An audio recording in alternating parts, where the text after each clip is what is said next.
Chapter 113. When Gu Fei woke up from his coma, he found that he was still lying in the stream. He had a splitting headache and his entire body felt like it was being burned by flames. It was hot, very hot. His skin was like a red-hot soldering iron and the stream water beside him seemed to be boiling, emitting steam and bubbles. With just a slight movement, his entire body felt like it was being pierced by 10,000 needles. He couldn't help but let out a painful cry. Slowly climbing up, Gu Fei found that his surroundings were gloomy and the forest was covered in mist. Looking up, the sky was pitch black and the clouds were surging, as if a storm was coming. Gu Fei couldn't tell whether it was day or night. It was completely silent and he couldn't hear any beast roars. "I'm not dead yet. I'm not dead yet," Gu Fei muttered to himself as he staggered along the stream. His head was dizzy and the intense pain caused his mind to be in a mess. It seemed as if he would fall unconscious again at any moment. However, the inhuman pain stimulated the sensitive nerves of Gu Fei's body, causing his mind to gradually clear up. His chaotic brain began to gradually sort out his thoughts.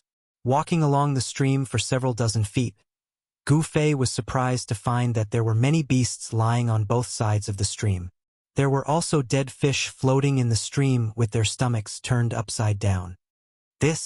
Gu Fei couldn't help but be alarmed. He was going upstream, so how could the fish in the stream still be poisoned to death? Just what kind of strange poison was this that was so tyrannical and powerful? The poison that was forced out of Gu Fei's body was actually able to infect the stream upstream. It was truly shocking. It wasn't until he walked more than 100 feet in the mountain stream that the dead fish in the stream gradually disappeared. After walking another dozen feet, Gu Fei saw the shadows of fish swimming in the stream. Boom! Suddenly, a bolt of lightning cut through the sky, as if it had suddenly torn a long hole in the dark sky. A burst of intense light erupted, instantly illuminating the world. A gust of wind blew past, and the trees in the forest swayed violently, rustling. The wind brought with it heavy moisture, and Gu Fei could smell the scent of water. A storm was coming. A strong light flashed, and Gu Fei could vaguely see a cliff in front of the mountain stream. There seemed to be a dark cave at the bottom of the cliff, and the stream was flowing out from that cave. Gu Fei had no choice but to be careful. Moreover, his current situation was not good. There were still remnants of poison in his body, causing his body to be extremely weak. If he ran into any powerful beasts, his life would be in danger. Of course, if that unlucky beast ate Gu Fei, it would also be poisoned to death. After being washed by the stream, most of the toxins in Gu Fei's body had been expelled, but some of the toxins that had invaded his internal organs were not so easy to expel out of his body. He needed to find a relatively safe place, to expel the toxins. It had to be said that the two mysterious young men's methods were really despicable. Although Gu Fei only drank a cup of poisoned wine, he was now half dead. If it wasn't for the fact that he cultivated ancient martial arts, tempering his body day and night, and the vitality contained in his body was extremely strong, far surpassing ordinary cultivators, that cup of poisoned wine would have taken his life. Rumble! The dark clouds in the sky were so dense that they almost covered the ground. Bolts of lightning flashed in the clouds like silver snakes swimming in the clouds. The power of heaven and earth deterred all living things. At this moment, besides the rumbling thunder, not a single beast's roar could be heard. All the beasts in the forest seemed to be hiding. Gu Fei endured the discomfort of his body and carefully walked ashore from the mountain stream. Then, he walked forward through the trees and weeds beside the mountain stream. Sure enough, there was a pitch-black hole in front of him.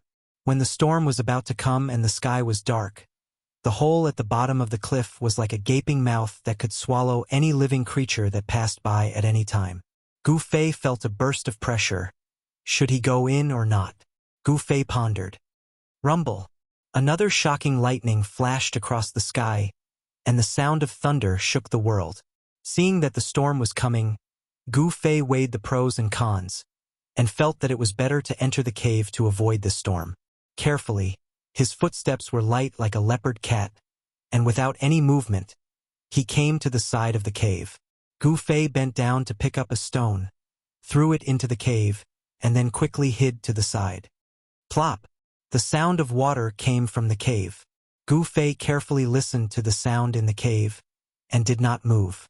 He was not in a hurry, and it could even be said that he was very patient. After a while, there was no more sound coming from the cave, but Gu Fei still did not move.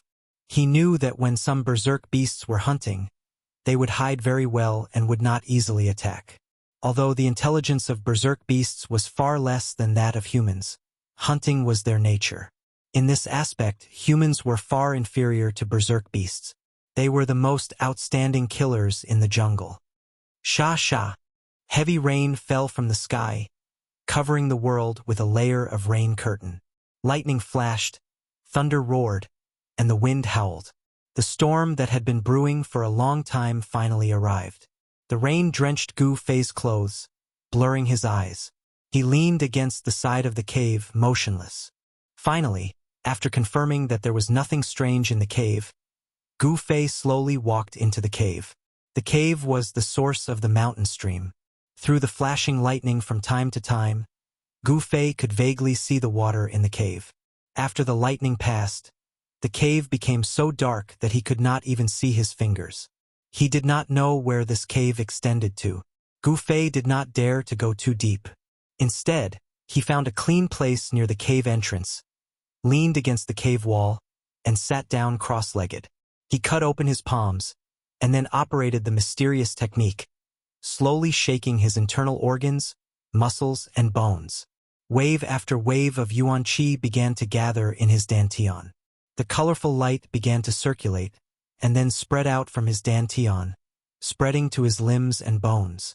The yuan qi in his body washed through his internal organs like a wave, forcing out the poison that had invaded his internal organs through the cut skin of his palms. Gradually, with the circulation of yuan qi in Gu Fei's body, the surrounding spiritual energy also began to slowly gather towards him, seeping into his body, causing the heat all over his body to begin to ease. As time passed, traces of poisonous blood began to seep out from Gu Fei's palms. It was purplish-black blood, and besides the stench, the poisonous blood also carried a faint fragrance, like the fragrance of some kind of flower. While Gu Fei was in the cave operating the mysterious technique to expel the poison, in a courtyard in Bluestone Town, a room next to a lotus pond emitted a bright light.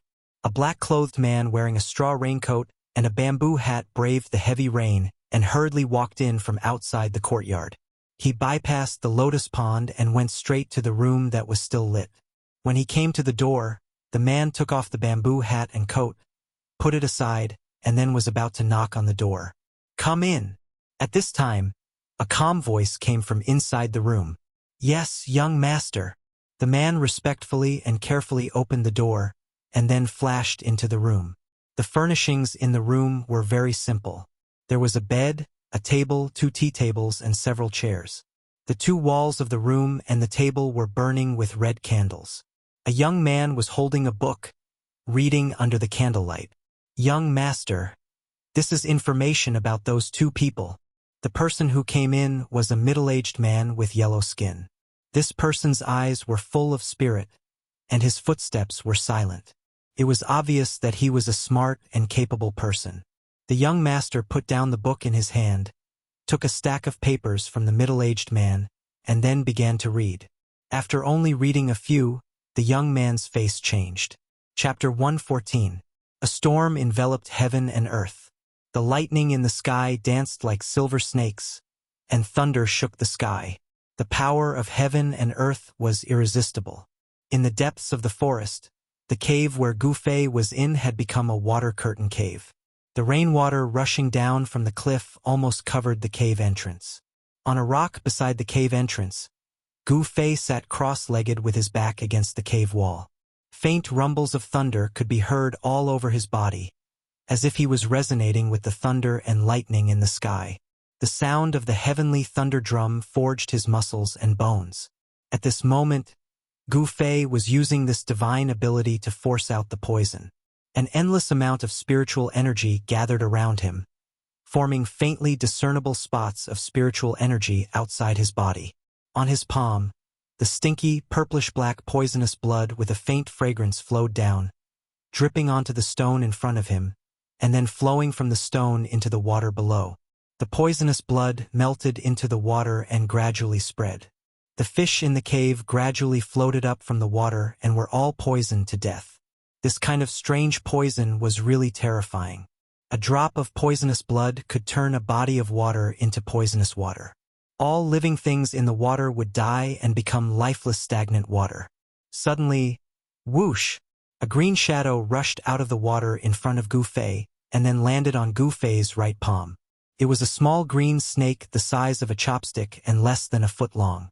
It was really incredible that this small snake was not poisoned to death by the strange poison that melted into the water. Even a fierce beast like the blood monkey would die when it came into contact with the poisonous sweat on Gu Fei's body. This Shaoqing snake was actually able to survive. It was really extraordinary.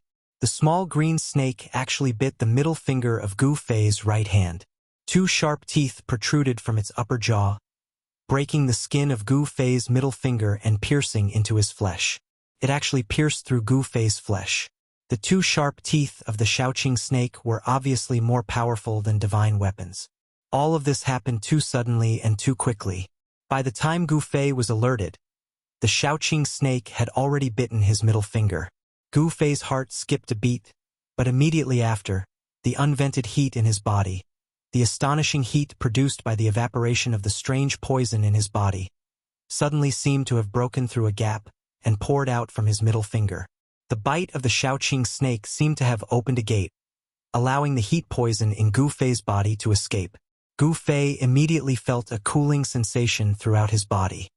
His skin, which was so red that it looked as if it was about to drip blood, began to gradually fade and his body temperature began to drop. What kind of snake is this? Gu Fei did not make any move. He calmly sized up the little green snake that was biting his right middle finger. The dim cave did not hinder his vision. With Gu Fei's current cultivation, as long as there was a little light, he could clearly see everything around him.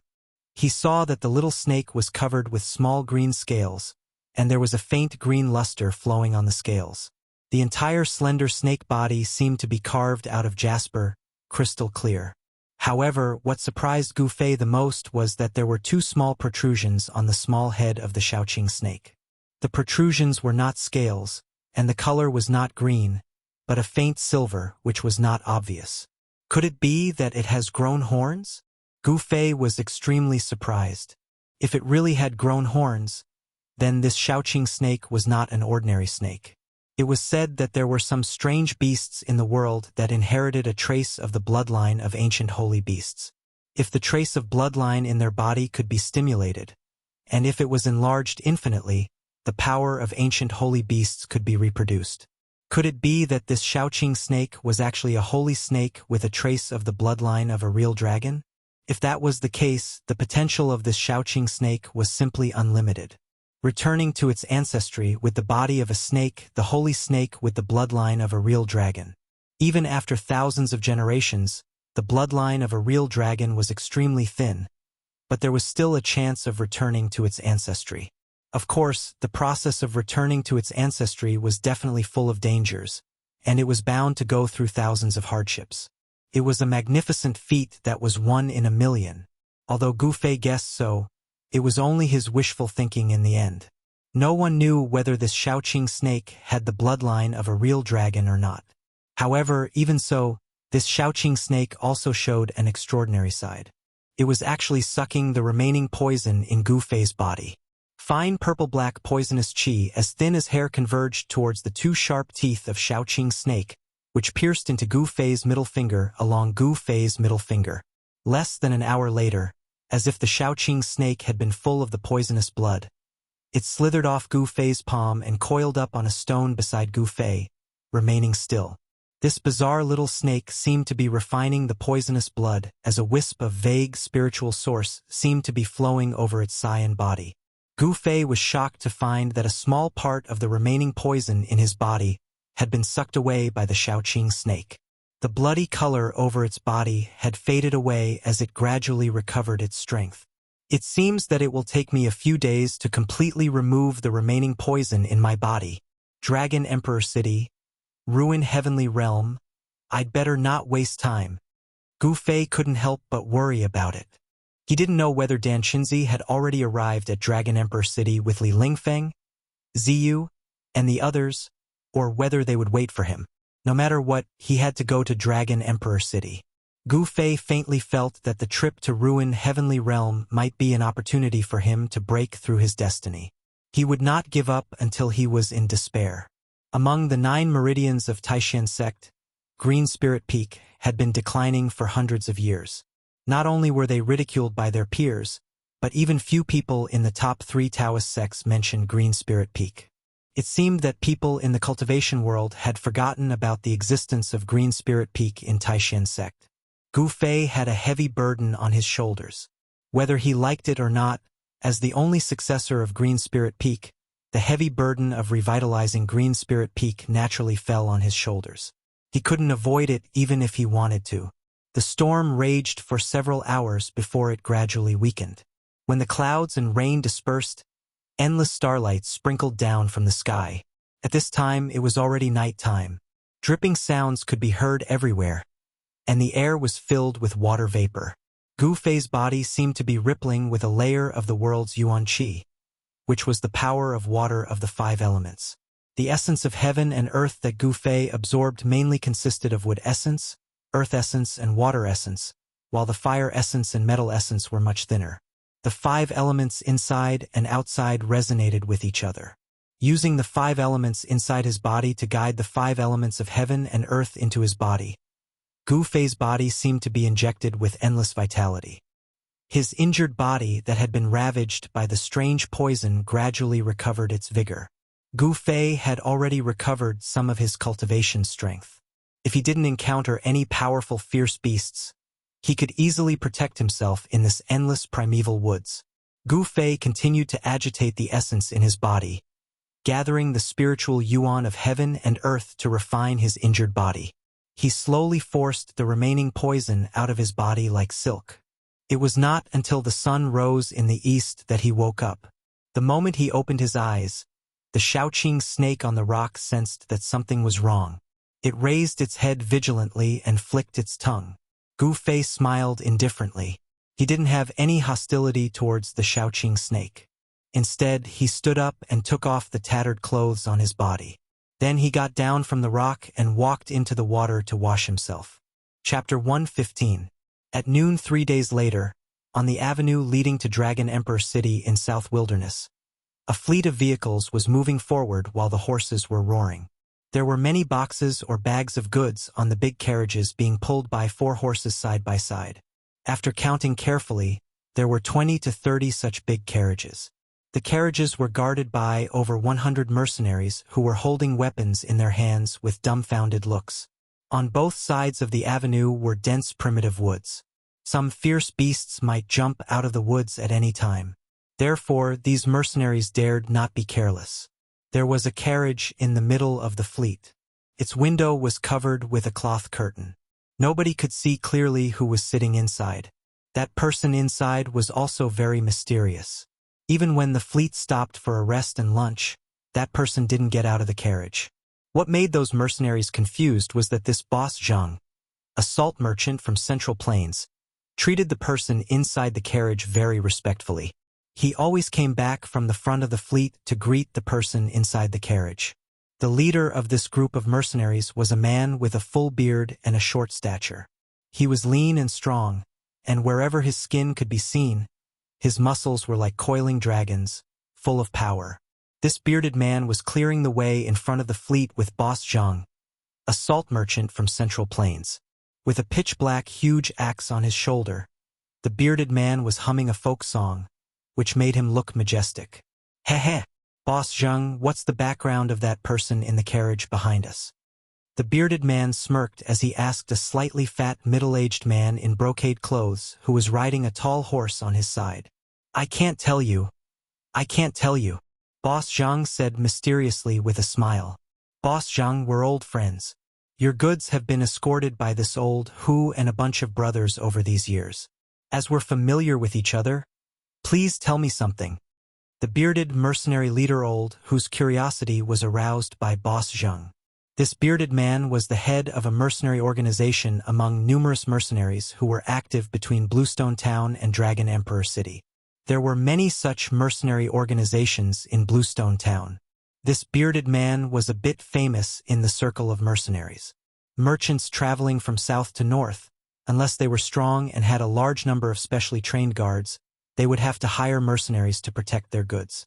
However, the price of hiring a group of mercenaries was not low.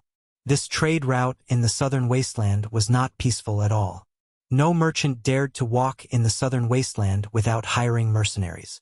Without the protection of mercenaries, not only would their goods be robbed by bandits, even their lives would be threatened. In the southern wasteland, killing people and robbing them was a common occurrence. Spending some money to hire dozens of mercenaries to protect the safety of the goods and people was still very worthwhile. Hee. This person is my benefactor, he saved my life. Boss Zheng laughed. When the bearded man heard this, he couldn't help but ask, what happened? Could it be that Brother Zheng encountered those robbers who killed and robbed people? Yes. We didn't encounter bandits, but a herd of beasts, and it was a large group of bloodthirsty wolves, said Boss Zheng. Bloodthirsty wolf pack? The bearded man couldn't help but suck in a breath of cold air. The bearded man had traveled between Bluestone Town and Dragon Emperor City for many times. Of course, he knew the power of fierce wolves. They were a group of ferocious beasts that ate humans without spitting out their bones. Did that man save you from the wolf pack? The bearded man asked in disbelief as he widely opened his eyes. And Boss Zheng nodded and couldn't help but think of an evening 2 days ago. At that time, when his convoy was less than 50 miles away from Bluestone Town, they encountered a pack of bloodthirsty wolves that suddenly rushed out of the dense woods. Over 100 fierce wolves as large as calves were enough to tear them apart and devour them. Even their bones might not be left. When they were in a hopeless situation, a man appeared. This man showed his great battle strength and easily killed the bloodthirsty wolf king among the wolves, scaring them away. Therefore, Boss Zheng went forward to express his gratitude. After a short talk, Boss Zheng knew that this youth was also heading for Dragon Emperor City. Therefore, he enthusiastically invited this youth in white clothes to go with them so that they could take care of each other on the way. Of course, this Central Plains salt merchant, Boss Zheng, also had his own selfish motives. This young man could kill the wolf king among the wolves as easily as taking something out of his pocket. With this young man in the convoy, he did not have to be so worried. After thinking about it for a short while, the youth agreed. However, he put forward a condition to Boss Zheng. He didn't want to see anyone else except Boss Zheng. Translator, WQL Editor. Alim, there was a courier station 60 miles away from Bluestone Town. Boss Zheng and Big Beard arranged to meet there. From the courier station to Dragon Emperor City, Boss Zheng's fleet would be escorted by Big Beard and over 100 mercenaries. In the mercenary industry, they ate on the edge of a knife and lived a life where there would be no tomorrow. However, the treatment was generous. Even if they were to die a heroic death, their families would receive a large pension and they would not have to worry about food or clothing for the rest of their lives. Therefore, although this industry was full of dangers, many people joined mercenary teams. I see. After hearing Boss Zheng's explanation, the bearded man didn't ask him about that person in the carriage anymore. After all, the bearded man knew some taboos in the mercenary industry. He would never ask about things that he shouldn't know. Even if he knew, he would pretend to be deaf and dumb. Curiosity was not a good habit. It was often fatal. While the bearded man and Boss Zheng were talking in the front, they didn't know that their words had been heard by the youth in the carriage behind them. The carriage that the young man was in was at least 100 feet away from Big Beard and the others who were clearing the path ahead.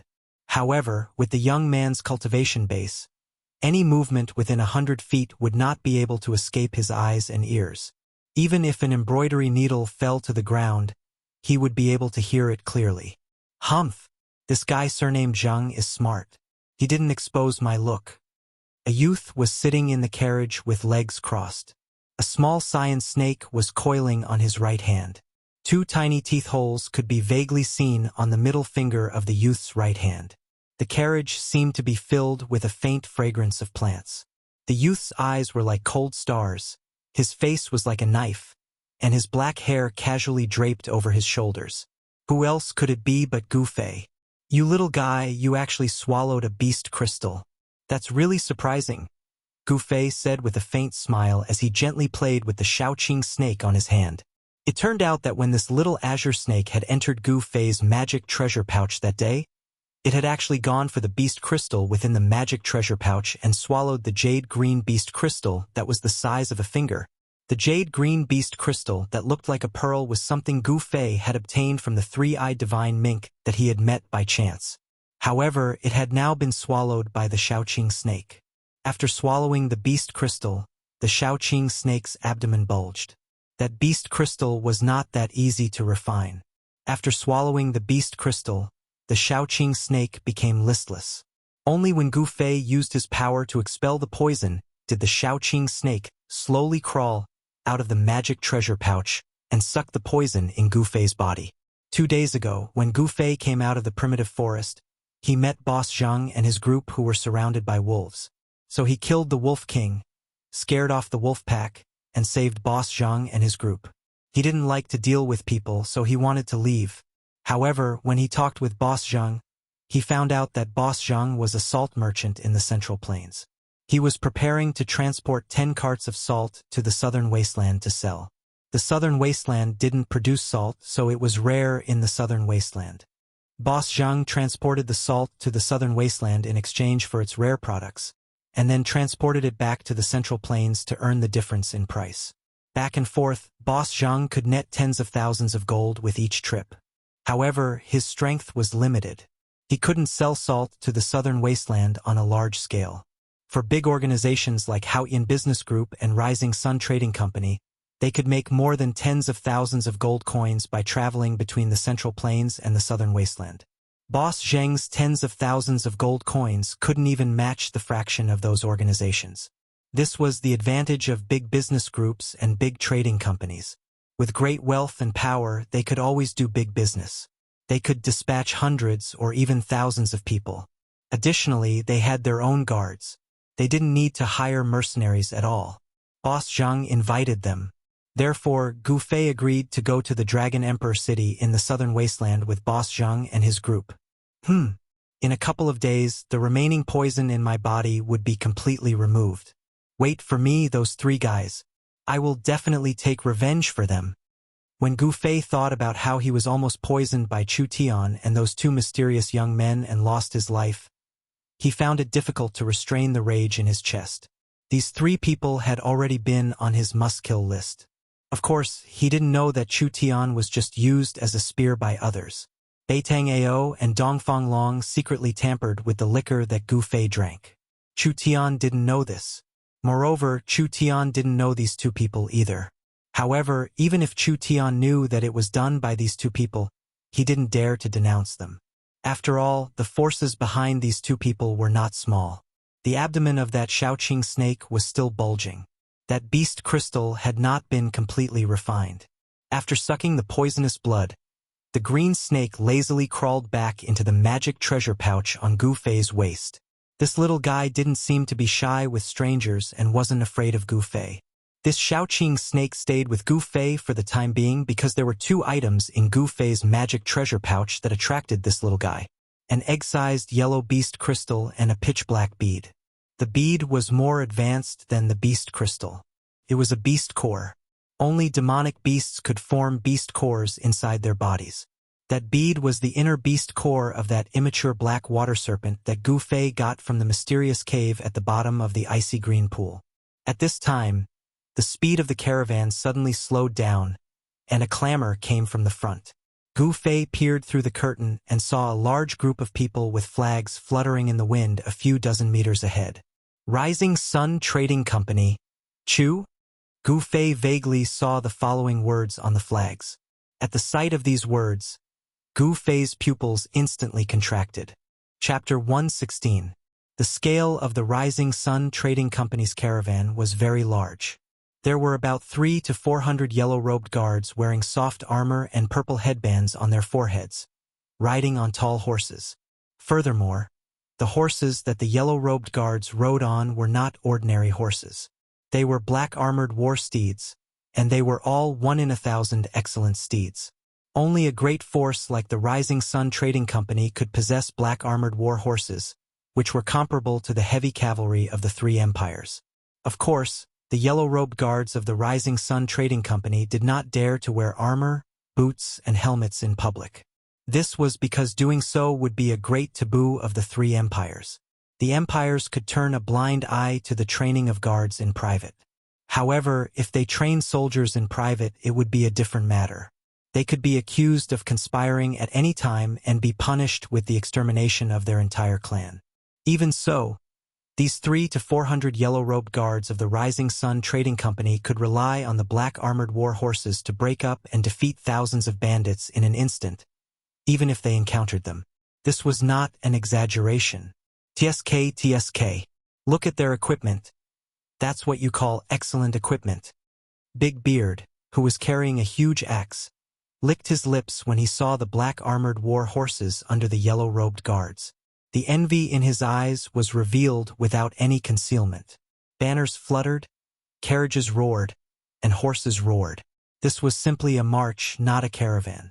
The Rising Sun Trading Company's ostentatious display was big enough to deter the few bandit forces that had designs on them. Hee, Brother Beard, if you are envious, you can join the Rising Sun Trading Company. With Brother Beard's strength, isn't it a piece of cake for you to be the commander of the guards? Boss Zhang said with a smile. Bah. To be someone else's slave? Do you think I'm stupid? I'm not that cheap, Big Beard said while glaring. This Big Beard was obviously a person who would rather be a beggar than a slave. Big Beard and the others slowed down the speed of the caravan and followed the Rising Sun Trading Company from a distance. The smoke and dust in front of them blew over from time to time, but they did not mind it. Instead, they chatted and laughed in a relaxed manner. It seemed that following behind them and eating their dust was also a pleasure. Even the big bearded man hung the big axe on the saddle, tore open the leather armor on his chest, and chatted with Boss Zhang. They talked about everything under the sun, and spittle flew everywhere. This was because the Rising Sun Caravan's people were clearing the path in front of them. If anything happened, the people in front of them would shoulder the burden. Therefore, Big Beard and the others naturally did not need to be so nervous. In the carriage of the Central Plains salt merchant, Boss Zhang, Gu Fei did not bat an eyelid, although he really wanted to rush forward, drag Chu Tian out, and slap him to death. However, now was not the time. He had to endure it. His strength had not fully recovered, and the remaining poison in his body had not been completely purged. He could not unleash the full power of his martial arts. I'll let you live for 2 more days. Gu Fei forcefully suppressed the anger in his chest. He had no choice but to do this. He had to kill Chu Tian in his peak state because Chu Tian was not simple. If he failed to kill him in one strike and allowed him to escape, it would be a source of trouble in the future. Needless to say, South Wilderness was really vast. After walking on the avenue leading to Dragon Emperor City for 2 days, Zhang Tai could vaguely see a huge city at the end of the endless primeval woods like a wild beast in the prehistoric wilderness. That was Dragon Emperor City in South Wilderness. Nobody knew when Dragon Emperor City was built, not even the old fogies on the continent. Perhaps Dragon Emperor City had existed for a long time. As a result, people's memory about Dragon Emperor City had been eroded by the merciless time. It was said that Dragon Emperor City had existed in South Wilderness since far ancient times. However, this rumor couldn't be verified. Even the oldest classics on the continent didn't record when this huge city appeared. The setting sun was as red as blood, which dyed all the clouds in the skyline into fiery red, forming brilliant fiery clouds. On the avenue, the fleet of carriages stretched for miles. Noisy people and horses neighed. In front of the fleet was the most powerful and well-equipped Rising Sun caravan with fluttering flags. 300 to 400 yellow-robed guards were riding black-armored battle horses and guarding the carts of goods in an awe-inspiring manner. After the Rising Sun caravan were 7 to 8 small caravans that had gathered on the road over the past 2 days. In this way, the fleet of carriages stretched for miles on the avenue. Actually, these small caravans behind the Rising Sun caravan had the same idea as Boss Zheng, the salt merchant from the Central Plains. They were all using the Rising Sun caravan's power to intimidate others. By staying close to the Rising Sun caravan, they could avoid robbers by relying on the power of the Rising Sun caravan. Over the past 2 days, Gu Fei, who was hiding in the fleet of Boss Zheng, finally got rid of all the remaining toxins in his body and recovered to his peak state. He planned to launch an attack tonight.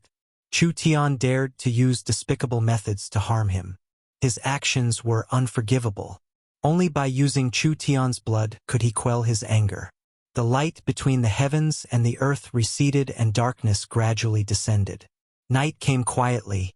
The endless stars in the sky were like shy girls slowly removing their veils, sprinkling down endless starlight. After a day's journey, the people and horses were tired. When night fell, the fleet of carriages that stretched for miles also stopped. They set up camp by the roadside and lit bonfires. Some people directly walked into the forest by the roadside and hunted a few wild animals, or untied their rations from the carriages and swallowed them with coarse wine. Outside, it was fine as long as they could fill their stomachs. There was not much to be concerned about. While no one was paying attention, Gu Fei slipped out of the carriage and entered the dense forest by the roadside. He passed through the dense forest. His movements were like a phantom, like a ghost, avoiding the people's eyes and ears as he quickly moved forward. In the campsite of the Rising Sun caravan, a large purple tent was set up. The tent was brightly lit and there were 2 guards standing at the entrance. Inside the tent, 2 people were leisurely playing chess. One of the 2 people playing chess was a young man in luxurious clothes, and the other was a middle-aged scholar in green clothes, holding a feather fan and silk scarf. How many people have been bewitched by you 19 times? I lost again. Mr. Ning's chess skills can be said to be unparalleled in the present age. I admire you. The young man in luxurious clothes stared at the chessboard and pondered for a long time before finally saying these words. The scholar in front of the young man gently waved his feather fan. 3 strands of black beard hung down to his chest. His face was as white as jade, and his phoenix eyes and long eyebrows made him look strange and elegant. When he smiled, he gave people a feeling that he was extraordinary. The middle-aged scholar, Mr. Ning, was about to speak. Suddenly, his expression changed and he waved the feather fan in his hand toward the chessboard on the table. The chessboard immediately flew up, and the black and white chess pieces on it fell to the ground. The chessboard went around the young man and blocked his back. The engraved lines on the chessboard seemed to come to life, rushing out and crisscrossing each other, like a net being laid out. Chapter 117.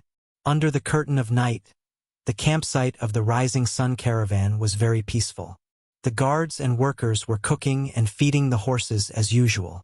However, when a white figure appeared, the tranquility of the campsite was instantly broken.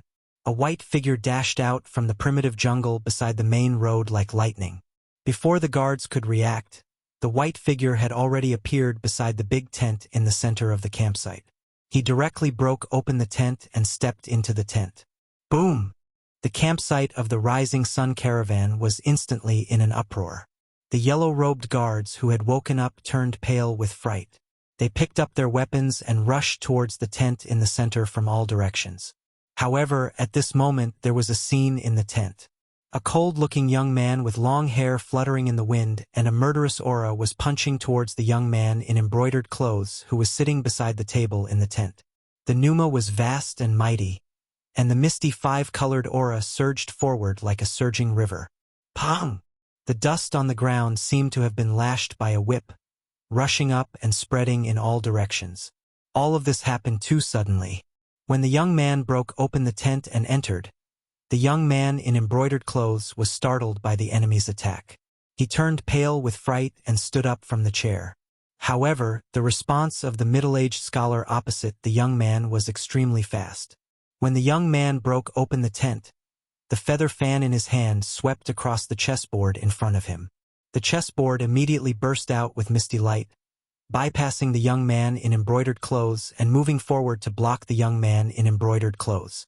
The 19 vertical and horizontal lines on the chessboard seemed to have come to life. They rushed out from the chessboard and interweaved into a net. The net quickly spread out and caught the young man's incoming fist energy. Eh? Seeing this, the young man could not help but be startled.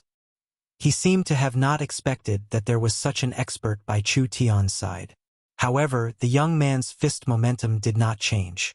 His fist was like a meteorite falling from the sky, but also like a meteor streaking across the sky. The green-robed scholar, Mr. Ning, could not help but be moved at this moment. The newcomer was incomparably powerful, and the strength he displayed was frightening. An expert, definitely a rare expert. The energy net instantly collided with the young man's fist, making a sound like cloth being torn apart. The big net that was trapping him was immediately shattered by the punch. The fist, which was surrounded by 5-colored divine light, broke through the energy net. Bang! It directly hit the chessboard. Buzz! The chessboard shook violently from the punch, and it was sent flying back towards the young man in embroidered clothes who had a shocked expression on his face. Ha! Mr. Ning let out a loud shout. He formed a seal with his hand and pointed at the chessboard that was flying backwards. The chessboard immediately spun and stopped in midair. Gu Fei, is that you? At this moment, the young man in embroidered clothes cried out in alarm, and his mind shook violently. He retreated a few steps and even knocked over the table in front of him. Humph! Chu Tian, today is the day you die. The white-clothed youth who had suddenly charged in was Gu Fei, who had taken advantage of the darkness of the night to seek revenge. Gu Fei, listen to me. This is all a misunderstanding. At this time, Chu Tian had also lost his calm. Gu Fei's unparalleled strength and killing intent made him tremble in fear, and he lost his previous calm. Hee. Misunderstanding? How can there be so many misunderstandings in this world? Gu Fei looked around and said, Where are those two guys? Call them out. At this time, there was a clamor of people outside. Shouts rose and fell, and heavy footsteps quickly moved towards this place. Dozens of yellow-robed guards had already rushed in from the big hole behind Gu Fei with swords and sabers in their hands. Kill! A man who seemed to be the leader of the guards pointed at Gu Fei with a long sword in his hand. Kill! The dozens of yellow-robed guards immediately brandished the weapons in their hands and rushed towards Gu Fei like wolves and tigers. Don't! Chu Tian hurriedly shouted, but it was already too late. Courting death! Gu Fei instantly turned around and rushed into the crowd like a tiger rushing into a flock of sheep. Bang, bang, bang! The heads of 5 guards were directly smashed into their chests, and the chests of 7 guards caved in, and they flew out with their chests sticking to their backs.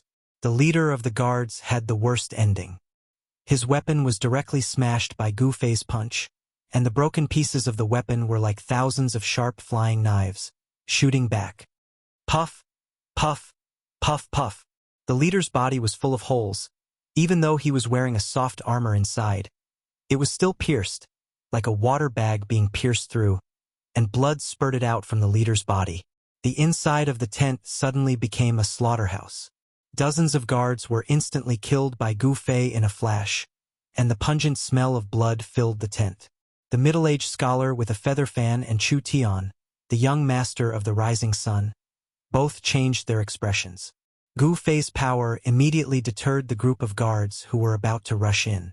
An ominous glint flashed in Gu Fei's eyes, like a peerless, ferocious beast. He coldly glanced at the people outside, and the group of guards outside the tent immediately became restless. They looked at each other, and for a moment, no one dared to enter the tent again. Gu Fei, I really didn't poison you. It was those 2 bastards Dongfang Long and Beitang Ao who did it. After all, Chu Tian was used to big scenes. Although he was shocked, he quickly calmed down. In fact, Chu Tian relied on Mr. Ning beside him to have such courage. This middle-aged scholar, Mr. Ning, was actually a strange person. Moreover, we only met for the first time that day. I have no reason to harm you, Chu Tian quickly said again. He could see that Gu Fei was a decisive person, and this kind of person was not to be trifled with. When Gu Fei heard this, he couldn't help but be startled. Chu Tian's words seemed to be reasonable, and it was impossible for Chu Tian to make a move on a stranger without any reason. Dongfang Long, Beitang Ao? Dongfang. Could it be? When Gu Fei thought of this, his eyes shone brightly, and a heart-palpitating evil chi surged out from his body, and everyone immediately felt an indescribable pressure. Gu Fei's action made the hearts of the two people opposite him jump. Mr. Ning even suspended the chessboard in front of him and looked at Gu Fei with a serious expression. If Gu Fei made any strange movements, he would mercilessly attack. This chessboard had actually been refined into a treasure by Mr. Ning, and the power displayed just now was just the tip of the iceberg. At this moment, a white strange bird flew in from outside the tent and landed on Chu Tian's shoulder. This strange bird was only the size of a fist, and its feathers were as white as snow. It had a pair of sharp golden claws, and there was a strand of bright red feathers on its head. If one didn't look closely, one would think that it had a red flesh crown. There was a cylinder tied to the strange bird's leg. Chu Tian quickly untied the cylinder from the bird's leg, and then took out a roll of paper from it. Gu Fei, I know where Beitang Ao is. You can go find him directly, and prove that what I said is true. Chu Tian opened the roll of paper, and said to Gu Fei after reading it anxiously. He is there? Gu Fei asked. He had already vaguely guessed that this matter was not that simple, and it might be a disaster. Dongfang family, Gu Fei felt a burst of irritation. They are confronting the Haotian caravan 30 li ahead, Chu Tian said quickly. Whoosh! A strong gust of wind suddenly blew within the tent. Gu Fei's figure had already disappeared from the tent. A white figure quickly rushed out of the Rising Sun caravan's campsite. Chapter 118. Gu Fei left in the blink of an eye. The battle didn't break out. Chu Tian instantly relaxed his tense nerves, making him feel exhausted. Only then did he realize that his clothes had long been soaked in cold sweat. Gu Fei gave him a terrifying feeling. He was like a deity or a demon. Gu Fei was decisive in killing. In a split second, he had killed over a dozen guards with the force of a thunderbolt. Looking at the mess in front of him and the pungent smell of blood rushing into his nose, Chu Tian's face was still extremely pale. He couldn't calm down for a long time. He didn't doubt Gu Fei's determination to kill him at all. If Mr. Ning was not present, he might have died here with a grievance. If he was really killed by Gu Fei, then he, Chu Tian, would have died in vain. The guards that were killed by Gu Fei were in an incomparably miserable state. All of them had their bones and tendons broken, their flesh turned into mud, and their bodies were no longer in human shape. These well-trained guards were nothing more than ants before Gu Fei. Who is this person? Why did you offend such a powerful figure? Mr. Ning waved his sleeve and put the chessboard in front of him into his sleeve. He's called Gu Fei, and he's an ascetic cultivator. However, his identity shouldn't be simple. That Dongfang Long and Beitang Ao seemed to be extremely afraid of him, and they didn't hesitate to use despicable methods to kill him. Chu Tian didn't conceal anything and told Mr. Ning about the sequence of events. Dongfang clan of Eastern Qi and Beitang clan of Southern Yen. When did these two cultivation clans get together? Strange. Who could make them afraid? Mr. Ning slightly waved his feather fan. After listening to Chu Tian's story, he couldn't help but frown. At this moment, on the ancient road leading to Dragon Emperor City, there was a camp about 15 kilometers ahead of the camp of the Rising Sun caravan. This camp was larger and had more people than the camp of the Rising Sun caravan. However, at this time, the camp was brightly lit, and the sound of people clamoring could be heard. A group of black-clothed people were confronting hundreds of cyan-clothed guards in front of the camp. They were led by a tall and straight young man in black and a middle-aged man in black with a pale face and no facial hair. Although the young man was handsome and his eyes were like cold stars, there didn't seem to be anything special about him. However, the black-clothed middle-aged man gave people a very strange feeling. Especially his eyes, which were incomparably deep and emitted a dense chill. Cut the crap. Hurry up and hand over that thing, or else... Humph! The black-clothed young man looked maliciously at the white-clothed young man, who was standing in front of hundreds of guards. The corners of his mouth curled into an evil smile. This young man was the mysterious person who had tried to assassinate Gu Fei twice. Beitang Ao, if you know what's good for you, then quickly retreat. Offending our Ling clan won't do your Beitang clan any good. Beside the handsome white-clothed young master stood an old servant in a cyan gown. It was this old servant who spoke those words. Li Zhong, your surname is not Ling. If you're willing to hand over that thing, I might consider sparing your life. At this moment, the black-clothed middle-aged man suddenly stepped forward and impatiently said to the old servant. The black-clothed middle-aged man was filled with a dangerous qi. An extremely obscure strength was surging inside his body. He was like a ferocious beast lurking in the dense woods, ready to launch a fatal strike at any passing prey. Undoubtedly, the middle-aged man's prey were the members of Hao Yin Ling clan. That handsome young master was Ling Luoyen, who was disguised as a man, while that old servant in a cyan gown was Grandad Zhong. Dragon Emperor City was over 100 miles away from the ancient road. However, Ling Luoyen and the others could never imagine that their caravan could encounter members of Beitang clan outside Dragon Emperor City. Seeing Beitang Ao's unbridled gaze roaming around her body, Ling Luoyen's face turned ashen. She gripped the long sword at her waist, wishing she could rush forward and dig out Beitang Ao's eyeballs to feed to the wild dogs. This person was really too hateful.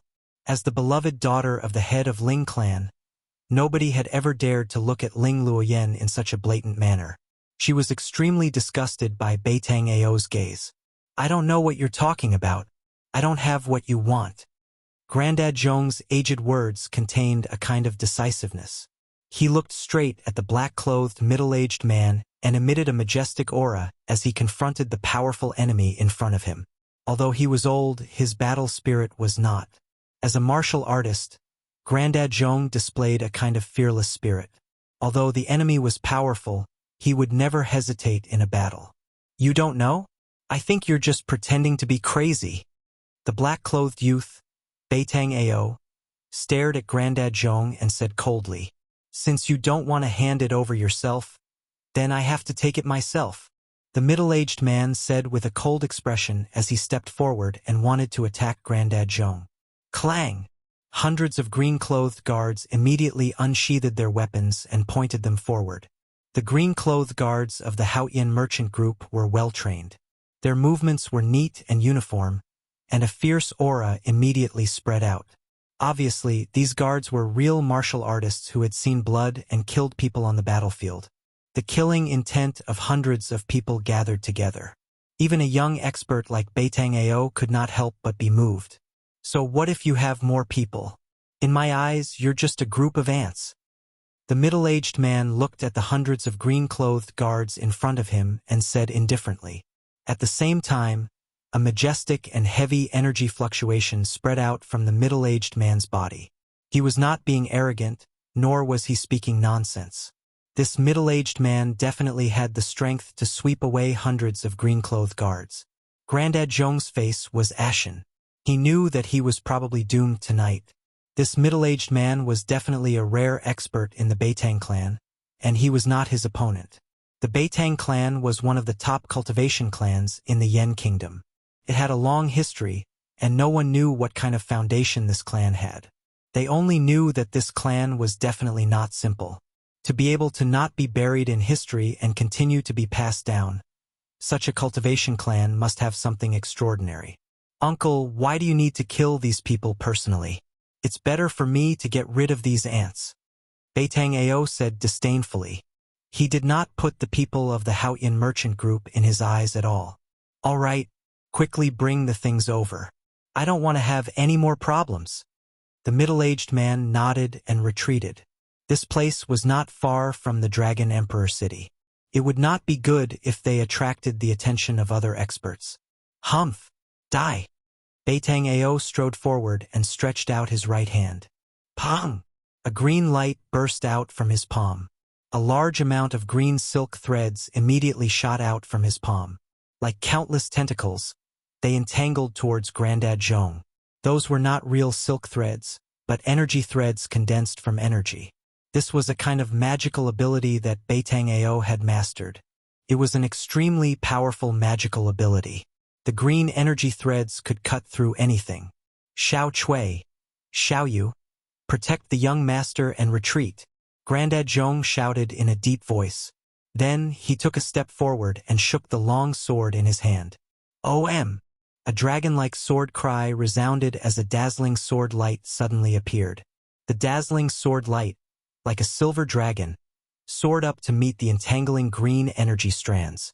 Unparalleled sword chi constantly shot out and destroyed the thousands of green strands.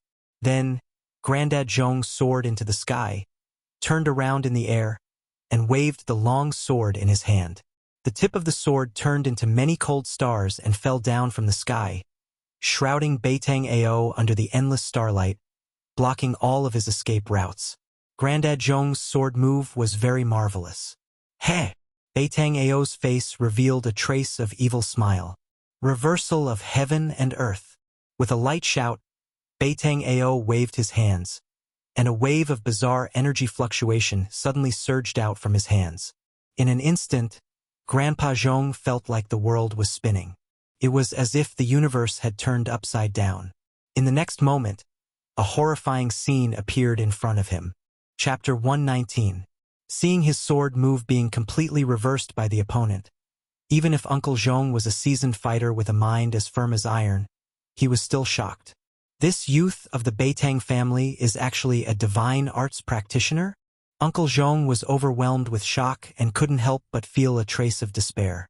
A divine arts practitioner couldn't be resisted. It wasn't something a martial artist like him could contend against. However, he was incomparably experienced in fighting. When he felt something was wrong, he immediately spun his sword and used it as a shield, blocking in front of his body. The sword chi crisscrossed, and with a sizzling sound, it actually sealed the space in front of him. The starlight sword chi that shot back instantly collided with the sword shield. Ding, ding, ding! A burst of crisp sounds of collisions that were as dense as rain erupted. Specks of bright sparks, like gorgeous fireworks exploding, sprinkling down a starry radiance. At the critical moment, Uncle Zhong tried his best to block the endless starlight sword chi, but in the end, he was also knocked back by the unparalleled sword chi and lost his footing. However, it also resolved the danger of being injured by his own sword move. The two of them exchanged blows for a short moment, but it made the spectators' hearts palpitate. Especially the unfathomable divine art that Beitang Ao displayed, which could actually reverse the opponent's attack, was truly terrifying. Uncle Zhong was secretly shocked. Bean-sized beads of sweat flowed down from his forehead. This youth in front of him, with this divine art, was already in an invincible position. Protect the young master and retreat. Uncle Zhong made a prompt decision and shouted at the group of guards. Ling Luoyan was a woman disguised as a man, so Uncle Zhong didn't call her young miss, but young master. Yes. The dozen or so yellow-clothed guards immediately accepted the order and led the hundreds of green-clothed guards to spread out, protecting Ling Luoyan, Xiao Chui, and Xiao Yu within them before retreating. Even though there were many guards of the Ling family, they didn't panic and were orderly. Every one of them was an experienced martial artist. In the secular world, these guards all had the strength of a third-rated martial artist, so it wasn't a problem for them to lift 1,000 caddies. Of course, the martial artists in the secular world had long lost the true inheritance of martial arts. Although there were thousands of people who practiced martial arts, they were all martial arts that strengthened the body. The martial artists who had truly succeeded in practicing martial arts had long gone extinct. If the hundreds of third-rate warriors of the Ling family were to be released, they would be comparable to an army of thousands of men and horses. Their strength was not to be underestimated. However, in the eyes of those in the cultivation world, third-rated martial artists in the secular world were just a bunch of ants. They could kill as many as they came. "You want to leave?" The middle-aged man who was watching from the side waved his hand, and the dozens of black-clothed men behind him immediately rushed out like phantoms. Swoosh, swoosh, swoosh. All of them forced their way towards the several hundred green-clothed guards. If it was at any other time, then it would simply be the stupidest thing to do, like smashing an egg against a rock, and it was no different than a mad act of suicide. But today it was different. All of these black-clothed figures surged with a horrifying, baleful aura, and they emanated a vast, ghastly, and terrifying aura. They were simply like over 10 madmen. The qi released by the dozens of black-clothed people faintly overwhelmed the qi released by the hundreds of green-clothed guards, which was really incredible. Beitang-yi, do you really want to kill all of us? Grandpa Zhong said in a muffled voice as he put his sword horizontally in front of him and gazed at the middle-aged man in black with his sharp eyes. I will say it again. Hand that thing out. Otherwise, don't blame me for being merciless, Beitang-yi said sternly. I will say it again. I have no idea what you're talking about. Although Grandpa Zhong knew the situation was critical, he still didn't want to hand that thing out, because he knew that the owner of this thing was in Dragon Emperor City. That person's background was greater than that of Beitang clan. If that person couldn't see this thing, Haoyan Business Group would face a great disaster. Ao, do it. Beitang-yi ordered Beitang Ao as he squinted his deep eyes into a line. Yes, big uncle. Beitang Ao revealed a cruel smile as he strode forward. Numerous cyan strands appeared on his body, making him look like a huge cyan cocoon that was releasing tens of thousands of strands. Go! Beitang Ao roared as tens of thousands of strands of energy instantly soared into the sky and interweaved into a huge net, which covered the hundreds of people of Haoyan Business Group in front of them. These hundreds of cyan guards were the backbone of Haoyan Business Group. As long as they were killed, the rest were just common workers. It didn't matter whether they were killed or not. At the same time, the cyan strands shot towards Grandpa Zhong. After Grandpa Zhong tried his best to resist them for several times, his long sword was entangled by the cyan strands. Bang!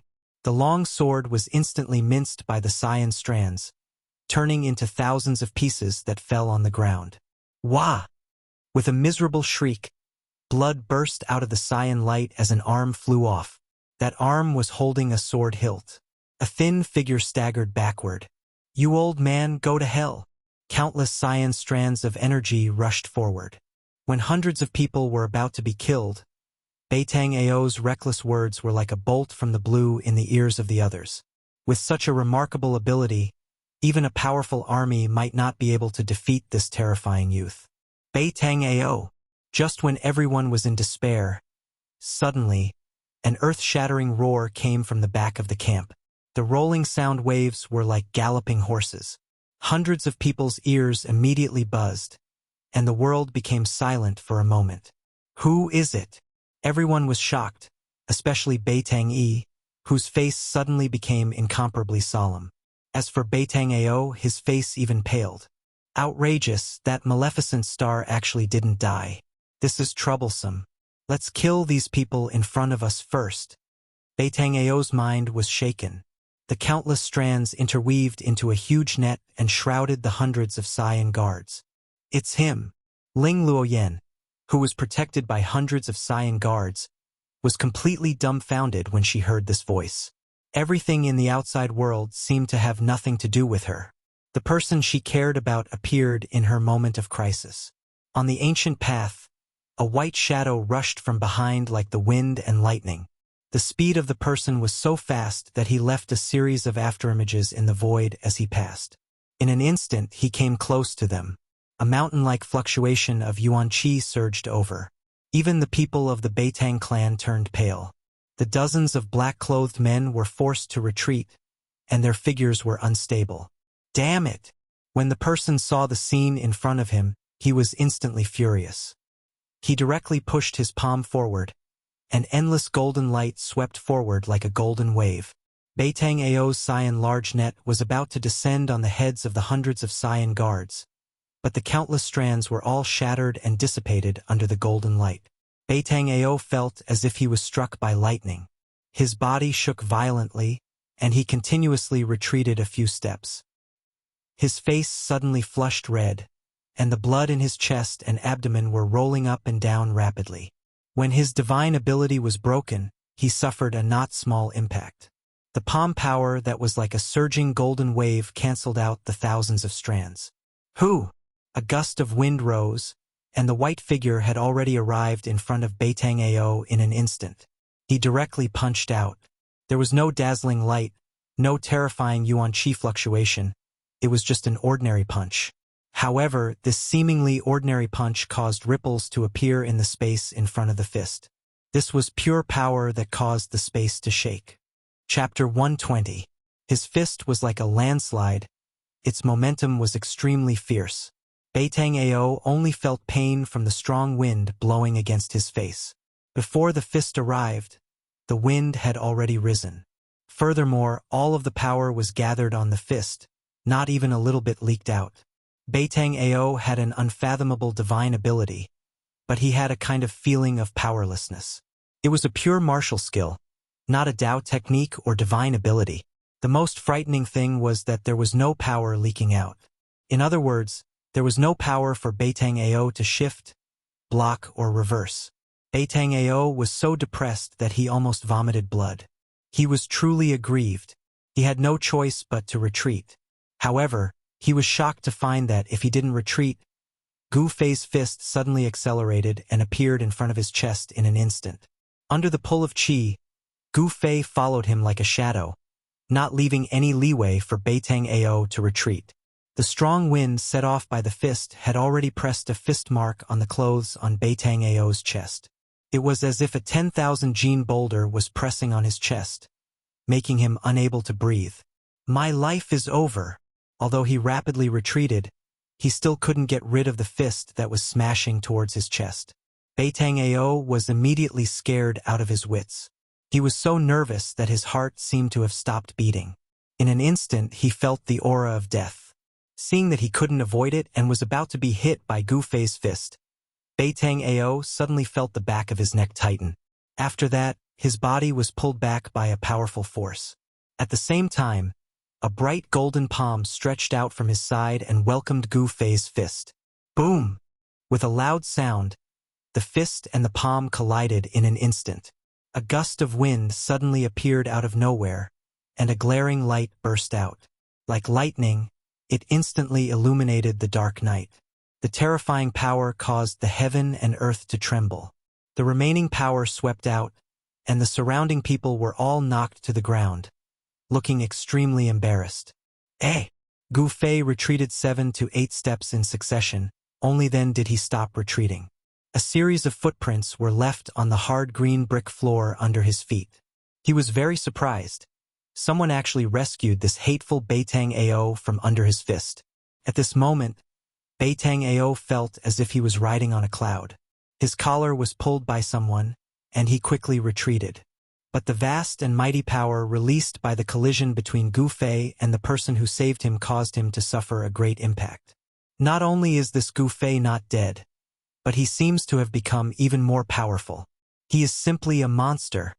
The corner of Beitang Ao's mouth was overflowing with blood, and his whole body felt as if it was falling apart. The impact of the energy that swept out made him feel as if he was being torn apart. Look after him. That man raised his hand and threw Beitang Ao behind him. A black-clothed man immediately stepped forward and caught Beitang Ao. The person who saved Beitang Ao was Beitang Ao's big uncle, Beitang Yi. Among the people of Beitang family present, only Beitang Yi, who had the highest cultivation, could rescue Beitang Ao from Gu Fei's fist at the critical moment. Who are you? Why did you use such a ruthless move on my nephew? Beitang Yi coldly stared at Gu Fei. From his narrowed eyes, a blade-like sharp gaze would burst out from time to time. This white-clothed youngster in front of him was not old, but his cultivation was incomparably profound. Furthermore, he was able to ignore Beitang Ao's unfathomable divine ability. He was not simple at all. He was not in a hurry to make his move. Beitang Yi did not dare to lower his guard. He was thinking, what kind of person and what kind of power could teach such a powerful young expert? Big uncle. He is the person I told you about. Beitang Ao, who was supported by a black-clothed man, said loudly to Beitang Yi with an ashen face. Didn't you say that he should be dead? Beitang Yi suddenly turned around and swept a glance at Beitang Ao. His gaze was as sharp as a blade, making Beitang Ao not dare to look straight at him. Beitang Ao's complexion instantly became deathly pale. He thought of the dreadful consequences of Gu Fei being alive. This would bring enormous trouble to their Beitang family. He had never thought that a person who had been poisoned by the so-called incurable strange poison could still be alive. The people from the Haotian trading group were confused. They did not know what the uncle and nephew were talking about. However, Gu Fei was very clear and understood. Come to think of it, the people from the Beitang family had obviously found out about his identity through some means. However, no matter what, he and the Beitang family were bound to become enemies. At this moment, the hundreds of green-clothed guards from the Haotian trading group had already protected Ling Luoyen and the others and retreated dozens of feet away. As for that Uncle Zhong, his right arm had been cut off from the shoulder. The two maids, Xiao Chui and Xiao Yu, were currently helping Uncle Zhong to bandage his severed arm. Beitang Ao's energy threads were as sharp as divine weapons. Being entangled by those green threads, Uncle Zhong's arm was naturally unable to be saved. Gu Fei, an excited, happy, melodious and familiar voice rang out from the crowd. When Gu Fei heard this voice, he could not help but frown.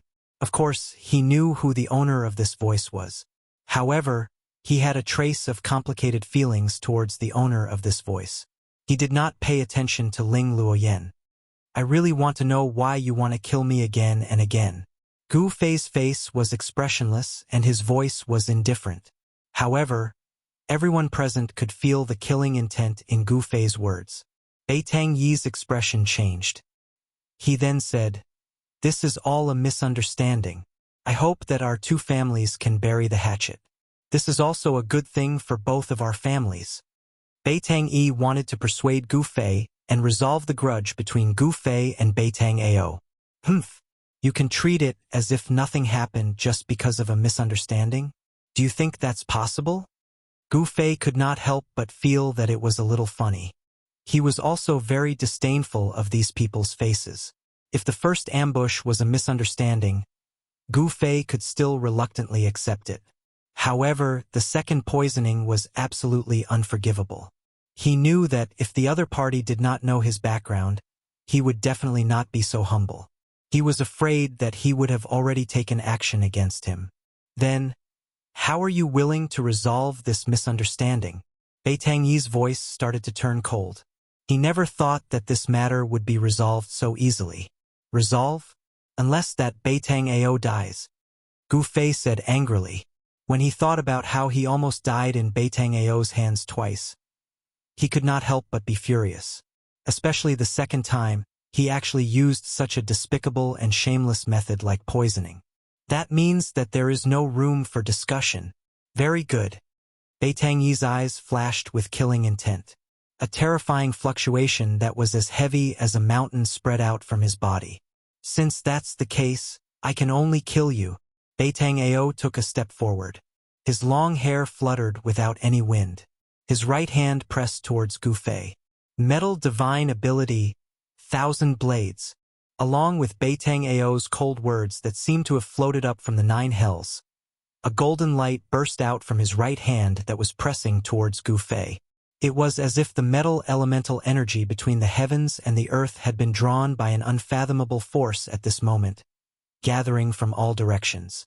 Amidst the surging golden light, thousands of sabers and swords were condensed and slashed towards Gu Fei in an overwhelming manner. Chapter 121. The metal element skill was overwhelming. The surging golden energy waves condensed into numerous sabers and swords. The saber chi rushed towards the sky while the brilliant golden light illuminated the dark night. Everyone was shocked by Beitang Yi's immortal skill. It was like an immortal skill, which made everyone's heart palpitate. Divine abilities were not immortal techniques, but if one was able to successfully cultivate them, they would not lose out to immortal techniques. Beitang Yi's metal divine ability seemed to have truly connected with the stars in the sky, drawing in the endless starlight and transforming it into a myriad of weapons. Among the 5 elements, the power of stars belonged to metal. It was one of the most overbearing forces in the world. Wherever the sabers and swords pointed at, everything would submit to it. It was extremely powerful. I've not imagined that this guy could trigger the power of metal element. That's really amazing. Facing the overwhelming sabers and swords, Gu Fei still looked calm. The metal wind was like a blade, and the sharp metal chi collided with the ground. Poof, poof, poof.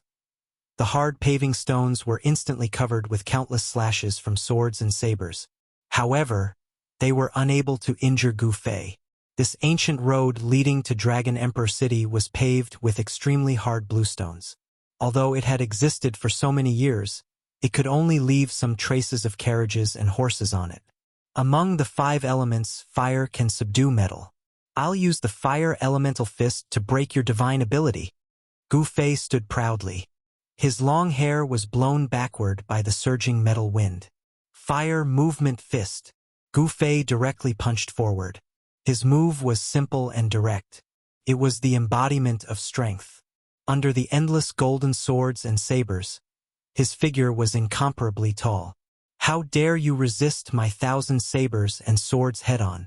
You're courting death.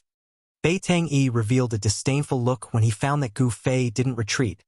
Instead, he launched a counterattack. However, in the next moment he couldn't laugh anymore. An immortal flame-like chi surged out of Gu Fei's fist like a great fire burning the sky. The dazzling red chi surged forward like fire dragons, as if they were going to burn all the visible and invisible things in the world. They surged towards the golden sabers and swords in an overwhelming manner. Vast waves of heat surged out in all directions. Everyone felt as if they were in an oven. The oppressive heat made it hard for them to bear. The heat didn't seem to come from outside their bodies, but from within their bodies. Gu Fei's punch actually caused everyone present to feel as if their entire bodies were being burned by raging flames. The hundreds of green-clothed guards and the dozen black-clothed men from the Beitang clan were all drenched in sweat as they retreated repeatedly. If he was an enemy, he would never show mercy. If he showed mercy, he would never spare his opponent any chance. This was Gu Fei's consistent principle when facing an enemy. In a duel, it was a battle of life and death. The overwhelming golden sabers and swords instantly collided with Gu Fei's fiery fist. A rumbling sound broke out. The sound wasn't loud, but it shook the world. Thousands of golden sabers and swords were shattered into streams of light that streaked across the sky. Finally, they were extinguished in the surging fire.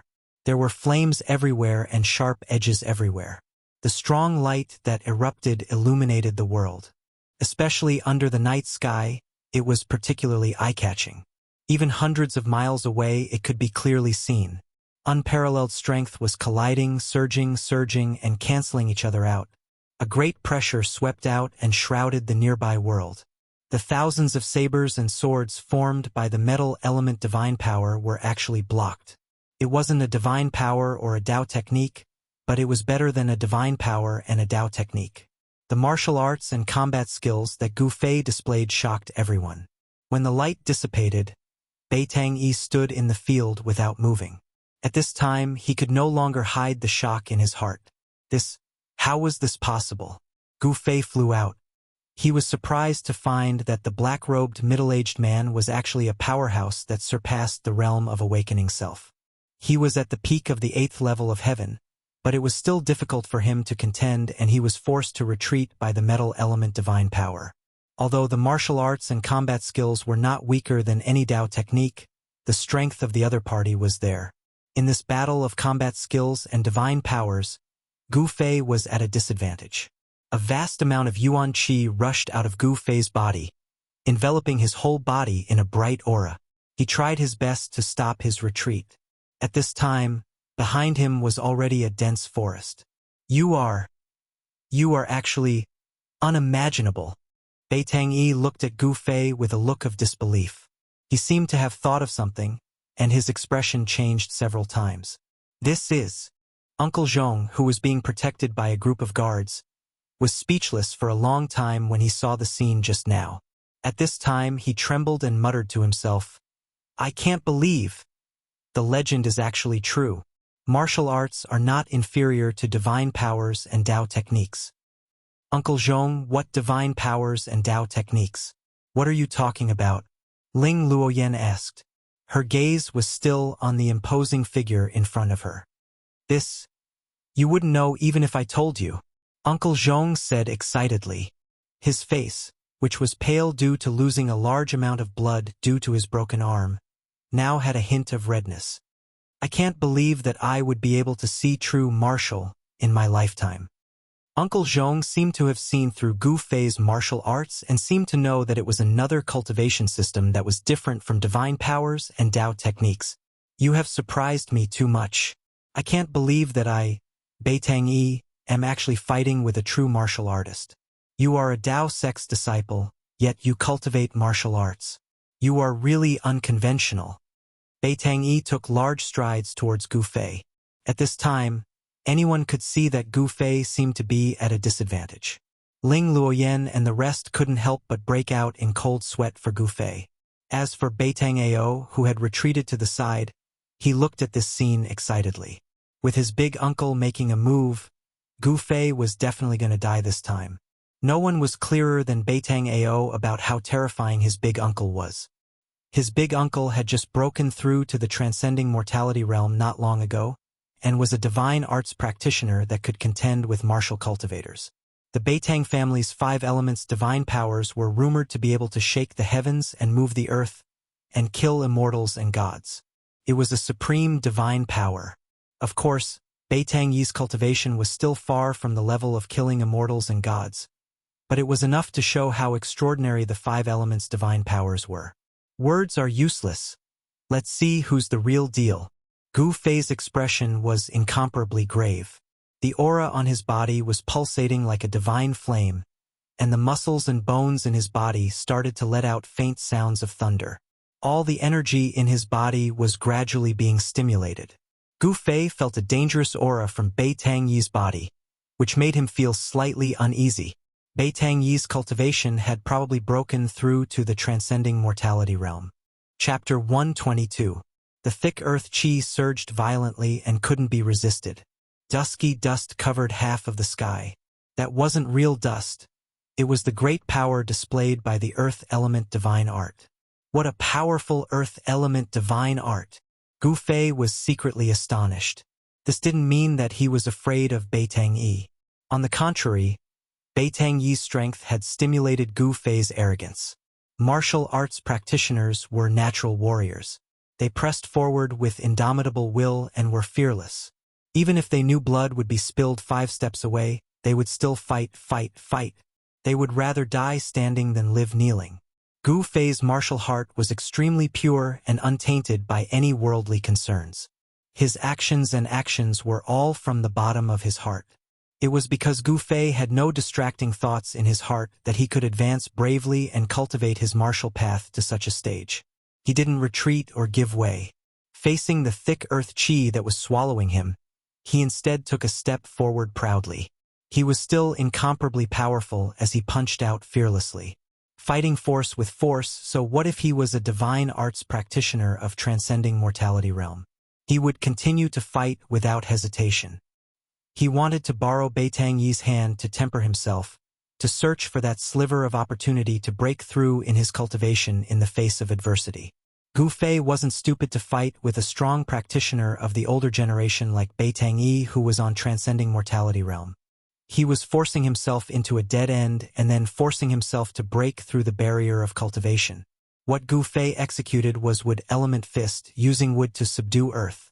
Among the 5 elements, the wood element innately restrained the earth element.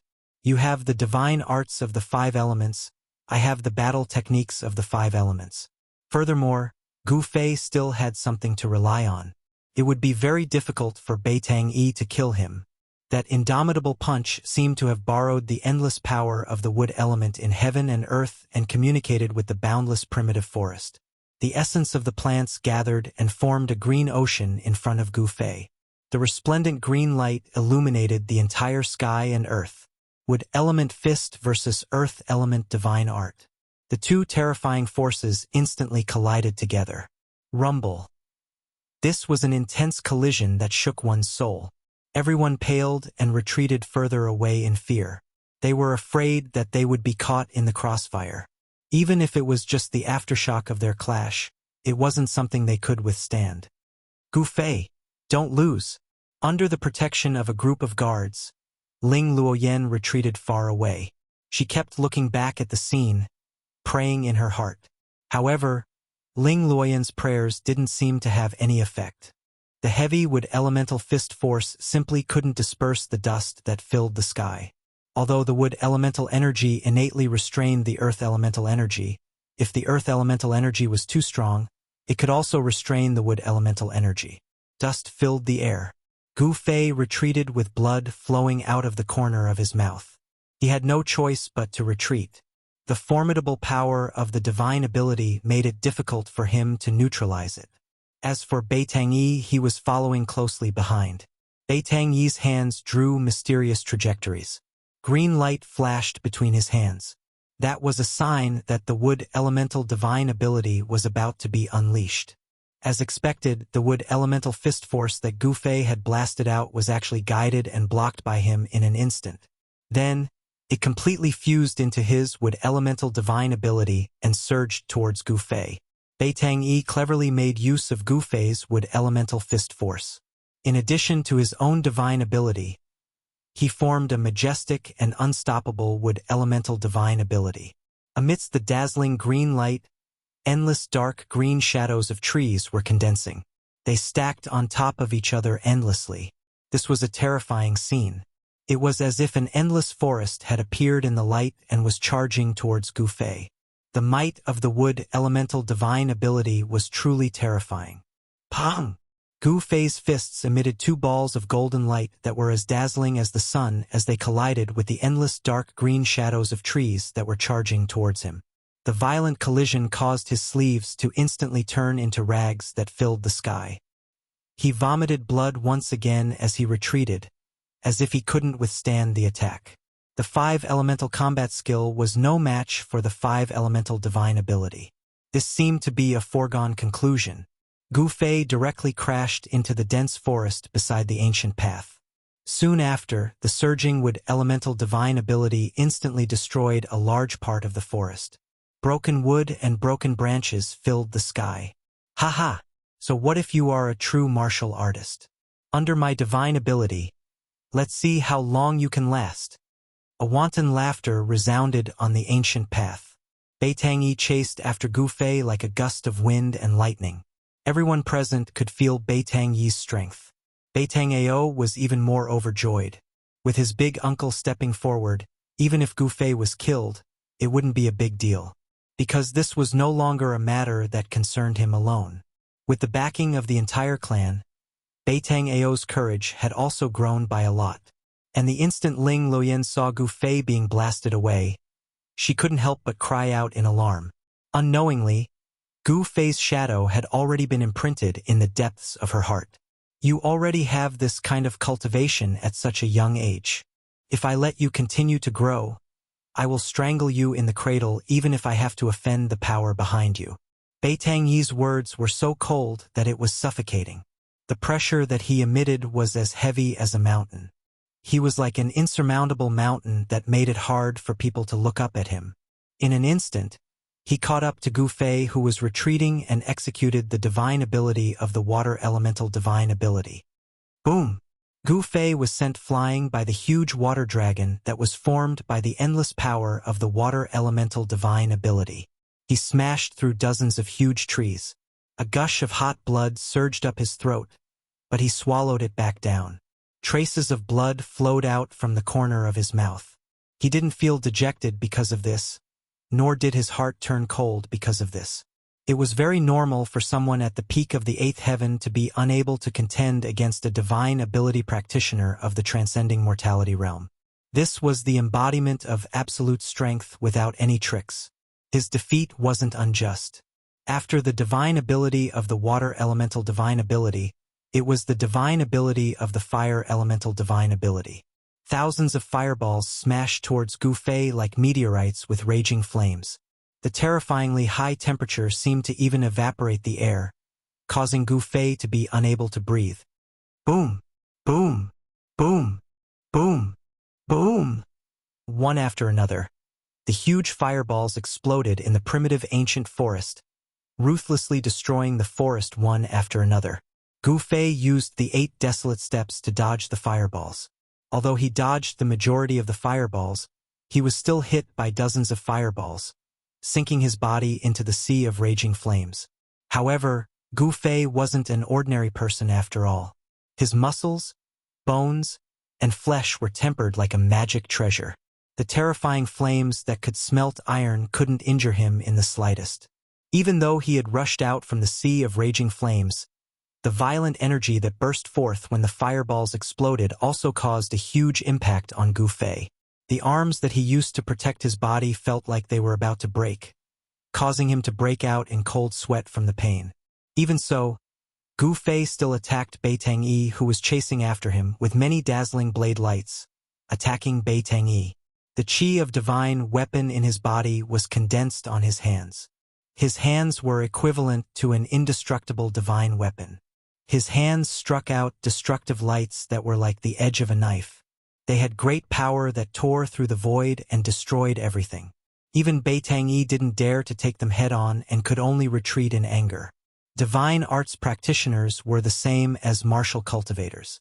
They didn't cultivate their corporeal bodies but divine arts. Therefore, Bai Tangyi's corporeal body wasn't strong.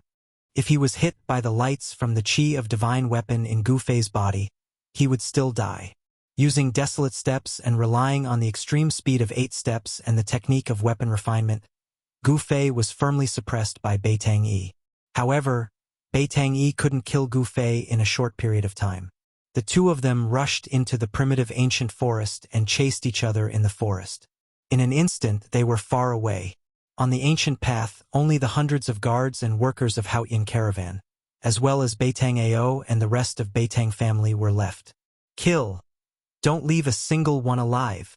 Bai Tangyo came back to his senses and immediately gave a murderous order to the dozen black-clothed men. Yes, the dozen black-clothed men received the order in unison. They pulled out the weapons at their waists and pressed towards the hundreds of black-clothed guards of Haoyin caravan. On the ancient path, the weapons swayed and flashed with cold lights. Instantly, a murderous aura filled the air. Chapter 123. Roar! Under the lead of Bai Tangyo, the dozens of Bai Tang clan experts roared and charged towards the Haoyin merchant group. These dozens of people's eyes were frighteningly sharp without a trace of emotion. Their footsteps were steady and they moved quickly. They were definitely killing machines. Protect the young master, kill! The 12 yellow-clothed guard commanders of the Haoyin merchant group raised their arms and shouted at the same time. They charged towards the Bai Tang clan experts. Kill! Hundreds of green-clothed guards shouted in unison. Their imposing manner was like a rainbow. Their weapons covered each other. Cold light flickered on the ancient path, and a fierce murderous aura immediately filled every inch of space on the ancient path. The green-clothed guards of the Haoyin merchant group all knew Ling Luoyan's identity. Although Ling Luoyan was a woman, she was disguised as a man. In front of outsiders, everyone called her young master, and no one called her young mistress. Apart from the group of guards who were unafraid of death and charged forward, the other dozens of guards protected Ling Luoyan as they retreated. The workers had already fled in all directions. Pong! Like a dozen whirlwinds, the dozen black-clothed experts of the Bai Tang clan directly crashed into the group of guards. Immediately, blood burst out, broken weapons flew, and then people also flew. Like a broken sack, they were thrown away by a violent force. They died in mid-air. A massacre suddenly broke out on the ancient path under the moonlight. Can't even withstand a single blow. Bai Tangyo was like a sharp black sword. He was directly among the hundreds of imperial guards. His body emitted a bizarre energy fluctuation. All the weapons that were chopping towards him were inexplicably reversed and chopped the bodies of the imperial guards who were attacking him. Bai Tangyo was too lazy to care about these guards. With his hands behind his back, he quickly passed through the hundreds of guards. Wherever he passed, the guards beside him all fell to the ground. He did not attack those guards. Those guards were all killed by their own swords. Such an unfathomable divine ability made the group of guards shudder with fear. But no one retreated because of this. No one retreated because of Bai Tangyo's unfathomable divine ability. The group of green-clothed guards still fiercely rushed towards Bai Tangyo. Hand over that thing, and I'll leave your corpses intact. Bai Tangyo swept away his previous sorry state from being forced by Gu Fei, and chased after Ling Luoyan and the others in an extremely domineering manner. The guards who were rushing towards Bai Tangyo couldn't even touch Bai Tangyo's clothes with their weapons and died under their own weapons inexplicably. Along the way, the sound of bodies crashing onto the ground could be heard. Fresh blood stained the bluestone on the ancient path, then seeped into the ground through the cracks. The green-robed guards of the Haotian caravan were not on the same level as the experts trained by the Beitang clan. Their screams were earth-shattering. The green-robed guards' screams before they died were shrill and ear-piercing. Flesh and blood splattered everywhere. The ancient path turned into a living hell in an instant. Beitang Ao. When Uncle Zhong saw more than half of the guards he had trained were killed in an instant, he couldn't help but feel extremely angry. What? He spurted out a mouthful of blood. He. Beitang Ao grinned hideously as he approached Ling Luoyan, Uncle Zhong, and the others. His surroundings seemed to have turned into a black hole, causing others to be unable to sense any of his aura. It was as if he didn't exist. A yellow-robed guard commander pushed his feet off the ground and leaped into the air. The long sword in his hand turned into a dazzling ray of light and slashed towards Beitang Ao's head. Die! The yellow-robed guard commander roared angrily. His eyes were filled with fury and his face was filled with determination. He knew that this demon-like guy would reverse his move, but he still made his move. Humph! Beitang Ao sneered disdainfully and continued to walk forward as if he was taking a stroll in the park. Sure enough, before the resplendent swordlight could strike Beitang Ao, the yellow-clothed Imperial Guard commander felt his wrist fiercely shake. After that, the swift and fierce swordlight that he struck out, under his horrified and inconsolable gaze, turned around and struck towards his own head. It was the same move, the same sharpness, the same indomitable will. Puff! A mist of blood burst out in the air and 2 pieces of a corpse fell from the sky. The yellow-robed guard commander was actually split into 2 halves by his own sword move. Seeing this scene, the 2 maids, Ling Luoyan, Xiao Chui, and Xiao Yu, instantly turned pale with fright. The incomparably bloody scene made their chests feel stuffy and they had the urge to vomit. I don't have time to play with you guys. Beitang Ao's face revealed an evil smile. Then, his right hand directly grabbed towards the heavily injured Uncle Zhong, completely ignoring the 20 to 30 guards that were protecting Ling Luoyan. The dozens of green-robed guards that were protecting Ling Luoyan, Uncle Zhong, and the others as they retreated were now left with only 20 to 30 people. Even their commander had died tragically. However, it must be said that the green-robed guards of the Haotian merchant group were extremely loyal to Ling Luoyan. Even when facing a terrifying enemy like Beitang Ao who they knew they couldn't defeat, they still showed no signs of collapsing. None of them dared to escape without permission. Thousands of green energy threads shot out from Beitang Ao's right hand like silk and entangled Uncle Zhong who was protected in the middle by a group of guards. Chi chi chi. The extremely fine green energy threads rapidly traversed in the void, emitting a slight sound of breaking through the air. Everyone's expression changed and they felt despair. Even Uncle Zhong's arm was cut off by this strange green energy thread. This damn thing could even cut weapons. If a person was entangled by it, wouldn't he die without a complete corpse?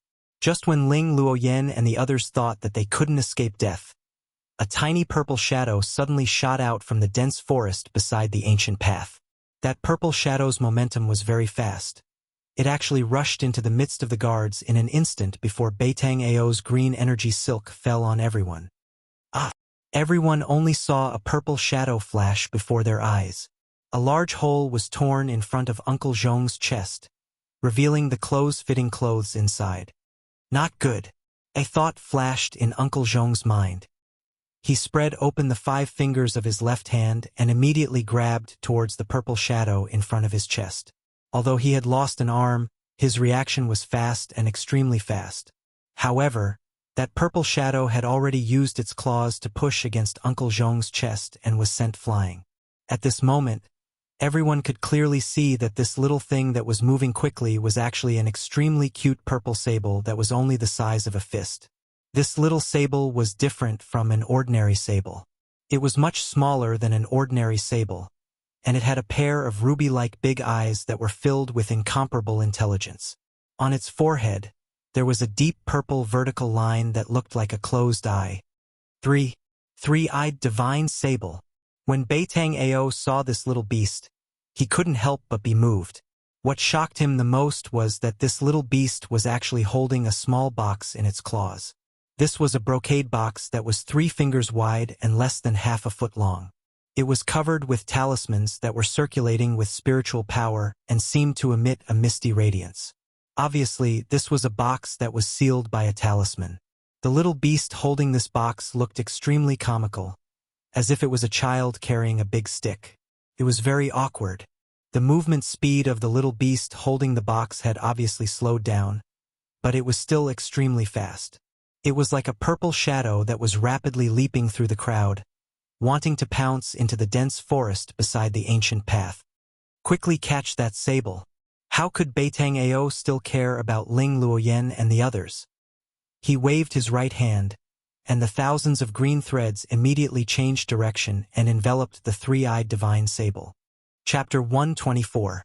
This little marten was the mystical little marten that Gu Fei had encountered previously, the one that fed on the crystal cores of fierce beasts.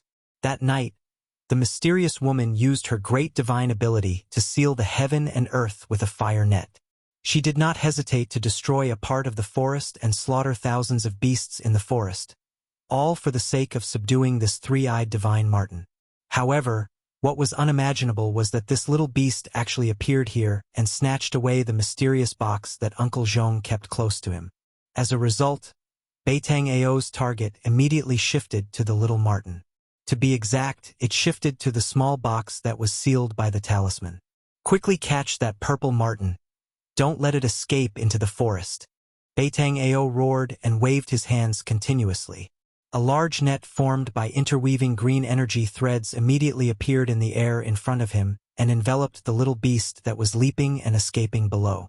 Apart from the little beast that was holding the mysterious small box, there were also 7 or 8 Qingyi guards from the Haotian merchant group that were enveloped by the energy net. None of them were spared as they were all sliced into thousands of pieces by the energy net that enveloped them. Blood sprayed everywhere as their entire bodies collapsed like building blocks, turning into a pile of minced meat. Wah! Seeing such an extremely bloody scene, Ling Luoyan and the 2 maids, Xiao Chui and Xiao Yu, immediately felt as if their chests were overturned and they vomited out everything that they had eaten during dinner. When Uncle Zhong and the group of guards saw this, their faces became incomparably pale. This black-clothed youth's method of killing was extremely bloody. Even though they were used to seeing death and blood, they still felt fear and trepidation. Although the little marten was holding a box that was even taller than it, its movement speed was still extremely fast. In the instant that it was about to be enveloped by the energy net, it actually scuttled out from under the net. Chirp, chirp. The little marten let out a cheerful chirp. Its calves supported itself on the bluestone surface of the ancient path and instantly turned into a purple shadow. It held the small box and rapidly pounced towards the dense forest beside the ancient path. As long as this little beast entered the dense forest, it would be difficult for Beitang Ao and the rest to capture it. At this moment, the dozen murderous black-clothed men had already surrounded it. Pong! His 5 fingers were like steel hooks. One of the black-robed men directly grabbed at the purple shadow. The power of the claw shook the void, making the sound of the air exploding. Such a powerful claw force. Uncle Zhong, who was protected by a group of guards, couldn't help but be shocked when he saw how powerful the black-robed man's casual grab was. At this moment, the Qingyi guards that had been scattered by the dozen or so Beitang family experts had already gathered towards Ling Luoyan's side. After being attacked by the dozens of black-clothed men for a while, the hundreds of green-clothed guards were either dead or injured. There were less than 200 people left. Could be said that they had suffered heavy casualties. The subordinates trained by the Beitang family were even more terrifying than the Grim Reaper that harvested human lives. The bloody battle just now was simply a one-sided situation. Even the hundreds of green cloth guards found it difficult to contend against these dozens of death gods. The black-clothed man's peerlessly swift and fierce claw instantly enveloped the little marten. However, the little marten let out a squeak, and a ball of dazzling purple light suddenly erupted from its body, directly colliding with the black-clothed man's sharp claw. Wah! In the next moment, a painful roar sounded. The black-clothed man's sharp claw that was swiftly grabbing down actually exploded. His entire palm was blasted apart by the ball of purple light, turning into a mist of blood. Not only that, the purple ball of light that the little Martin had transformed into flashed in the air. Pooh! It directly pierced through the black-clothed man's chest, piercing through his entire body. Pooh-chee! Pooh-chee!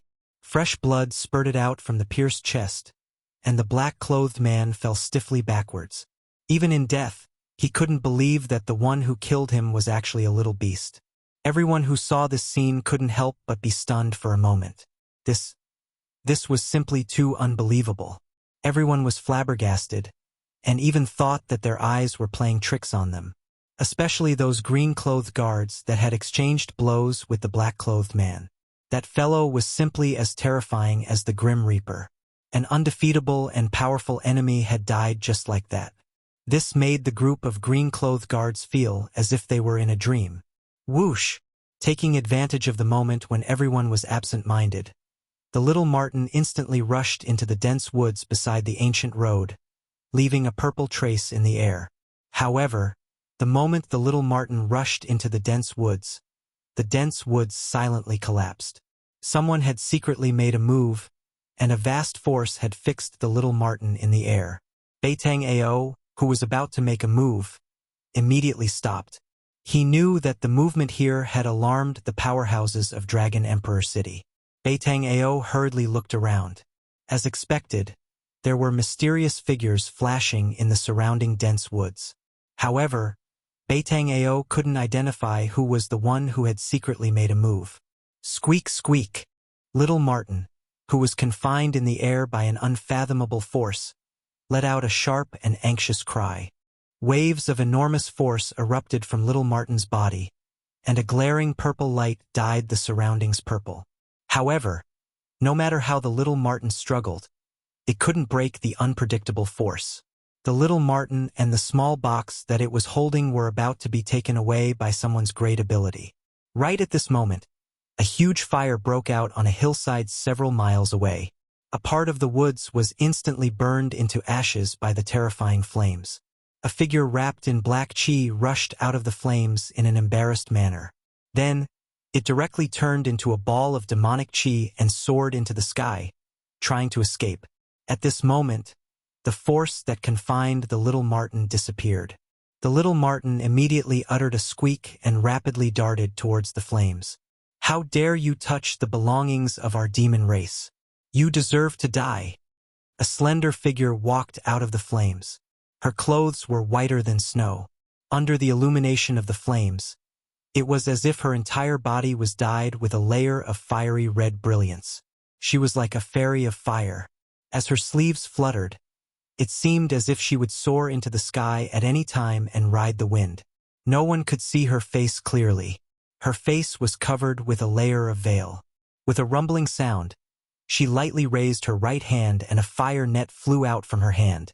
It flew towards the escaping demonic chi.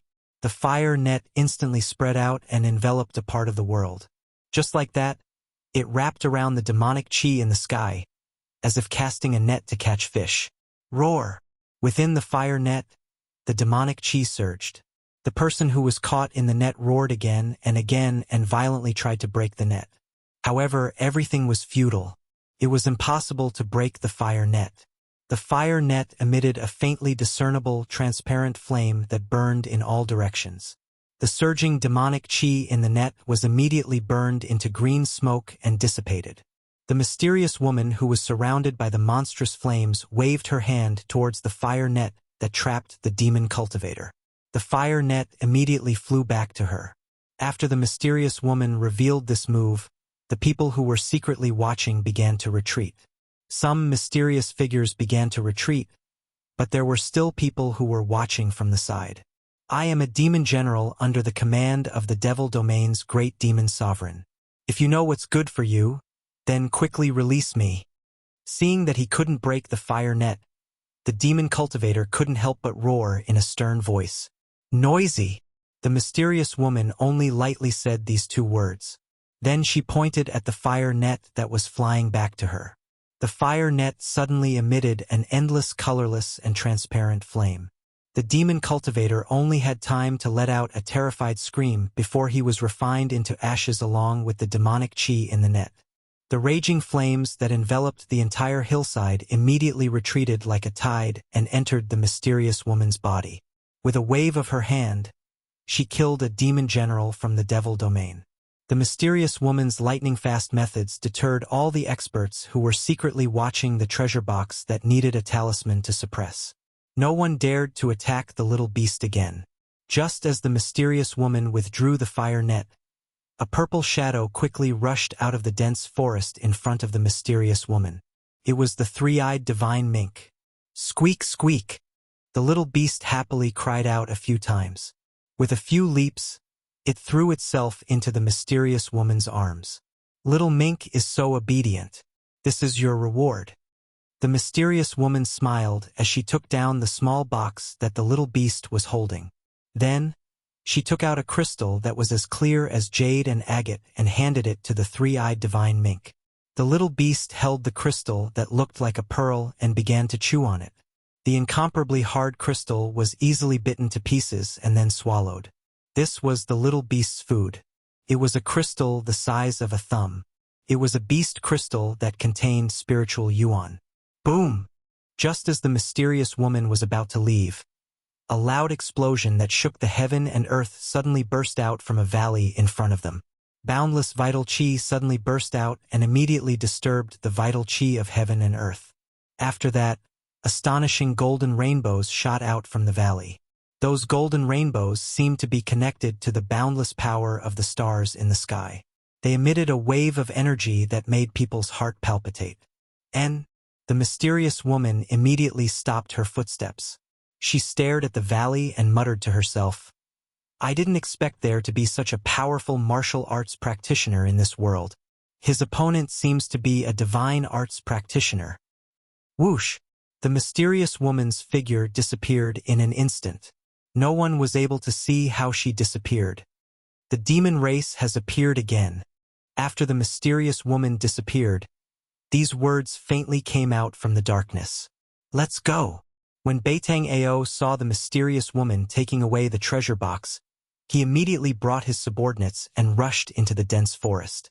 They rushed towards the valley where the loud explosion was coming from. In the valley a few miles away, the battle between Beitang Yi and Gu Fei had already reached the climax. Beitang Yi still held the absolute upper hand and firmly suppressed Gu Fei. But as the battle continued, Beitang Yi was secretly startled because Gu Fei was terrifyingly tenacious. Even after suffering continuous attacks, he still stood up from the ground and wiped the bloodstain from the corner of his mouth. Then, he continued to fight with him like a madman. Chapter 125. This was a small valley, a messy little valley. The ground was cracked, the trees were toppled, and the huge rocks were shattered into pieces. Shocking pits of all sizes were scattered all over the valley. In the entire valley, there was no piece of land that was intact. It was all destroyed by the aftershocks from the battle between Gu Fei and Beitang Yi. At this moment, Gu Fei climbed out from a pit and shook off the dust on his body. He wiped away the blood on the corner of his mouth and looked indifferently at the figure that was standing on a broken tree stump like a huge mountain. A divine arts practitioner of transcending mortality realm is indeed powerful. However, this person has probably just broken through to transcending mortality realm not long ago. If it's a strong practitioner like Zhao Xuanji, I can only flee at the sight of the wind. Gu Fei thought to himself. He wasn't discouraged and was instead a little excited. This kind of opponent was exactly what he needed at the moment. "I don't believe I can't kill you." Beitang Yi had already discovered that Gu Fei was much stronger than he had imagined. This was simply the strength of a practitioner that was close to transcending mortality realm. It was very terrifying.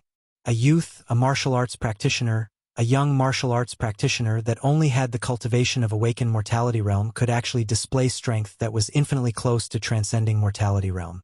This truly shocked him. Legend had it that martial arts practitioners that were successful in cultivation were very terrifying. Among the same level practitioners, it was hard to find a worthy opponent. This doesn't seem to be a baseless rumor. Bei Tang Yi's heart trembled. Bei Tang Yi had long since wanted to kill Gu Fei, but at this moment, his killing intent had already risen to the limit. Gu Fei had to die.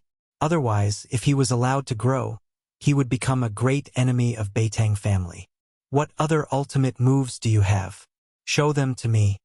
Gu Fei's battle intent was like a rainbow.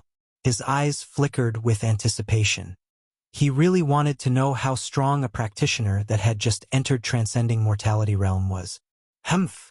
Bei Tang Yi snorted coldly and took a step forward. In an instant, he had traversed dozens of yards and arrived above Gu Fei. Rotation of 5 elements. Obliterate heaven and earth. Along with Bei Tang Yi's loud shout, a mountain-like energy fluctuation immediately erupted from his body. At the same time, his body surged with colorful rays of light. The rainbow-like multicolored divine radiance seemed to have spirituality. It spread out. Bei Tang Yi's figure disappeared within the resplendent multicolored divine radiance. A huge whirlpool was formed. Boundless power of the 5 elements gathered together, shaking heaven and earth. Everything in the area shook violently, and the broken trees and boulders on the ground all flew into the air. Roar! Gu Fei let out an angry roar and immediately lowered his waist into a horse stance. His feet seemed to have grown roots on the ground, and no matter how the world shook, he still stood firmly on the ground. The vortex formed by the power of the 5 elements finally condensed into a huge 5-colored millstone. This gigantic millstone emitted terrifying fluctuations that caused one's heart to palpitate. As it spun, it obliterated everything. At the same time, a great suction force began to appear, sucking in everything that was enveloped by the millstone before completely obliterating it. Gu Fei's expression was incomparably dignified. He tried his best to resist this suction force. His entire body emitted a blazing aura, and the thick earth energy surged out from his feet, tightly binding him to the ground. Gu Fei seemed to have merged with the earth under his feet. The great suction force of the 5 elements reincarnation cycle could not pull him into the 5 elements millstone that was grinding down below for a moment. This guy is starting to go all out. Gu Fei felt a great danger descending upon him. Bei Tang Yi didn't hold back at all. He actually fused the 5 elements into a 5 elements great millstone that could destroy everything. He wanted to obliterate Gu Fei. It was easy to imagine how strong Bei Tang Yi's killing intent was. If I still can't kill him like this, then I would be a transcending mortality cultivator in vain. At this moment, the clothes on Bei Tang Yi's body, which had transformed into the great millstone of 5 elements of extinction, had already been torn to shreds. Blue veins were popping up on his body. He had exerted all his strength, but because he had overloaded his 7 apertures by activating the 5 elements as one divine ability, traces of blood were seeping out. Even if he could successfully kill Gu Fei, his vitality would be greatly damaged. All the experts who were secretly watching this battle were shocked by the profundity of the Bei Tang clan's 5 elements. The power of the 5 elements rotated and obliterated the heaven and earth. If this divine ability was cultivated to the extreme, what kind of scene would it be? The Bei Tang clan was indeed a cultivation clan with an incomparably rich heritage. Some people couldn't help but be vigilant towards the Bei Tang clan of Yen country. The 5 elements formed into the Samsara millstone emitted a terrifying aura that could destroy the heaven and earth. This made Gu Fei feel the aura of death. Transcending mortality cultivators were indeed outstanding. Even if he had just entered the transcending mortality realm, this Bei Tang Yi was already very scary. If an ordinary 8th celestial layer cultivator met him, they would only be able to wait for death. However, Gu Fei was not an ordinary 8th celestial layer cultivator. He was a heaven-defying body cultivator. It was his nature to constantly challenge his limits. The stronger he met, the stronger he would become. Only then would he be able to break the shackles of his own cultivation. Divine weapon's essence for me to use. Without thinking, Gu Fei guided the divine weapon's essence into his hands. Buzz! A sword cry soared to the sky. It was like a crane's cry to the 9 heavens, a dragon's roar. An unparalleled sword energy soared to the sky, causing the heaven and earth to lose their color. This guy! Roar! Beitang, who was inside the five elements samsara millstone, was shocked when he saw this. He desperately drove the five colors millstone to grind down. However, it was not easy to use such a great divine ability that could shake the heaven and earth. Blood flowed from Beitang's 7 orifices. His face was as ferocious as an evil spirit. However, it was difficult for him to drive the five elements samsara millstone to grind down Gu Fei. However, the speed of the five elements samsara millstone's grinding speed had increased by a lot. At this time, the slowly rotating five colors millstone was less than 5 zhang away from Gu Fei. The mighty destructive power caused the heaven and earth to shake. Cracks began to appear on the ground. If you can unite the five elements, so can I. Gu Fei went all out. He had no choice but to go all out.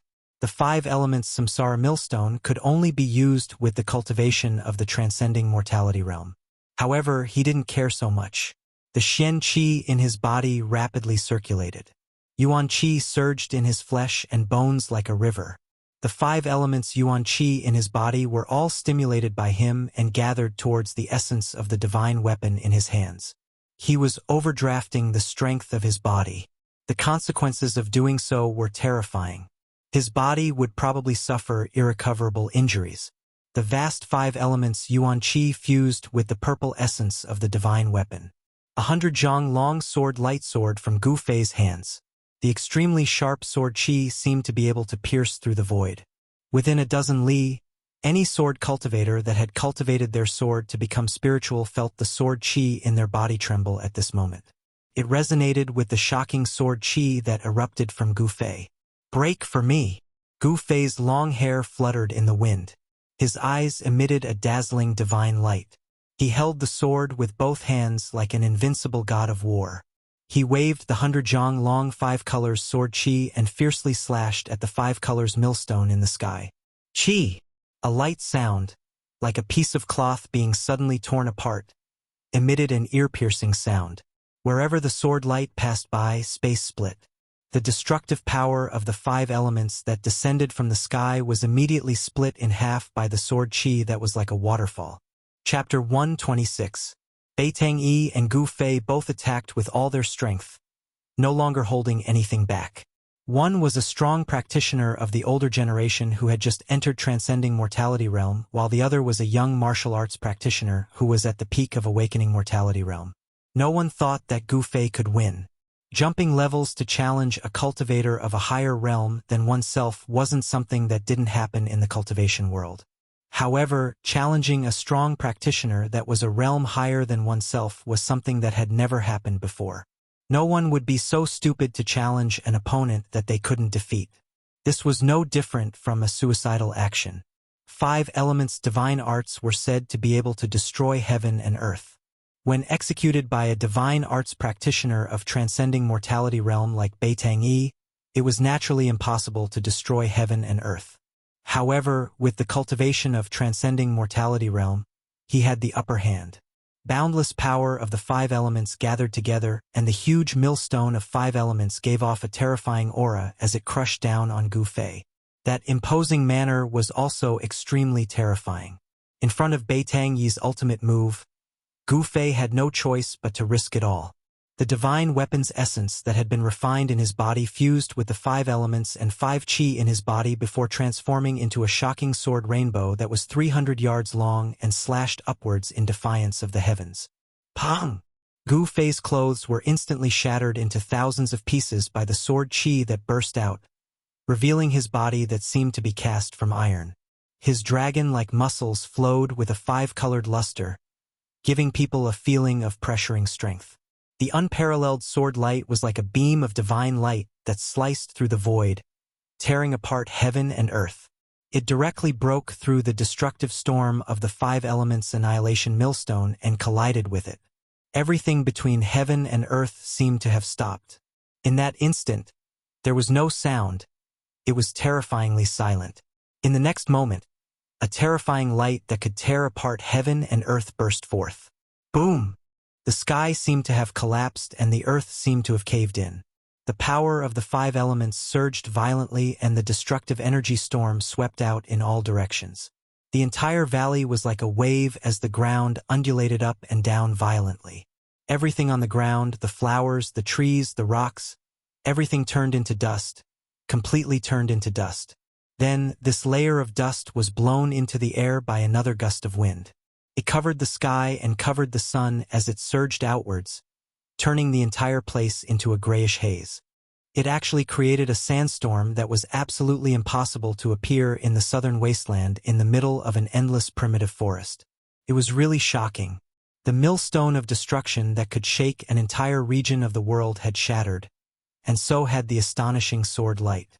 At the center of the collision between the millstone of destruction and the sword light condensed from the battle skills of the five elements, the violent power of the five elements seemed to have turned the region of space into chaos. The pressure that surged out caused the hearts of the people who were secretly watching to palpitate. Beitang-yi was sent flying more than 300 zhang away by the frightening power that burst out. Only after falling down from the sky did he stagger a few steps and spit out a mouthful of blood.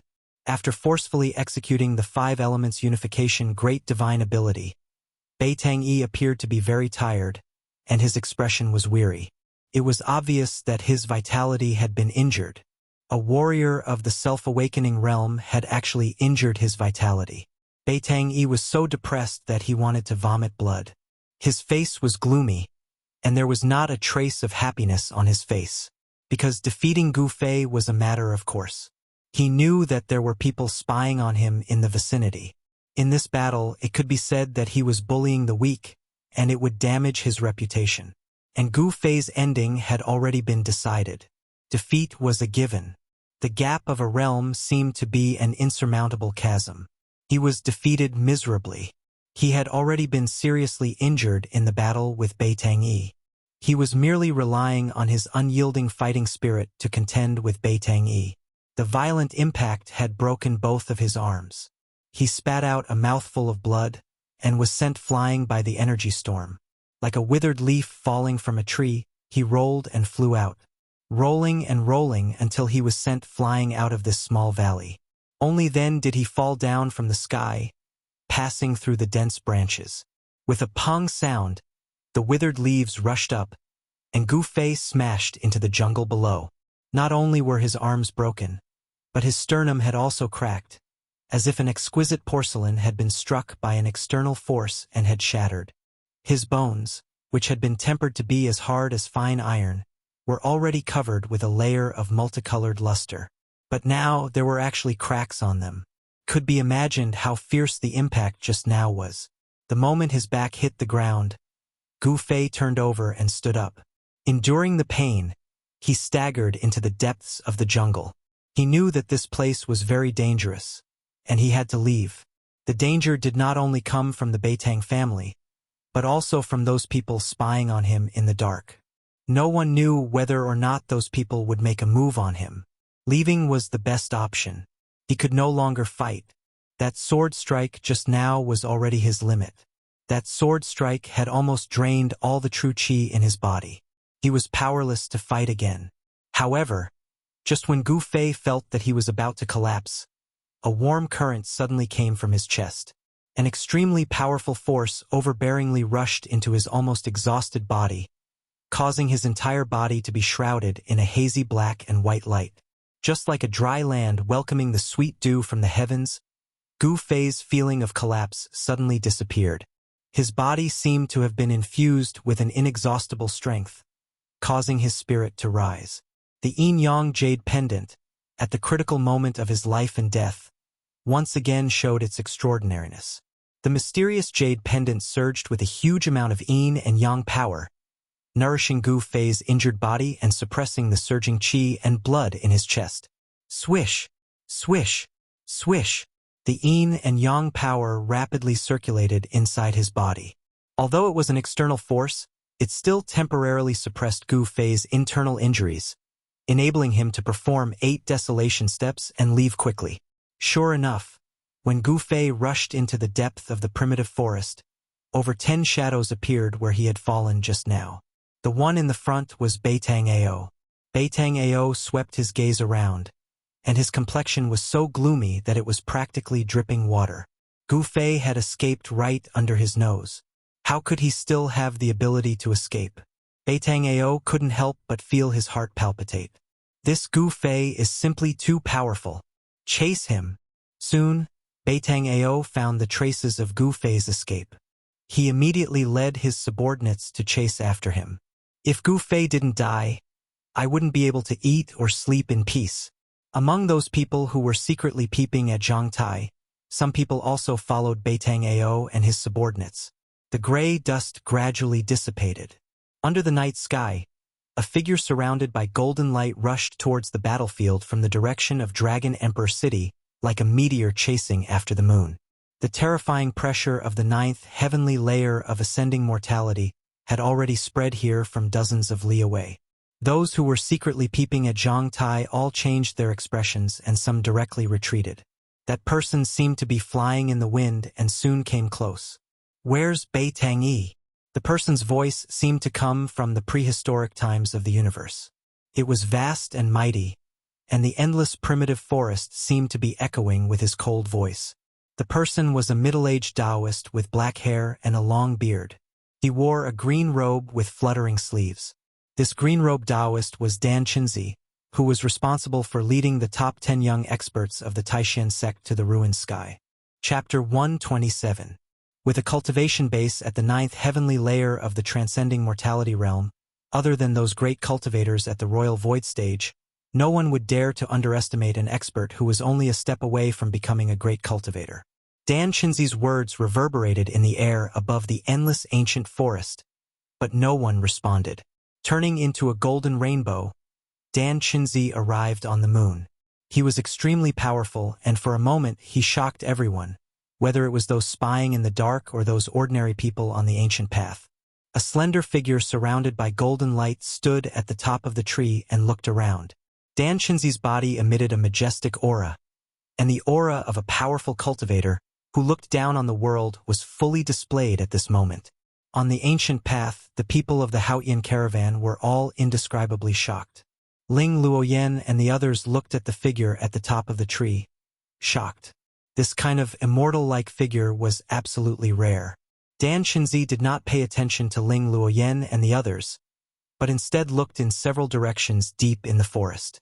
He sensed that there were powerful cultivators hiding nearby.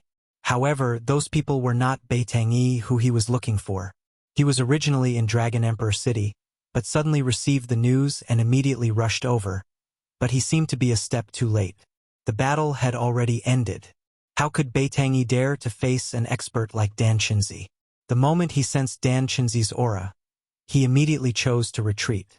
Compared to Dan Qinzi, Beitang Yi, a cultivator who had just entered the transcending mortality realm, could not be compared at all. Their cultivation bases were like heaven and earth. For cultivators who had entered the transcending mortality realm, it was very difficult to advance to each realm. Correspondingly, with each realm, their cultivation base would take a big step forward, and their strength would multiply. This was not a breakthrough in a large realm. The transcending mortality realm was divided into 9 heavens. As long as one took these 9 big steps, they would be qualified to challenge the cultivation barrier of a large realm. Dan Qinzi was one of the few cultivators in the Taishan sect who was qualified to challenge the controlling void realm. As long as he could successfully take that step, he, Dan Qinzi, would be a great cultivator of the controlling void realm. Whoosh! Dan Qinzi's figure instantly disappeared from the top of a big tree beside the ancient path, and then directly appeared on a collapsed cliff beside a small valley several miles away. Someone is fighting here. Dan Qinzi carefully sensed the chaotic yuan qi fluctuations in the void, which were still very messy. It really is Gu Fei's aura. Dan Qinzi used his 9th heavenly layer ascended mortality realm spiritual sense to capture the extremely weak aura that Gu Fei left behind in the valley. Dan Qinzi immediately perked up and a smile appeared on his grave face. Very good. He really didn't die to Zhao Xuanji's sword. Dan Qinzi's unruffled state of mind began to ripple. Gu Fei was a disciple of the younger generation in the 9 meridians of Taishan. Dan Qinzi would not have given such a disciple a second glance under normal circumstances. However, Gu Fei was not an ordinary disciple. Of the 9 meridians of Taishan, Gu Fei was the only successor of the Ling Chui Peak. If Gu Fei died, then the orthodoxy of the Ling Chui Peak would cease to exist.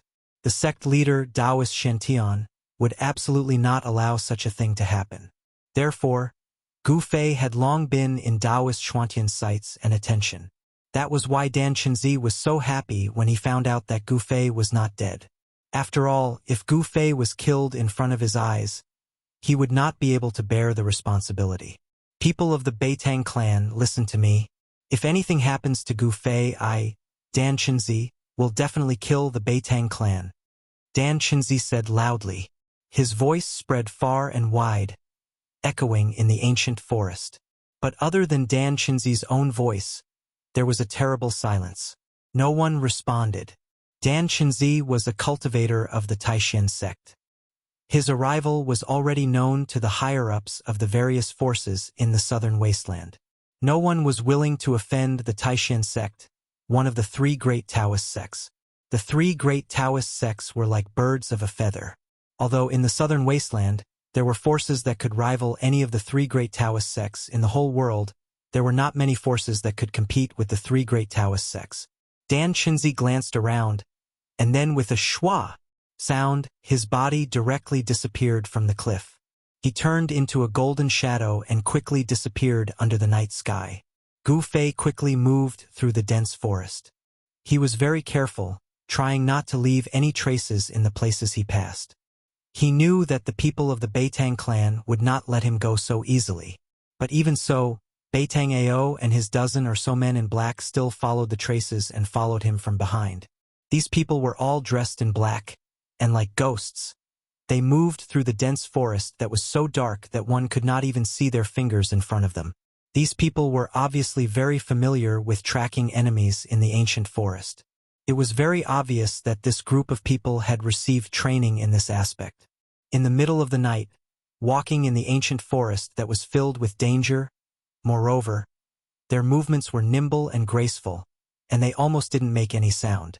And, including that Beitang Ao, there are a total of 15 people chasing after me. On the crown of a big tree, Gu Fei temporarily stopped.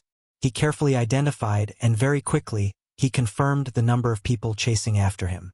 His arm was broken, and he couldn't use both of his hands for the time being, which made it somewhat inconvenient for him to move. However, he still had a pair of legs, and with the yin and yang power transmitted by the mysterious jade pendant into his body, for the time being, Gu Fei still had some strength to protect himself. Gu Fei was confident that even if he was seriously injured, he would still be able to kill these reckless people who chased after him. Holding his breath and restraining all the aura in his body, Gu Fei hid in the crown of the tree, motionless, as if he had merged with the surrounding space. Sure enough, very soon, a black shadow appeared near the big tree where Gu Fei was hiding, and was carefully moving towards the big tree. This was a man with a hideous scar on his face. He was like a cheetah, vigilantly glancing all around. As if he had sensed something, he began to slow down his speed. The forest was covered with a thick layer of withered branches and withered leaves, filling the air with a rotten smell. The quiet mountain forest gave people a kind of invisible, oppressive feeling.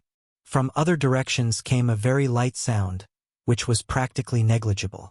This man's companions were very close to him. The nearest two people were less than 30 meters away from him. 15 people, including Beitang Ao, were advancing in the forest in a fan shape. Just at the moment when that black-clothed man touched the bottom of the tree, Gu Fei moved. Like a goshawk hunting its prey, he silently swooped down from the tree. Gu Fei bent both of his legs and directly knelt down in front of that man with the pressure of empty tie. By the time that man realized that something was wrong, both of Gu Fei's knees were already on the shoulders of that black-clothed man. Suddenly, a burst of crackling sound came from inside that black-clothed man's body. His spine was instantly broken into 17 or 18 pieces by the fierce power. His whole body became shorter out of nowhere, and he didn't even have the time to scream. His throat was blocked by the blood that gushed out. Gu Fei grew up in the Ling Chui Peak of Taishan Mountain. Usually, when he had nothing to do, he would go into the depths of the mountain forest to find ferocious beasts to practice martial arts. Calling him the king of the mountain forest was not an exaggeration at all. Everything in the mountain forest was very familiar to him. After kneeling down and neatly killing this black-clothed man, Gu Fei somersaulted in the air. After landing on the ground, he didn't stop and instantly rushed into the dense forest at the side. Swish! Swish! Swish! Shadows flashed, and Beitang Ao's figure appeared under the big tree.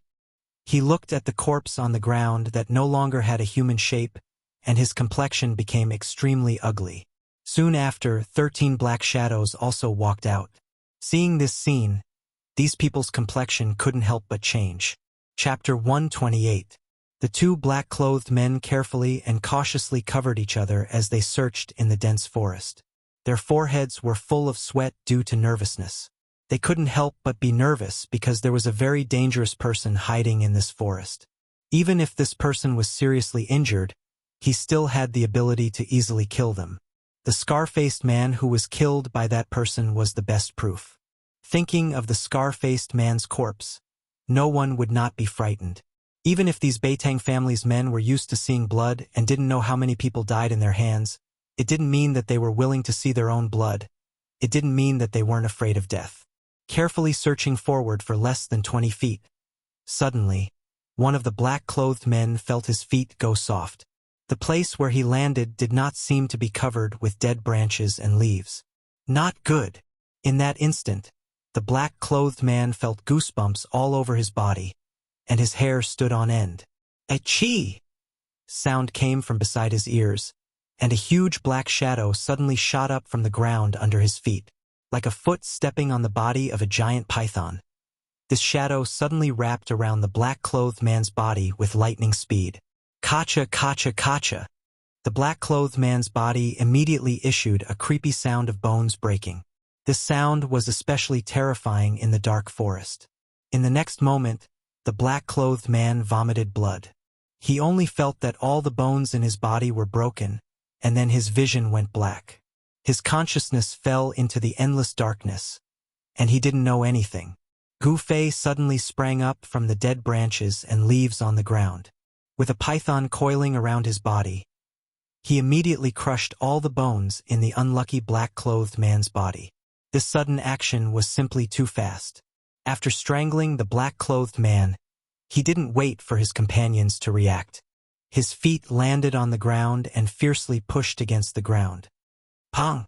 The dead branches and leaves under his feet suddenly exploded.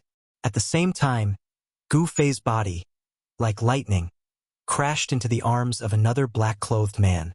This move was learned by Gu Fei in the Taishan Mountain when he was fighting with the giant bear of the mountain. This giant bear had 3 killer moves when hunting other beasts. They were hug, hit, and slap. The giant bear was extremely strong. Hugging, ramming, and smacking were the giant bear's trump cards. A single hug from the giant bear could break the bones of a ferocious beast. A single charge from the bear could even shatter a boulder. A single slap from the bear could break a towering tree. If a human was hit by a giant bear like this, even if they didn't die, they would be half dead. The powerful force of Gu Fei's shoulder was even more ferocious and terrifying than the impact of a giant bear. With a single collision, all the bones in the upper body of the black-clothed man were broken inch by inch, and his internal organs were instantly crushed into mud. Kacha kacha! The man in black who was hit by Gu Fei burst out with the sound of bones shattering. Blood spurted from his mouth, and his whole body burst into a mist of blood.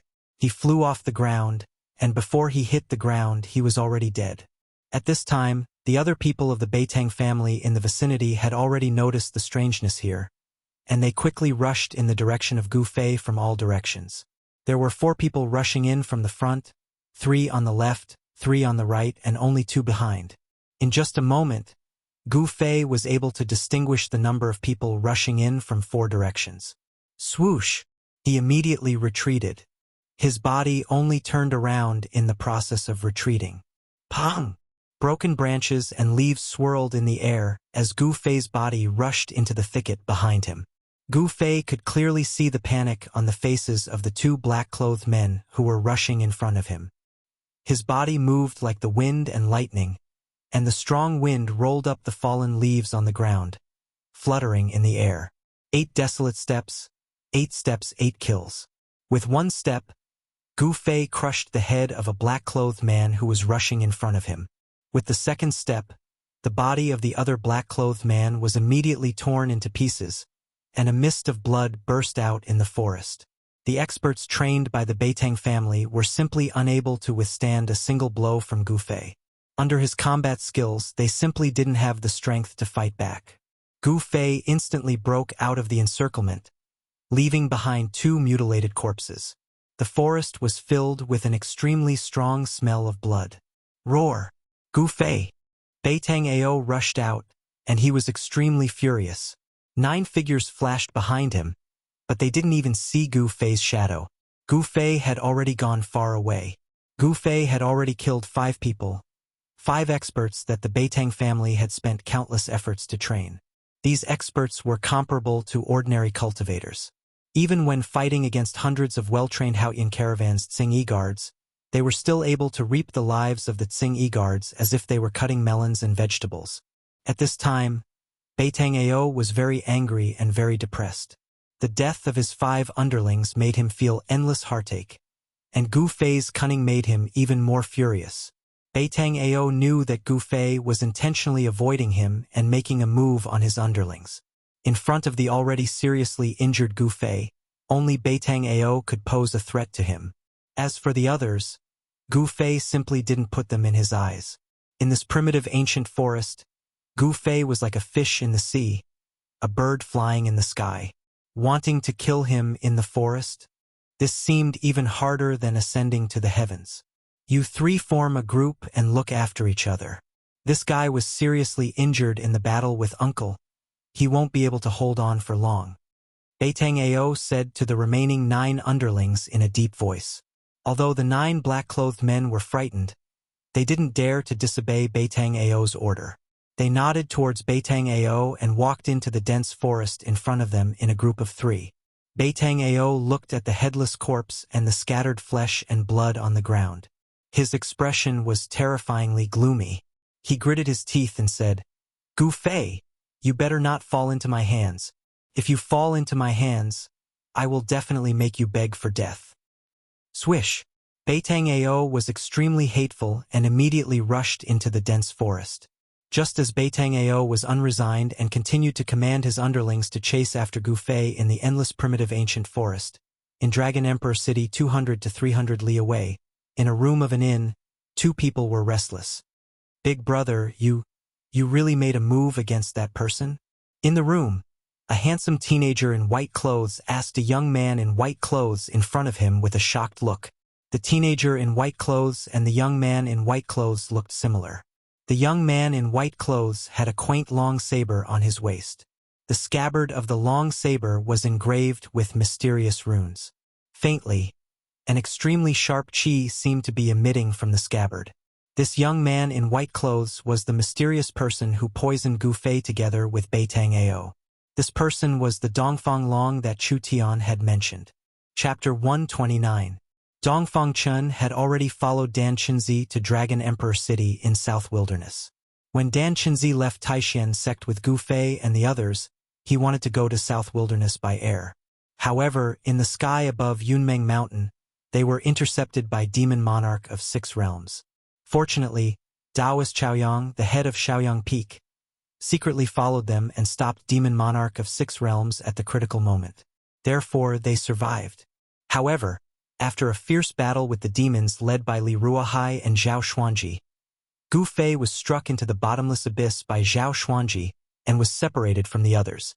In the end, Mad Demon Li Ruohai and Fire Sword Demon Zhao Xuanji were driven away by Dan Qinzi, who was at the 9th level of the Transcending Mortality Realm. Li Lingfeng, Ziyu, Dongfang Chun, and the others were only slightly injured. Among the top 10 experts of the younger generation of the Supreme Mystery Sect, apart from Gu Fei, whose life and death were unknown, fortunately, no one had died in the confrontation with the demon dweller. When Dan Qinzi returned, he went down that bottomless abyss and discovered that there was a surging underground river that led to an unknown place. Dan Qinzi thought that Gu Fei was most likely dead. After all, Zhao Xuanji was a powerhouse at the Ascending Mortality Realm and cultivated sword immortal skills. Even Dan Qinzi had to avoid his full-strength strike, not to mention Gu Fei, who was only at the 8th sky of awakening mortality realm.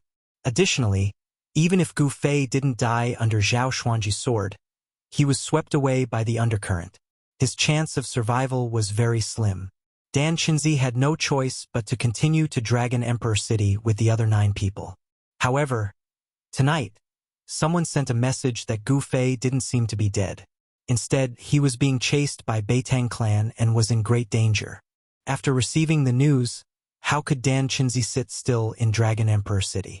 No matter whether it was true or not, he left Dragon Emperor City at once and flew towards the direction pointed by that person.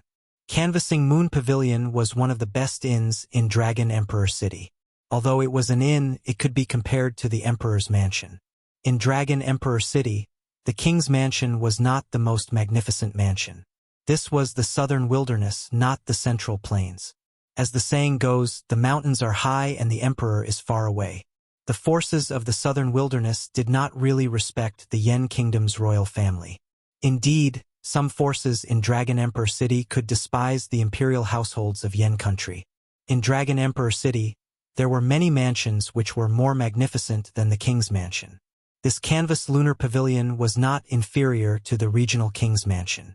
It was all because behind the canvas lunar house, there was a power that even the southern wasteland duke could not help but look down on. Aside from the main building of the canvas moon pavilion, there was a courtyard behind it that was thousands of feet in circumference. Within the courtyard, there were 2, 9, and 18 courtyards scattered in a picturesque manner.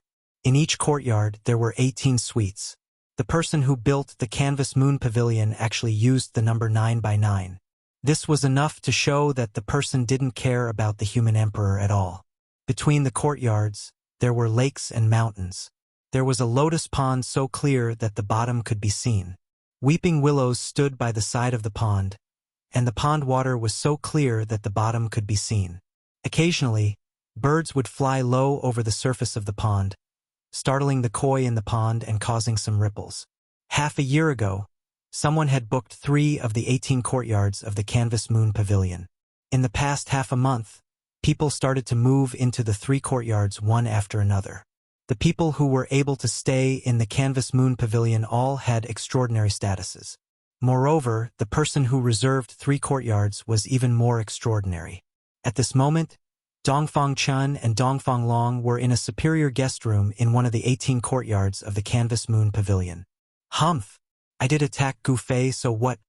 Seeing his younger brother's nervous look, Dongfang Long couldn't help but feel a bit disdainful inside. So what? If I had known it earlier, I would not have told you about Gu Fei. Dongfang Chen's expression changed.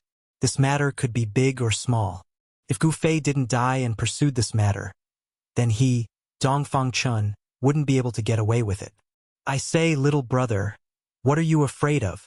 That Gu Fei is just a 4th-generation disciple of the Supreme Mystery Sect.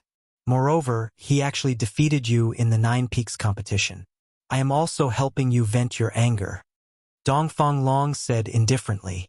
Dongfang Chun couldn't help but smile bitterly and said, although Gu Fei is hateful, I want to defeat him fair and square.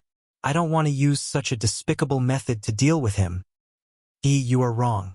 The idea of poisoning him was not mine, but Beitang Ao's doing. Dongfang Long laughed. Furthermore, haven't I already leaked the news of the Beitang family's pursuit of Gu Fei to that martial uncle of yours? An imperceptible cold light flashed across Dongfang Long's deep eyes. You, the Beitang family and Gu Fei have long been enemies. If you do something unnecessary, are you not afraid of causing a dispute between the Beitang family and the Supreme Mystery Sect? When Dongfang Chun heard this, he immediately knew the intentions of his elder brother. He knew his elder brother very well. He was very shrewd, and when he did things, he only pursued the goal and would do anything. Isn't it good to make some enemies for your opponent? Moreover, does the Beitang family have the strength to compete with the Supreme Mystery Sect? Dongfang Long looked at Dongfang Chun meaningfully and said with a faint smile, You! Dongfang Chun couldn't help but be angry. A cultivation family that could be passed down in the cultivation world was not as simple as it seemed on the surface. If the Beitang family suddenly had 1 or 2 great cultivators of the controlling void realm, It would be enough for the supreme mystery sect to suffer. When the Dongfang brothers were talking in the room, in the endless primitive forest hundreds of miles away from Dragon Emperor City, Gu Fei had already killed the seventh subordinate of Beitang Ao. At this time, the eastern sky began to turn white. It was almost dawn. After a night of continuous fighting, if not the yin and yang power of the Tai Chi diagram on his chest that supported Gu Fei and prevented him from falling down, Gu Fei would have long been exhausted and killed by Beitang Ao. This yin-yang fish jade pendant that had integrated into his chest definitely had a big secret. Although the extraordinariness of the jade pendant made Gu Fei a bit uneasy, he was still glad that this mysterious jade pendant had saved him once again. Beitang Ao was completely driven mad.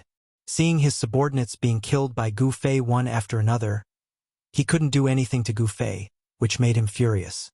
7 of his 14 subordinates had already died. Additionally, it was almost dawn.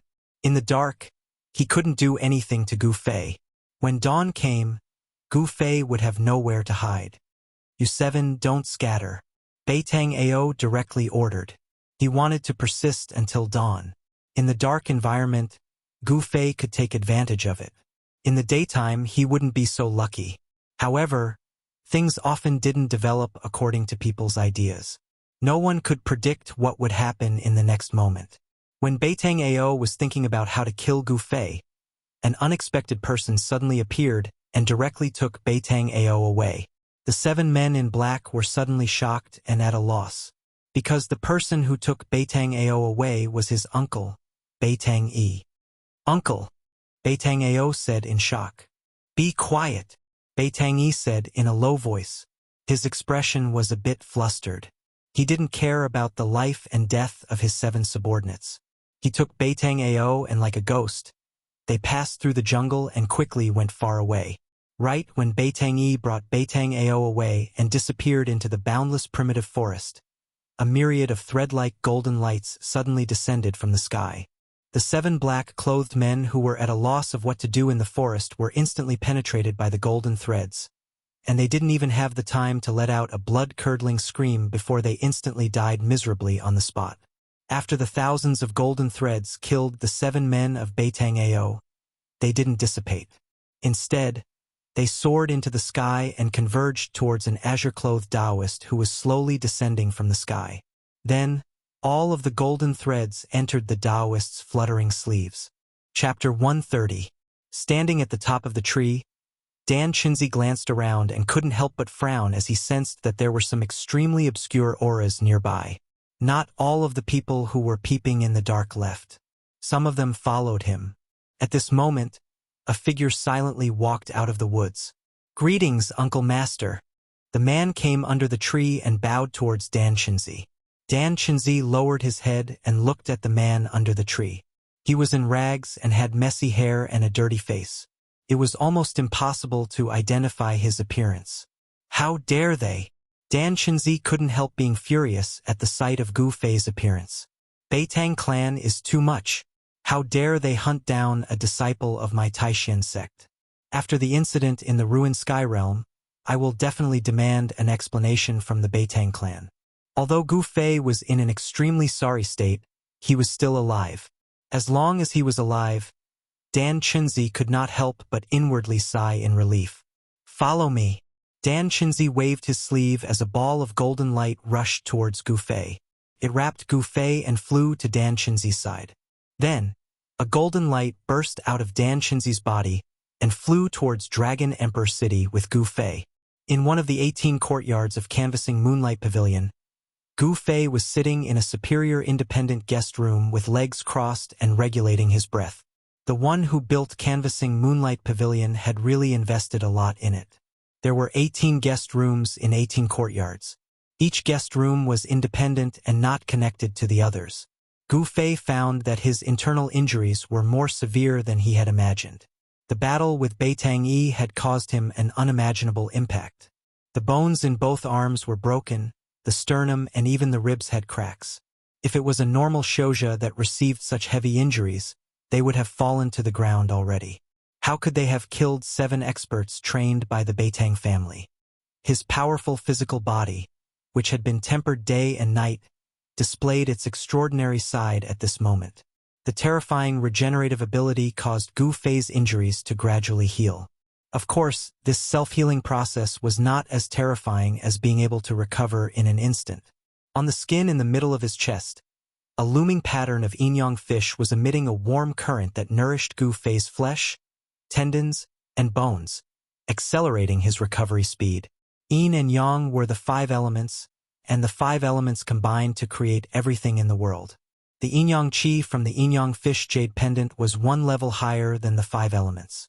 Of yin-yang qi, Gu Fei noticed that the yin and yang qi that flowed through his limbs and bones finally converged at his dantian, where it was converted into wisps of 5 elemental yuan qi by the dim ball of 5 elemental origin light in his dantian. The wisps of 5 elemental yuan qi fused into his flesh and blood, healing his injured body. After the battle of life and death, Gu Fei's insane method of comprehending the essence of martial arts in the midst of life and death seemed to have some effect. He seemed to have understood something. He no longer deliberately operated the Shen Qi and let the yin-yang and 5 elements in his body interact. In the end, his heart became calmer and calmer. Naturally, he entered the state of forgetting everything. At this moment, Gu Fei's mind was filled with the diagram of the ancient Shen Qi technique. In the ancient Shen Qi technique, there were many obscure words, but now he gradually understood them. This made Gu Fei have a feeling of dispelling the clouds and seeing the blue sky. In the ancient Shen Qi technique, there were many obscure words, but now he gradually understood them. This made Gu Fei have a feeling of dispelling the clouds and seeing the blue sky.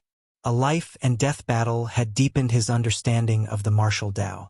The problems that he had encountered in his cultivation had also gradually become clear. At this moment, Gu Fei's state of mind had risen to a new level. On this day, Gu Fei's room was filled with ripples of yuan qi. Vaguely, there was even the sound of wind and thunder. As Gu Fei's cultivation increased by the day, the thunderous sound of the heavenly drum that came from the vibrations of his muscles and bones had started to become louder and louder. The sun rose and set, until night once again enveloped the earth. An indescribable sense of oppression began to gradually emit from Gu Fei's room.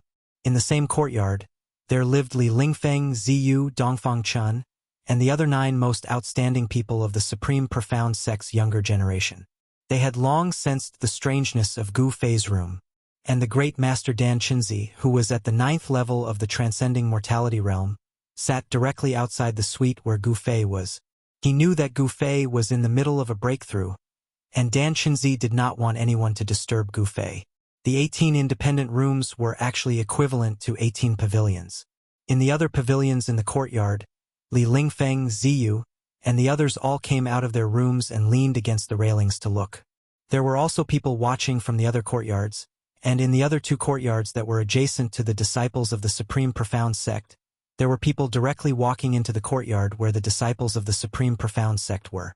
These people were all young men and women who were not even 20 years old. They were also dressed in white. But what was different from the disciples of the Supreme Profound Sect was that these people's sleeves were embroidered with imprints. There were 2 kinds of imprints on the sleeves. One was a small sword, a small cyan sword, and the other was a yellow rune. Some people had already noticed the imprints on the sleeves of these young men and women who walked into the courtyard where the disciples of the Supreme Profound Sect were. They suddenly realized that these people were all disciples of the 3 great Taoist sects. The young men and women in white with a small cyan sword embroidered on their sleeves were the disciples of the Guangxing Celestial Sect. The young men and women with a small rune embroidered on their sleeves were the disciples of the Shangqing Sect. These people were all disciples of the 3 great Taoist sects who had come to participate in the training in the ruined sky. They were also the most outstanding disciples of the younger generation of the Guangxing Celestial Sect and the Shangqing Sect. Only people from the 3 great Taoist sects would dare to walk into the courtyard where the disciples of the Supreme Profound Sect were at this time. The others, even though they had sensed the strange fluctuations coming from the courtyard where the disciples of the Supreme Profound Sect were not willing to enter the courtyard to avoid offending the disciples of the Supreme Profound Sect. These outstanding disciples of the Shangqing Sect and the Guangxing Celestial Sect all felt a great pressure when they walked into the courtyard where the disciples of the Supreme Profound Sect were. Everyone looked at the pavilion where Gu Fei was in amazement, especially the figure sitting cross-legged in front of the pavilion, which shocked the disciples of the other two great Taoist sects even more. Dan Qinzi was a strong cultivator who was only one step away from becoming a great cultivator, but he seemed to be protecting the person in the pavilion. Just who was the person in the pavilion? Why was Dan Qinzi paying so much attention to him? The curious people began to ask the disciples of the supreme profound sect they knew. There were no lights in the pavilion. It was pitch black inside. Under the night sky, the terrifying ripples and the muffled sounds of thunder came from there. For some reason, everyone felt their hearts palpitate. The dark window seemed to be connected to the abyss of hell, and there seemed to be a terrifying demon hiding in the pavilion. Everyone could not help but feel a chill in their hearts. When the moon was in the middle of the sky, the terrifying fluctuations coming from the pavilion where Gu Fei was in became more and more intense, and the pressure on everyone became more and more intense. Finally, the pavilion could no longer withstand the increasingly strong impact of the Yuan Qi, and with a loud roar, it exploded. Chapter 131. Vast Yuan Qi surged out, and the pavilion exploded into pieces. Broken bricks and tiles scattered in all directions. Inside, a person was sitting cross-legged in the air. Rays of multicolored light surrounded his body, as if there was an invisible hand supporting him in the air, causing him to float above the ground. The multicolored light originated from within Gu Fei's body. It was like a raging, multicolored divine flame was burning, refining the true body with the fire of Yuan Qi, reaching the extreme and then sublimating. At some unknown time, the yin-yang fish pattern formed by the yin-yang jade pendant in the middle of Gu Fei's chest had already completely quietened down. There was no longer any fluctuation of yin and yang energy emitted from it. The pavilion exploded into pieces, and the broken tiles and beams that exploded out were all intercepted by Dan Qinzi, who was sitting cross-legged in front of the pavilion. Dan Qinzi only extended his right hand and lightly pressed forward. The scattered tiles and broken bricks that were flying in all directions instantly stopped. They were restrained by him, and then like raindrops they fell down. The eyes of Gu Fei, who was sitting cross-legged in the air, were tightly closed. His body was violently trembling. He felt as if he had broken some kind of shackle in his body and opened a treasure in his body. A surge of power, a surge of Yuan Qi that was much stronger than the peak of the 8th level of the martial saint realm, surged out from within his body. His flesh and blood were trembling, his bones and joints were making noises, and all the bones in his body were trembling. Every inch of his body that could be reached by Yuan Qi seemed to be undergoing a subtle change. Like broken porcelain, his sternum and ribs that were full of cracks were repairing at a speed visible to the naked eye, and new bones were growing from the wounds. The broken bones in his arm were also joined together by the surge of Yuan Qi. They grew and repaired in the multicolored light that was like waves of the sea. Gu Fei seemed to have been reborn from the ashes. His heavily injured body was rapidly healing.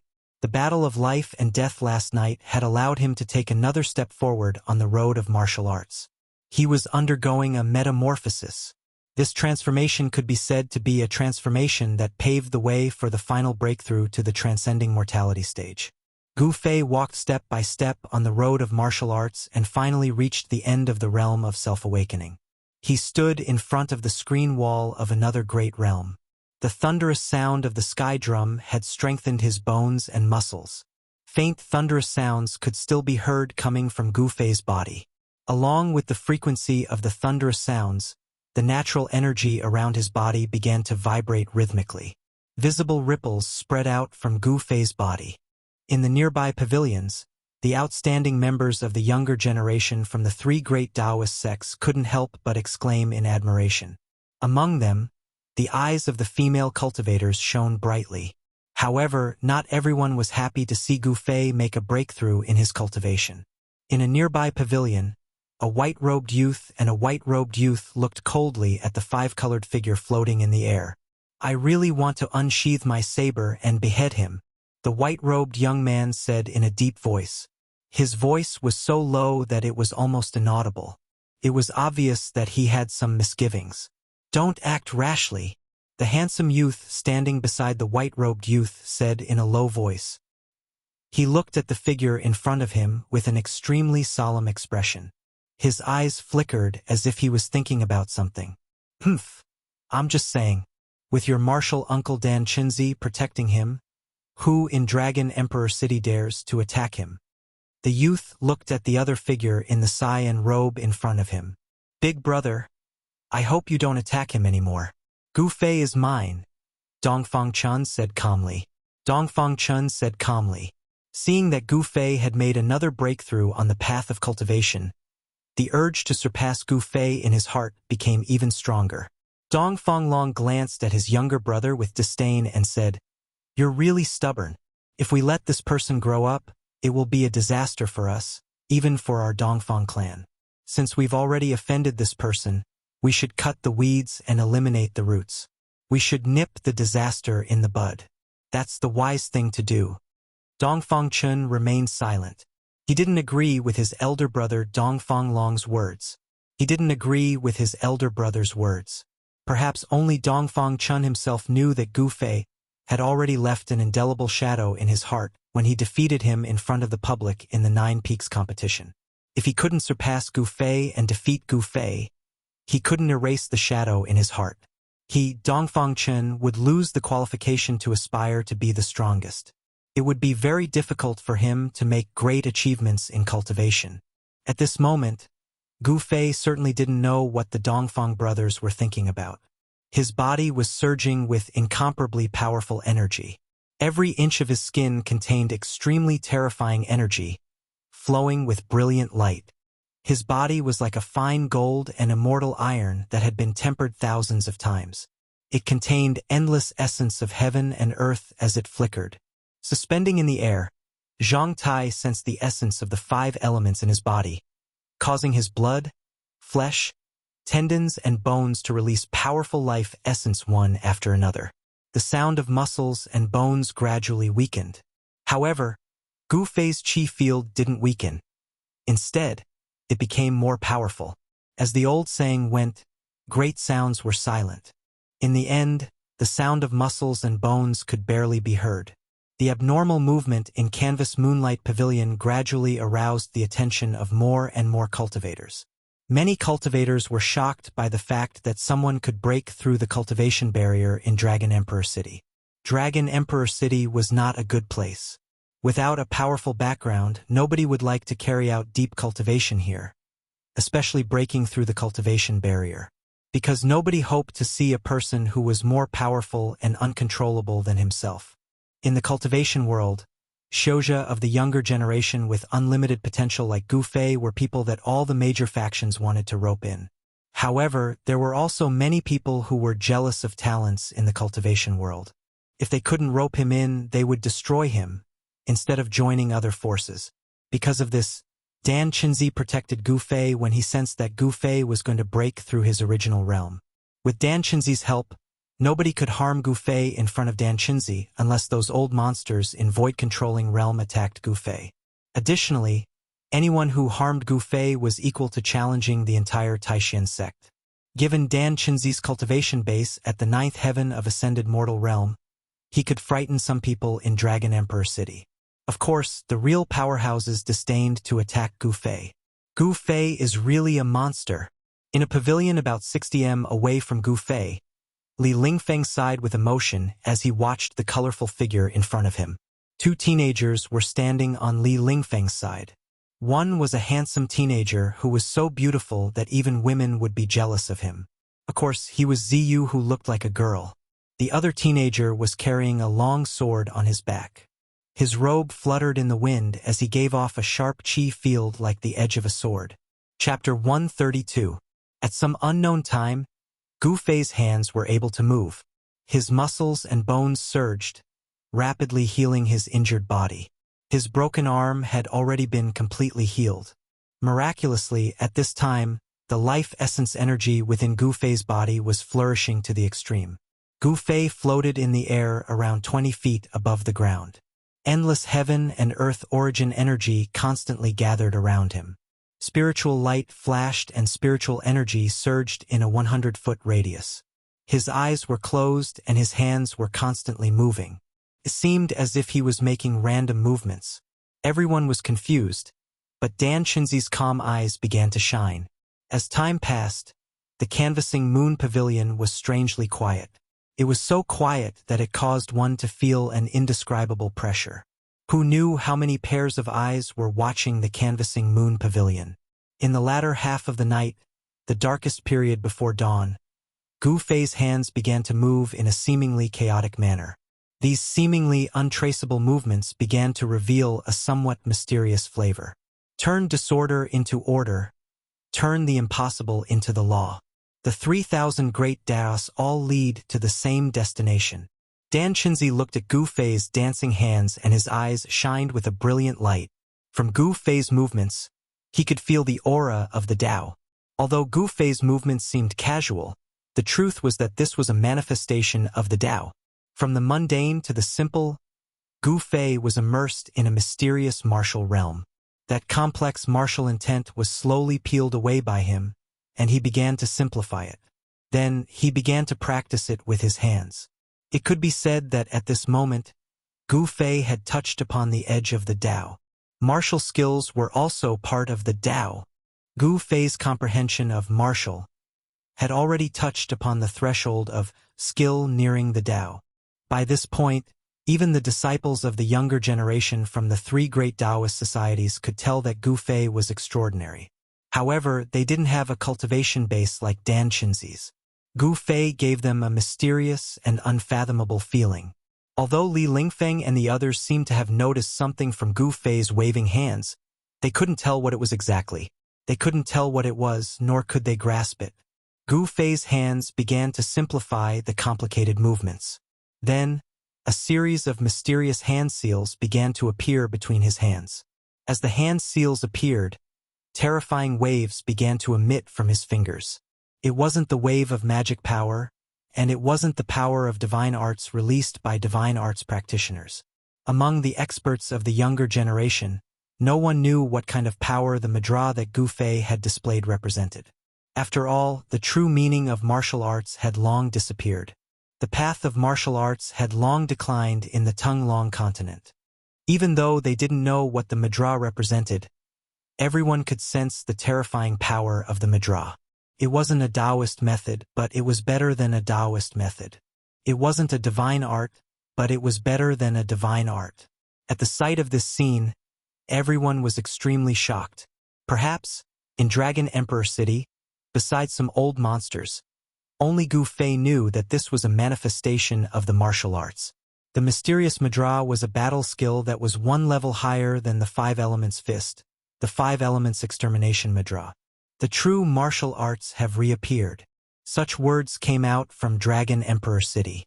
Then, several strands of immortal thoughts that made even Dan Chinzi's heart palpitate instantly retreated and became silent. Dragon Emperor City is indeed a land of crouching tigers and hidden dragons. Dan Chinzi let out a sigh of relief. The masters of those strands of immortal thoughts were very terrifying. They were definitely old monsters in the void-controlling realm. Of course, even these old monsters didn't want to offend the Taishan sect. After all, the three major sects were closely connected. Offending the Taishan sect was equivalent to offending the three major sections. Not everyone could bear the terrible consequences of offending the three major sections. The Five Elements madra gradually turned from complicated to simple. Every time Gu Fei made a madra, the essence of the world around him would vibrate. The madra aroused the power of the world, and Gu Fei's body surged with dazzling qi. The power of the five elements surged out of the madra. Sometimes, green light shone in the sky, illuminating the world. Sometimes, golden light shone like a scorching sun in the dark night. Sometimes, flames surged and drowned in a sea of fire. Sometimes, the sky turned dark and he was surrounded by dust and sand.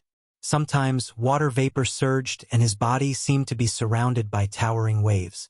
With the change of the madra, the power of the five elements that erupted from Gu Fei's body also changed. He was in an ethereal state, and his body and cultivation method were completely in harmony. At this moment, the madra came from his heart, which was a natural reaction of the profound meaning of the martial arts technique. Although the 5-elemental extermination seal was just a practice, the moment the seal was executed, the power that was emitted had already shaken the heavens and earth. Not only did the faces of the young experts turn pale, even the transcending mortality realm cultivators were shocked when they saw this. It was not difficult to see that although Gu Fei's cultivation had not reached the transcending mortality realm, his strength was comparable to that of a cultivator who had just entered the transcending mortality realm. This young man was terrifying. He might be able to break the common sense of the cultivation world and challenge cultivators of a higher realm. At this time, there was already a group of heavily armored soldiers gathered outside the Canvas Moon Pavilion. When Gu Fei was cultivating, the vast yuan qi that surged out had caused the pavilion to collapse, and the sound it made was so loud that it attracted a group of patrolling soldiers from the city guard. However, when these soldiers arrived at the Canvas Moon Pavilion, they did not dare to barge in. Instead, they waited for orders from above. The background of the Canvas Moon Pavilion was not simple. Even the Southern Wasteland Duke did not want to offend the Canvas Moon Pavilion. When the sky was about to brighten, Gu Fei woke up from the mysterious martial realm. He descended from the sky and landed on the base of the broken pavilion. The pavilion he was in had already disappeared, leaving only the base of the pavilion below. The moment the madras stopped, Gu Fei's body exploded with a dazzling 5-colored light. A majestic force erupted from his body and swept out in all directions, causing the heavens and earth to tremble. It was as if an extremely strong wind had appeared out of nowhere. The nearby pavilions, under the wind, swayed. Although they did not collapse, cracks appeared on the walls of the pavilions. The young experts on the pavilions all had to use their Xian Qi to resist the terrifying essence that surged out from Gu Fei's body. At this moment, the Qi of the 5 elements was everywhere in Gu Fei's body. His entire body, whether it was his bones, flesh, blood, or internal organs, was like a piece of iron. Everywhere was filled with endless power. He was reborn. He was only one step away from being truly reborn. Gu Fei felt that his entire body, from inside to outside, seemed to have been reborn. His cultivation had entered the realm of flesh and blood transformation, which was also the 9th layer of the awakening self-realm. Flesh and blood transformation, that was to refine one's own flesh and blood into new flesh and blood. This was a heaven-defying method of cultivation, to rid the mortal body of its mortal nature. This process was very difficult. For hundreds of years, within the Jade Spirit Peak, no one had succeeded. Gu Fei's master was trapped in the 9th layer of the awakening self-realm. In the end, he couldn't truly change his flesh and blood and rid the mortal body of its mortal nature. In the end, he was buried in the soil. However, Gu Fei had plenty of time. He had already reached the 9th layer of the awakening self-realm at a young age. Additionally, with the help of the extremely mysterious yin-yang fish jade pendant, his cultivation speed had increased by 10 times. Therefore, his chances of breaking through to the shedding mortality realm were much higher than that of his master. Gu Fei opened his eyes. 2 substantial 5-colored immortal lights shot out of his eyes. Sitting on the base of the pavilion with crossed legs, his long hair fluttering in the air, he raised his head and roared, his voice shaking the sky. However, the rolling sound waves couldn't spread out. After all, they were in Dragon Emperor City. Dan Qinzi didn't want to alarm more cultivators. Therefore, he had secretly set up a soundproof realm around the courtyard with his great power. Apart from the explosion of the pavilion, there was no other sound that could be heard from this place. With his jet-black long hair fluttering in the air, Gu Fei's figure was incomparably tall. He formed a seal with his right hand and blasted it towards the sky. Endless golden light rushed into the sky and surged forward like a surging river. The area covered by the seal shook violently. The golden immortal light seemed to have broken the void. The violent power surged, emitting a destructive aura that made people's hearts palpitate. Boom! The base of the pavilion that Gu Fei was sitting on was instantly shattered. Everything within 15 meters around him turned into dust.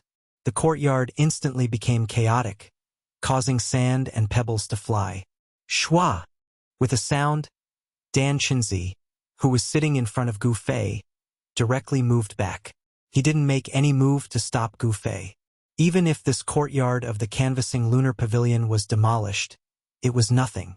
At most, he would just have to pay for a new courtyard. Gu Fei stood up and retracted his powerful aura into his body. Ninth heavenly layer, I've finally taken this step. A battle of life and death can really stimulate the body's potential. If I fight Beitangi now, I'm confident that I can fight him. Feeling the new power, Gu Fei didn't feel happy or sad at this moment. His state of mind was unusually calm.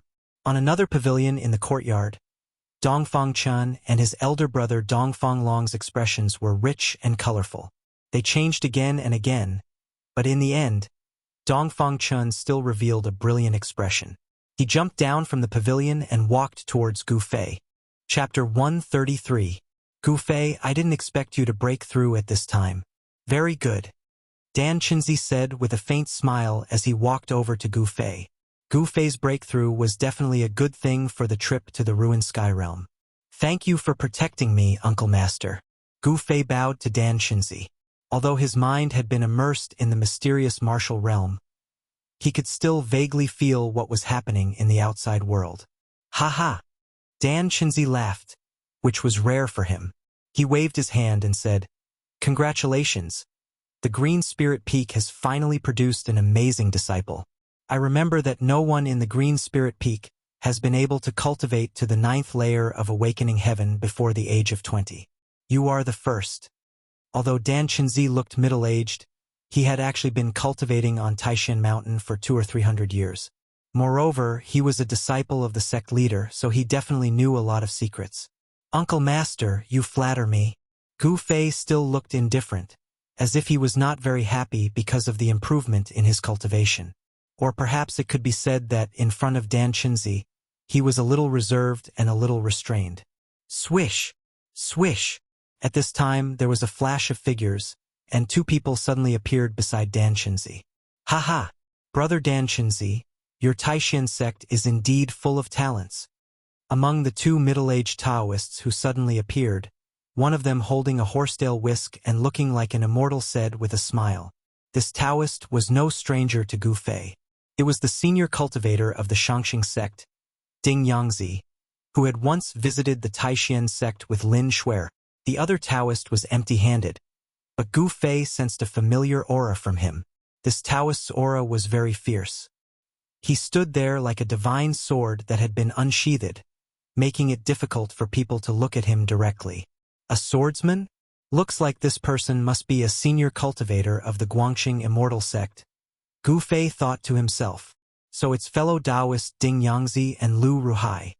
Dan Chinzi wasn't unfamiliar with these two because they were the leaders of the Shangxing sect and Guangxing Celestial sect's expedition to the ruined sky. This little guy must be practicing orthodox martial arts.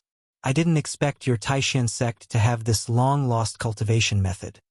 The middle-aged Taoist, who was like a heavenly sword being unsheathed and had an intimidating aura, looked at Gu Fei from head to toe. His eyes flickered as if they were about to shoot out of his eye sockets. Gu Fei felt that the gaze of this senior sword immortal of Guangxing Immortal sect was as sharp as a sword aura. It seemed to be able to pierce through the void and see through his entire body. This feeling of being seen through made Gu Fei feel a little uncomfortable. Gu Fei, greet Uncle Master Ding Yangzi of the Shangxing sect and Uncle Master Lu Ruhai of the Guangxing Immortal sect, Dan Chinzi said to Gu Fei with a smile. When Gu Fei heard this, he stepped forward and bowed to the two middle-aged Taoists, calling them Uncle Masters before retreating to Dan Chinzi's side in a neither servile nor overbearing manner. Good, not bad. The senior sword immortal of the Guangxing Immortal sect, Lu Ruhai, couldn't help but nod inwardly when he saw Gu Fei's performance. However, Ding Yangzi, who was standing next to Lu Ruhai, frowned inwardly. Where did this Gu Fei pop out from? The last time he visited the Taishan sect, he didn't seem to have heard of such a young expert. The last time Ding Yangzi and Lin Shuer had visited the Taishan sect on behalf of the Shangxing sect, Lin Shuer had used her extraordinary Taoist techniques to defeat the outstanding disciples of the Shangxing sect's younger generation. Even Dongfang Chun had been defeated by her Taoist talisman techniques. If the Taishan sect had more powerful young disciples, they would have already jumped out to compete with Lin Shuer. At this time, the disciples of the three great Taoist sects who were watching nearby also walked over. "Greetings, Uncle Master and Uncle Masters." An ordinary-looking young man in white bowed to Dan Chenzi, Ding Yangzi, and Lu Ruhai, then said to Gu Fei, "Congratulations, junior brother Gu Fei." This ordinary-looking young man in white was the eldest senior brother of the Taishan sect's younger generation, Li Lingfeng. Behind Li Lingfeng were 8 young men, including Ziyu and Dongfang Chun. Dan Chenzi and the other 2 just nodded. At this time, the disciples of the Shangqing sect and the Guangxing Immortal sect also walked over. Let's let these young disciples interact with each other and improve their relationship. The 3 of us should find another place to discuss the details of entering the 100,000 mountains. Lu Ruhai said to Dan Chenzi and Ding Yangzi. "That's great." Dan Chenzi and Ding Yangzi nodded. Since Gu Fei had returned, they would not waste any more time and should start preparing to enter the 100,000 mountains. The abnormal phenomenon that occurred once every 260 years was not far away. Every time night fell, the blood-red star in the sky that represented slaughter and death would shine brighter and brighter. The blood-red star was full of demonic nature. Every 260 years, it would appear in the sky and emit endless demonic power that would disturb the world. Every time this happened, the cultivation of the demonic people who had fallen into the demonic path would also greatly increase. For those who had fallen into the demonic path, the appearance of the demonic star that occurred once every 260 years was their sacred day. Legend had it that the day the demonic star shone in the sky was the day when the demonic ancestor returned. At this time, the demonic cultivators would be affected by the demonic star, and the demonic chi in their bodies would surge, becoming much stronger than usual. Every time this happened, the world would be full of demons, causing quite a bit of chaos in the world. The 3 great Taoist sects would also take advantage of the time when the power of the demonic star caused the power of heaven and earth to become chaotic, and the power of the seal would weaken, thus opening the space barrier of the ruined sky realm and allowing them to enter the ruined sky realm. After Dan Chenzi and the other 2 turned into beams of light and left, a tall young man with eyes like cold stars, who was the leader of the Shangqing sect, walked up and looked at Gu Fei. "You are Gu Fei? I am Lin Xian of the Shangqing sect. I heard that you are the #1 expert of the younger generation in the Taishan sect. Now that I have seen you today, you are indeed extraordinary. I hope to have a chance to spar with you."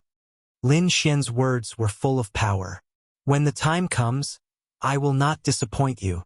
Gu Fei looked at Lin Xian. He felt some pressure from Lin Xian. This person was an expert. Both of them were extremely powerful figures, and their words were full of the smell of gunpowder. When their eyes met, sparks seemed to fly in the air. The bystanders couldn't help but change their expressions when they saw the 2 of them fighting. "Brother Gu, we meet again." At this time, a young man with a long sword on his back walked out from the crowd of the Guangxing Immortal sect. "So it is Brother Lu." When Gu Fei heard this, his attention immediately moved away from Lin Xian. He recognized the young man with a sword on his back at a glance. This young man was Lu Yunhe, who had once fought with Gu Fei in the Yunmeng Mountain against the ghost cultivators of Fengdu. At this time, a thought flashed in Gu Fei's mind. No wonder he felt a familiar aura on Lu Ruhai. It turned out that the person who had been chased by Zhao Xuanji that night and hurriedly rescued Lu Yunhe was Lu Ruhai, Uncle Lu.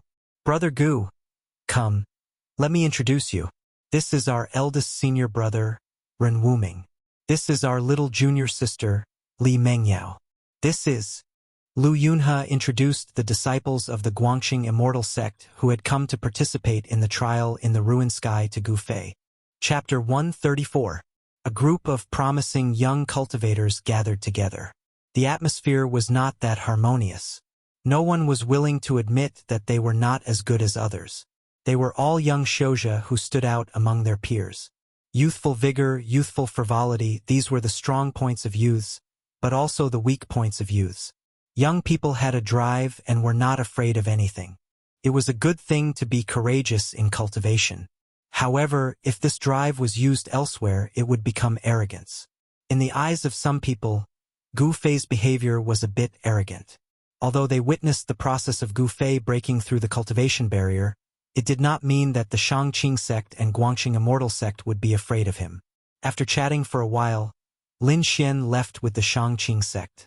Then, Ren Wu Ming also left with the Guangxing Immortal sect. Among the disciples of the Guangxing Immortal sect, only Lu Yunhe seemed to get along well with Gu Fei.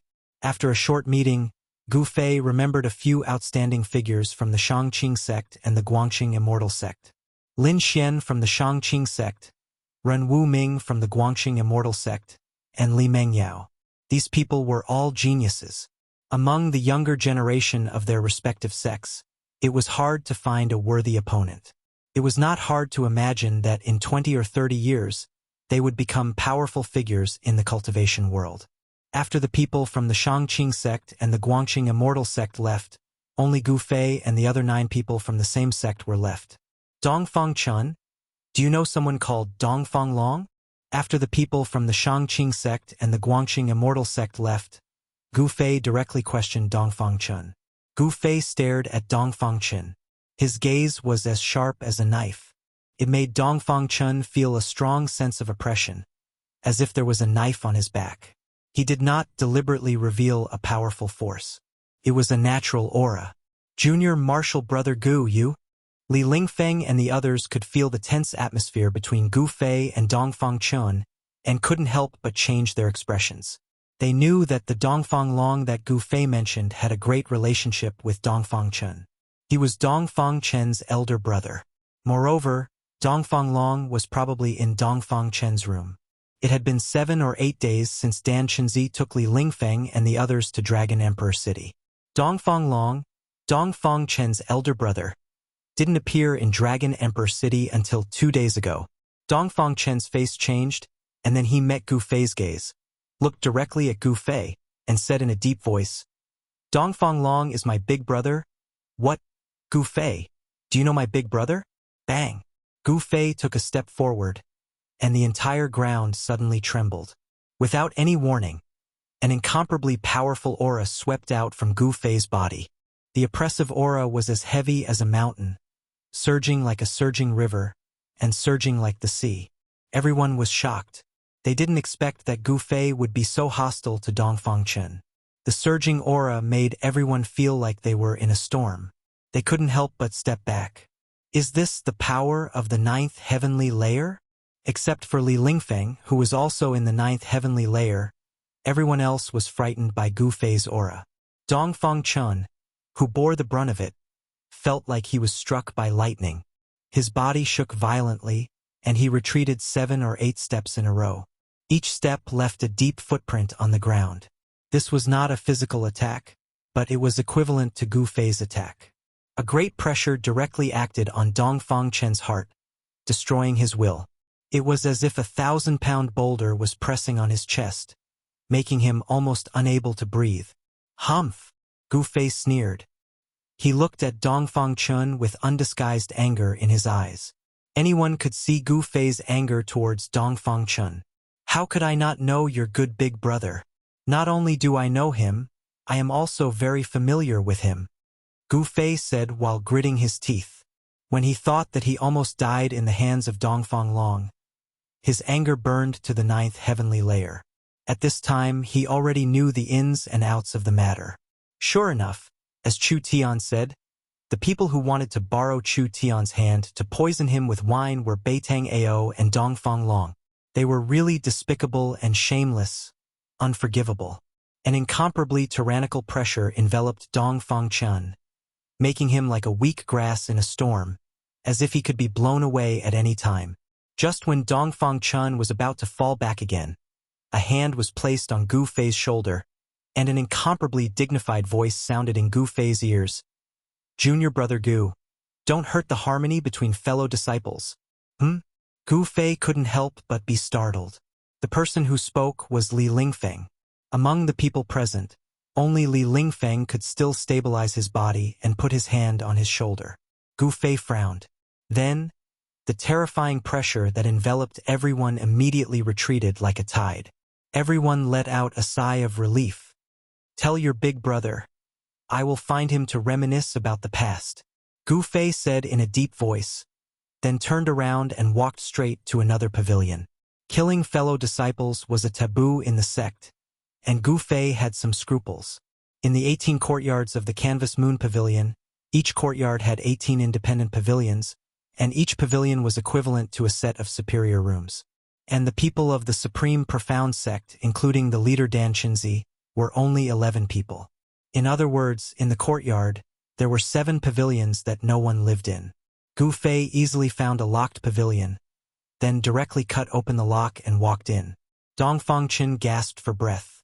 At this time, he realized that he didn't know when, but his clothes had been drenched in sweat. It was sticky and stuck to his body. It was very uncomfortable. Gu Fei! Dong Fangchen was furious. His fists were clenched, and the veins on his forehead were throbbing. He wanted to rush forward and fight Gu Fei to the death, but in the end, he still forcefully suppressed his anger. Gu Fei, who had already broken through to the 9th level of awakening, was simply undefeatable. Dong Fangchen sadly discovered that he didn't even seem to have the qualifications to fight Gu Fei to the death. Junior brother Dong Fang. "What the hell is going on?" Li Lingfeng said to Dong Fangchen with a gloomy face. Dong Fangchen and Gu Fei. These two people were very strange. Ziyu, Song Ruochen, and the others also looked at Dong Fangchen in surprise. Just now, if it wasn't for big brother Li Lingfeng's timely words, looking at Gu Fei's posture, he might have directly attacked Dong Fangchen at any time. Dong Fangchen glanced at Li Lingfeng, then looked at the crowd, then let out a long sigh and helplessly said, "My big brother. Maybe there is some misunderstanding with Gu Fei. I don't know the details." Of course, Dong Fangchen wouldn't say that his big brother conspired with others to poison Gu Fei with wine. Everyone looked at each other. How could things be so simple? There must be something fishy about this. Otherwise, Gu Fei wouldn't be so angry. Everyone dispersed, and Dong Fangchen also returned to his room with a bad expression. He closed the door and sat down at the table. Chapter 135. At noon, a figure in white silently rushed out of Dong Fangchen's room. It was a young man with a treasured saber on his waist. He was Dong Fang Long. Dong Fang Long coldly glanced at the pavilion Gu Fei was in and revealed an expression that was not a smile. Then he walked out of the courtyard and directly left the canvas lunar pavilion, drifting away. After a short while, a youth in white clothes arrived in front of a magnificent mansion in the central region of Dragon Emperor City. After looking around for a short while, the youth entered this extremely magnificent mansion. There were 4 soldiers dressed in winter iron armor standing on either side of the main gate of the mansion. However, they seemed to be unable to see the young man in white and allowed him to walk into the mansion. On the banners above the main doors of the mansion, there were 3 large golden words written in flamboyant calligraphy. Regional King's Mansion. No wonder this mansion was so magnificent and even had armored guards. It turned out that this was the Prefecture King's mansion of the Southern Desolate Prefecture King, Yang Yuandao. The young man in white was obviously a frequent visitor of the Prefecture King's mansion. The guards outside the gate recognized him. Therefore, no one stopped him and allowed him to enter the Prefecture King's mansion.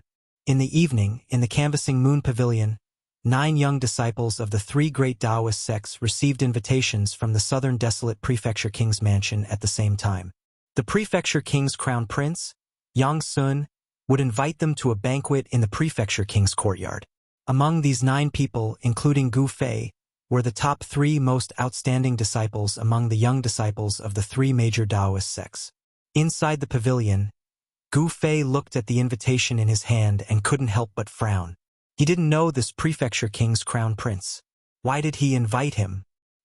He threw the invitation in his hand onto the table in front of him, then closed his eyes and sat cross-legged on his bed. Because of his breakthrough, he needed to familiarize himself with his new strength. He didn't care about the Prefecture King's Crown Prince. Prefecture King? So what if he was the Emperor? The monarch of the secular world only had a great deterrent force to the common people.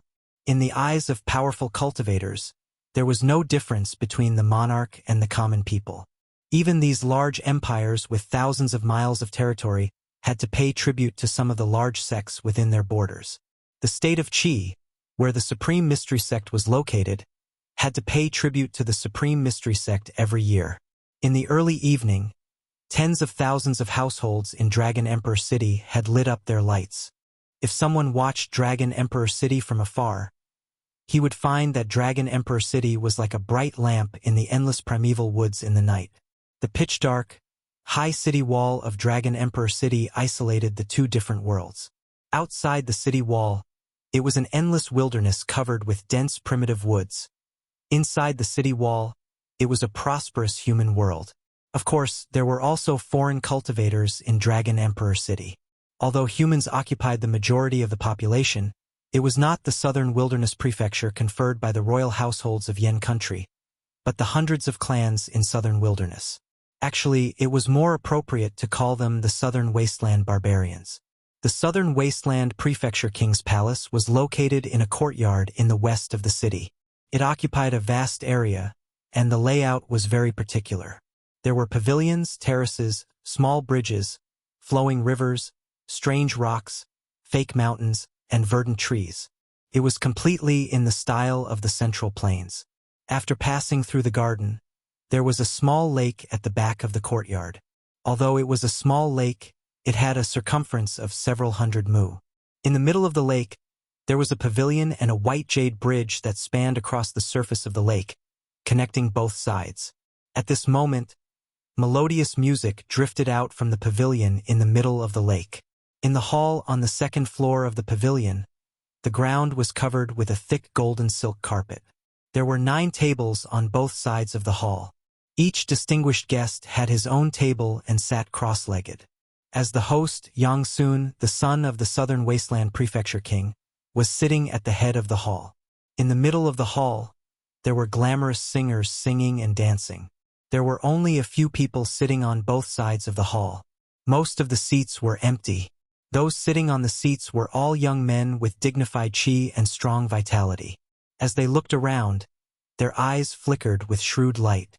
These young men were all in their early 20s. Obviously, they were the outstanding figures of the young generation in southern wilderness. Report: Hu Zhan of the White Tiger clan has arrived. At this moment, a vigorous voice drifted from outside the pavilion. Invite him in. Yang Sun stood up. The other young men in the hall also stood up. The White Tiger clan of the southern wilderness was one of the 4 great saint clans. That Hu Zhan could be said to be the most outstanding character in the White Tiger clan. Among those of the same age as him, it was rare for him to meet a worthy opponent. He was an extremely powerful character. Why did Yang Sun invite him as well? The few young men mumbled in low voices. One could tell that they were very wary of this Hu Zhan. "Haha, old brother Yang." A resonant voice rang out from outside the pavilion as a tall and sturdy figure walked in. The entire pavilion, and even the air above the lake, was reverberating with the voice of this person. Those singers who were in the midst of dancing were all frightened by this sudden voice. They subconsciously halted their movements. "MHM? What's going on? Where are the people from the 3 great Taoist sects?" The person who came was a young man with a stocky build, thick eyebrows, and a pair of tiger eyes. His gaze was like that of a ferocious beast. This young man also appeared to be in his early 20s. However, he had a head of white hair that casually flowed behind his back. His entire body exuded an oppressive aura. The eyes of that young man were as sharp as blades. He swept his gaze around the great hall as his countenance turned somewhat unsightly. "Old brother Yang, what do you mean by this? I'm here for the people from the 3 great Taoist sects. Where are they?" When the few young men in the great hall saw this young man who resembled a ferocious tiger, their countenances involuntarily changed. As for the son of the Jiangling king, Yang Sun, he hurriedly walked over. Brother Hu Zhan, please be seated. Don't be impatient, the people from the 3 great Taoist sects should be arriving soon." Yang Sun smiled. "Humph, I hope you won't disappoint me. You should know the consequences of making fun of me." This Hu Zhan basically didn't give any face to Yang Sun. The the son of the Jiangling king. He directly sat down on the first seat on the left. That fellow Dongfang Long only knows how to come up with rotten ideas. Before the 3 great Taoist sects and the 100 races of the southern desolate regions started fighting, I already have a stomach full of anger. Yang Sun was already cursing Dongfang Long in his heart. However, this idea of Dongfang Long's really moved Yang Sun. With the people from the 3 great Taoist sects, it could be considered a good plan to deal with these arrogant fellows from the southern desolate regions. Yang Jian had an ugly expression on his face as he returned to his seat unhappily. Just when he sat down, that booming voice rang out again. Reporting. Gui Tung of the Black Tortoise race has arrived. MHM? Why is that bastard Gui Tung here as well? When Hu Zhan heard the name Gui Tung, he couldn't help but frown. At this moment, the sound of heavy footsteps rang out from outside. It was as though a gigantic monster was walking in from the outside. The entire pavilion seemed to be trembling along with the sound of footsteps. However, when the person outside entered the great hall, everyone discovered that the person who made such heavy footsteps was actually a yellow-skinned young man who was less than 5 chi tall. His hands hung down to his knees, and he had a pointy head and a narrow forehead. Humph, smelly tiger, I didn't expect you to be here as well. The strange-looking young man treated Yang Sun, his master, as though he was transparent. After sweeping his gaze across the great hall, his gaze landed on Hu Zhan. What's wrong? Is your turtle shell itching again? Do you want to get beaten up? Hu Zhan glared at Gui Tung with his tiger-like eyes. A fierce killing intent immediately spread out from his body. Smelly tiger, what's the use of being fierce to me? If you have the guts, go and beat up the people from the 3 great Taoist sects. Gui Tung took heavy steps towards Hu Zhan and directly sat down on the seat beside Hu Zhan. At this moment, everyone could clearly see that there was a bulge on Gui Tung's back. It seemed as though there was something like a pot hidden under his clothes. Could it be that he was still carrying his turtle shell? Everyone present was an outstanding figure among the younger generation of the southern desolate regions. Naturally, they knew the cultivation method of the Black Tortoise clan. Seeing how heavy Gui Tung's steps were, he should still be carrying his turtle shell. Reporting. The Guangxing celestial sects Ren Wuming, Lu Yunhe, and Li Mengyao have arrived. When the elites of the southern desolate regions in the pavilion heard this, their expressions immediately turned solemn. They all looked towards the entrance of the pavilion. The people from the 3 great Tao sects had finally arrived. Chapter 136. Haha! The friends from the Guangxing Immortal sect have arrived. Quickly invite them in. Quickly invite them in. That Yang Sun smiled. His smile was incomparably radiant. He passionately stood up from his seat and walked towards the 3 white-robed young men and women with treasured swords on their backs. The 3 young men and women who walked into the hall were none other than Ren Wuming, Lu Yunhe, and Li Mengyao of the Guangxing Immortal sect. The prince of the Jiangling king, Yang Sun, was clearly much more enthusiastic towards Ren Wuming and the other 2 compared to Hu Zhan of the White Tiger clan and Gui Tung of the Black Tortoise clan. Yang Sun personally led Ren Wuming and the other 2 to the row of empty seats on the right. Ren Wuming was the eldest apprentice brother of the Guangxing Immortal sect. Hence, he sat on the first seat on the right. Lu Yunhe sat below Ren Wuming, followed by Li Mengyao. The junior apprentice sister of Guangxing, Li Mengyao, wore white clothes that fluttered in the wind. Her skin was whiter than snow. At the instant she walked in, the eyes of the disciples from the major powers of the southern desolate region all lit up.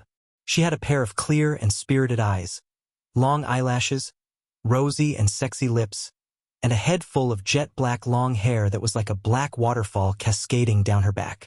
In addition, she had been cultivating the sword Dao for many years and had a treasured sword on her back. This caused this junior apprentice sister of Guangxing to have a heroic spirit amidst her gentleness, making her disposition even more attractive. Facing the scorching gazes of those people, Li Mengyao's expression was indifferent. There wasn't the slightest bit of fluctuation on her beautiful face. She was like a fairy from the moon palace who didn't eat the food of the mortal world. At this moment, the female singers who were performing in the hall had already been ordered to retreat by Yang Sun. Reporting. Lin Xian, Zhu Yiqi, and Yi Chun from the Shangqing sect have arrived. Just as Ren Wuming and the others sat down, the welcoming voice rang out once again. At the entrance of the hall, 3 young men in their early 20s walked in. Next, the people invited by Yang Sun also arrived one after another.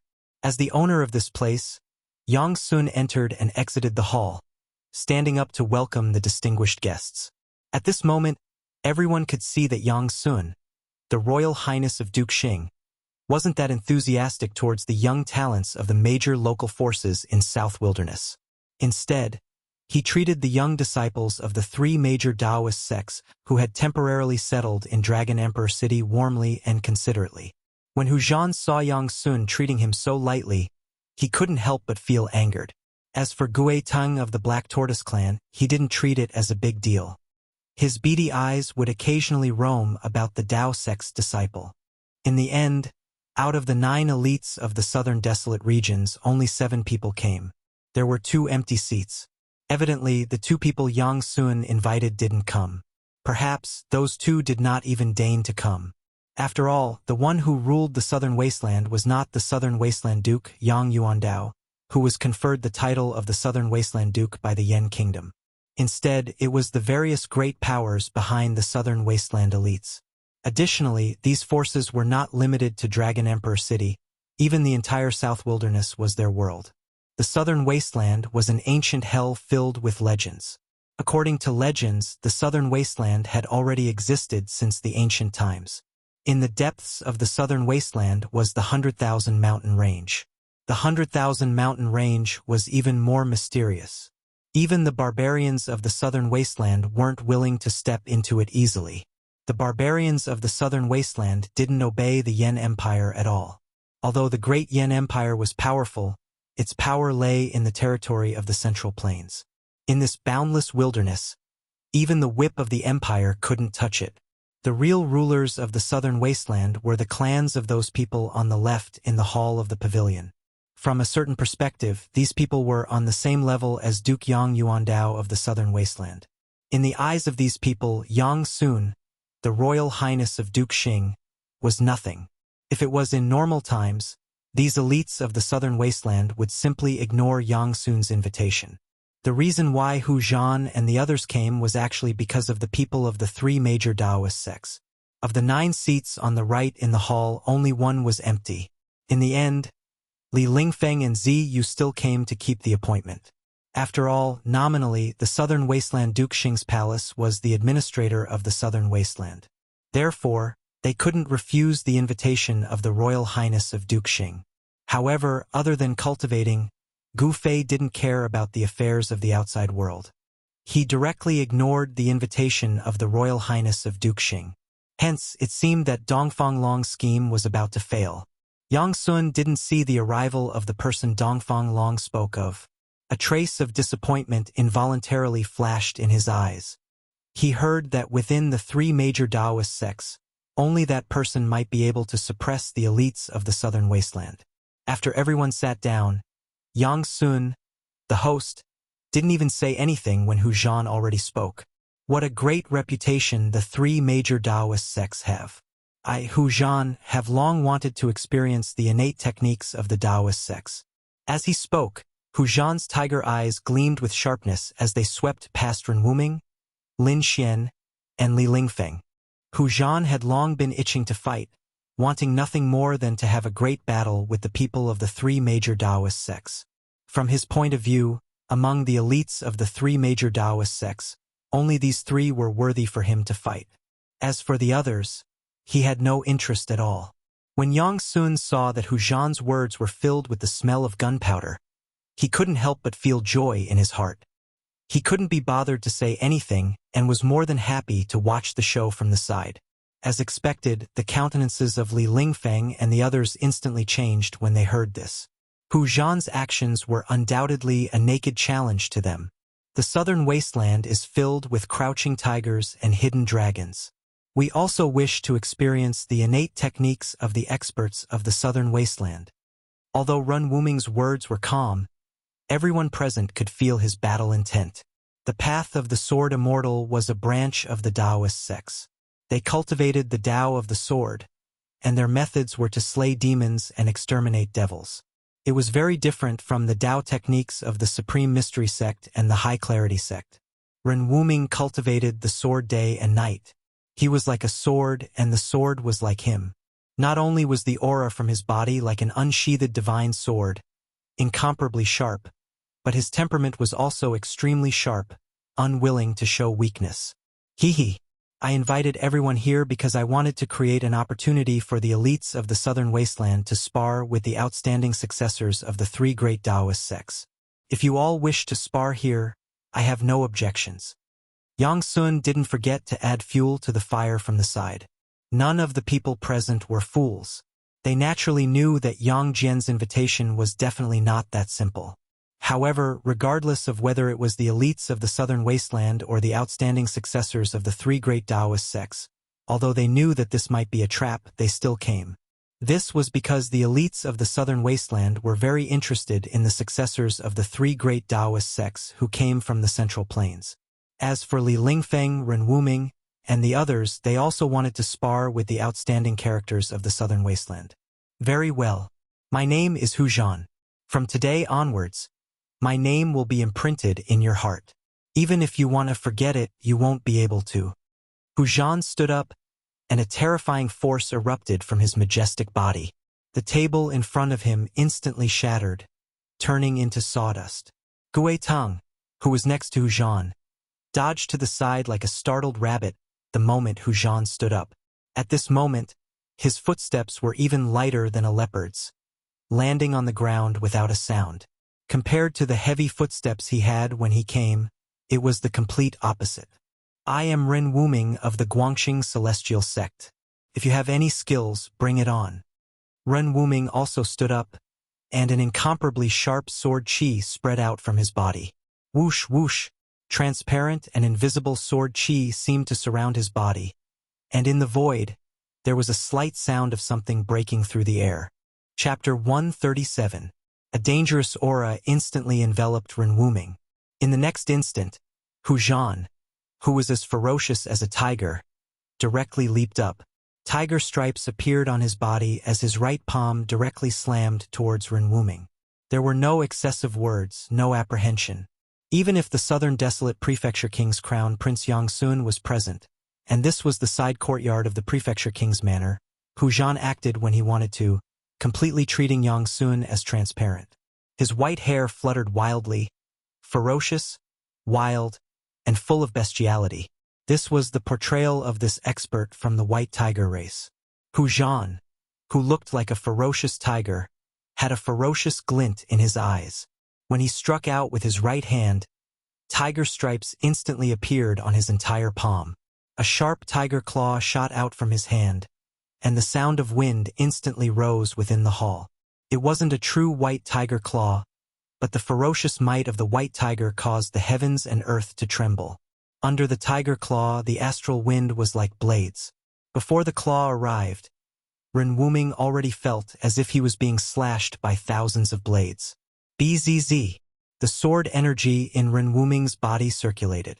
Rays of sword astral formed a dense sword net that coiled around his body, blocking the blade-like astral wind 3 feet away. Everyone's expression changed at this moment. Everyone felt an incomparably powerful pressure from Hu Zhan's body. The tiger claw that rushed out from Hu Zhan's right claw had already become as large as a small mountain, directly slamming down towards Ren Wuming's head. Under the envelopment of the tiger claw, Ren Wuming felt endless pressure, as if a huge mountain was pressing down on him. The huge tiger claw emitted a terrifying fluctuation that caused people's hearts to palpitate, sealing an area and shaking the heavens and earth. Ren Wuming couldn't help but be shocked. This Hu Zhan was even more terrifying than he had imagined. He didn't dare to be negligent. His shoulder moved. Clang! With a loud sound, a bolt of light shot out from his back and turned into a dazzling sword light that slashed forward. The metal wind blew, and the sword chi crisscrossed. Under the impact of the cold sword chi, the temperature in the great hall plummeted. Everyone felt a chill invading their bodies. Boom! The huge beast claw and the devastating sword light collided in an instant. Unparalleled sword chi exploded with a loud rumble, and the power of the claw overflowed in all directions. The ground around Renwuming was completely crushed by the energy storm that swept out. The people from the three great Taoist sects immediately retreated. Boom! Suddenly, a big hole appeared in the pavilion in the lake. Amidst the billowing dust, the sword light that Renwuming had sent out was directly slapped away by the tiger claw. The huge claw shadow also dissipated. Renwuming was sent flying out of the pavilion. He stepped on the surface of the lake and stood on the waves. Although he was forced to retreat by the powerful Hu Zhan, he did not panic. Instead, his battle intent surged. The Guangqing Immortal sect's sword manipulation art is only SOSO. Hu Zhan was extremely arrogant. His loud voice resounded on the lake. He took a step forward and directly rushed out of the huge hole, arriving on the surface of the lake. In the great hall, the countenance of Yang Sun, who was seated high up, was extremely unsightly to behold. So what if a pavilion was destroyed? But what he was angry about was Hu Zhan's arrogance, After all, this was his, Yang Sun's, place. If only I had overwhelming strength. Yang Sun was filled with hatred. The feeling of being disregarded by others was extremely uncomfortable. He felt very sullen. You guys can fight to your heart's content. It's best if there are casualties on one side, forming an irreconcilable grudge. The crown prince of the Jiangling king, Yang Sun, had always been angry with the southern desolate barbarian race who looked down on the Jiangling king manor. He wanted nothing more than to make a few powerful enemies for the southern desolate barbarian race. Hence, when Dongfang Long told him about this brilliant plan, he immediately agreed. Dongfang Long wanted to borrow the hands of the southern desolate barbarian race to deal with Gu Fei, while Yang Sun wanted to borrow the power of the three great Taoist sects to suppress the southern desolate barbarian race. The two of them could be considered to have hit it off and worked together to push this matter forward. Swish! Swish! Swish! Silhouettes flashed on the surface of the lake. The elite disciples of the three great Taoist sects and the elites of the southern desolate barbarian race all appeared on the surface of the lake. Everyone stood on the clear water, staring at Hu Zhan and Renwuming from afar. Under the hazy moonlight, the image of a white tiger was faintly discernible on Hu Zhan's body, emitting an unparalleled ferocious might. Beside Renwuming, a lightning-like sword light danced around him, emitting an unparalleled sword chi. Humph! You dare to look down on my Guangqing Immortal sect? I truly want to see what capabilities you have. Renwuming's countenance changed. His eyes stared at Hu Zhan's face, the divine light in his eyes as sharp as swords. I want you to lose wholeheartedly. Hu Zhan laughed hideously and directly punched towards Renwuming. The lake water in front of him suddenly sank, and then suddenly there was a monstrous wave. A powerful energy fluctuation that could topple the mountains and overturn the seas instantly exploded. A ferocious tiger image appeared in the wave, roaring as it pounced towards Renwuming ferociously. Hu Zhan of the white tiger race was like a ferocious tiger. His entire body emitted an unfathomable ferocious power. The image of the ferocious tiger formed by the lake water was comparable to a real ferocious tiger. Under that pounce, the entire lake trembled. It had the terrifying might of the Tiger King coming down from the mountain, frightening all the beasts. It was ferocious, overbearing, and indomitable. Flying Star Sword! Renwuming shouted loudly. His hand formed a sword sign and pointed forward. Wang! A crisp sound of the sword, like the cry of a crane from the 9 heavens, soared into the sky. The sword light grew 10 feet, and like a meteor streaking across the sky, it shot towards the ferocious tiger that was pouncing towards him. The lake water silently separated, and the huge waves surged to both sides. The mud at the bottom of the lake could be seen clearly. The sword seemed to tear through the void, and the entire lake surface was split in half. Pong! With a loud sound, the unparalleled meteor sword light directly split the ferocious tiger that was formed by the waves into 2 halves, bursting into a sky full of splashes. After breaking Hu Zhan's fist energy, Renwuming's sword aura did not stop. The sword sign in his hand changed, and a terrifying sword aura surged from his body again. 7 stars sword transformation. 7 stars illuminate the sky. Renwuming used his full strength, and the sword sign pointed towards the dazzling sword light. As the sword light trembled, it actually split into 7 shocking sword rainbows that were like meteors, and they flew towards Hu Zhan. The 7 sword rainbows vaguely seemed to form a formation, and they trapped Hu Zhan under the sword light. The power of the sword aura caused everyone present to be shocked. The eldest senior of the Guangxing Celestial Sect's younger generation disciples was indeed powerful. Lu Yunhe and Li Mengyao, who were watching the battle from the side, had a trace of a smile on their faces. Roar! At that moment, a tiger's roar shook the heavens and the earth. Hu Zhan, who was trapped by the sword light, had his long white hair crazily fluttering. The baleful aura on his body soared into the sky. Tiger stripes appeared on his body, and the bright white light intertwined with each other. After that, a huge image of a white tiger was condensed on the surface of his body. An extremely ferocious aura swept out. At that moment, Hu Zhan's strength reached an extreme. It was as if he had truly transformed into a ferocious tiger. The tiger's claws tore the heavens and the earth apart, and they directly slapped towards the 7 terrifying sword lights. Bang! Bang! Bang! Bang! 7 consecutive sounds, and the 7 shocking sword rainbows were actually directly slapped away by Hu Zhan. The image of the white tiger on Hu Zhan's body was condensed, and it was wild, ferocious, and its murderous aura was unparalleled.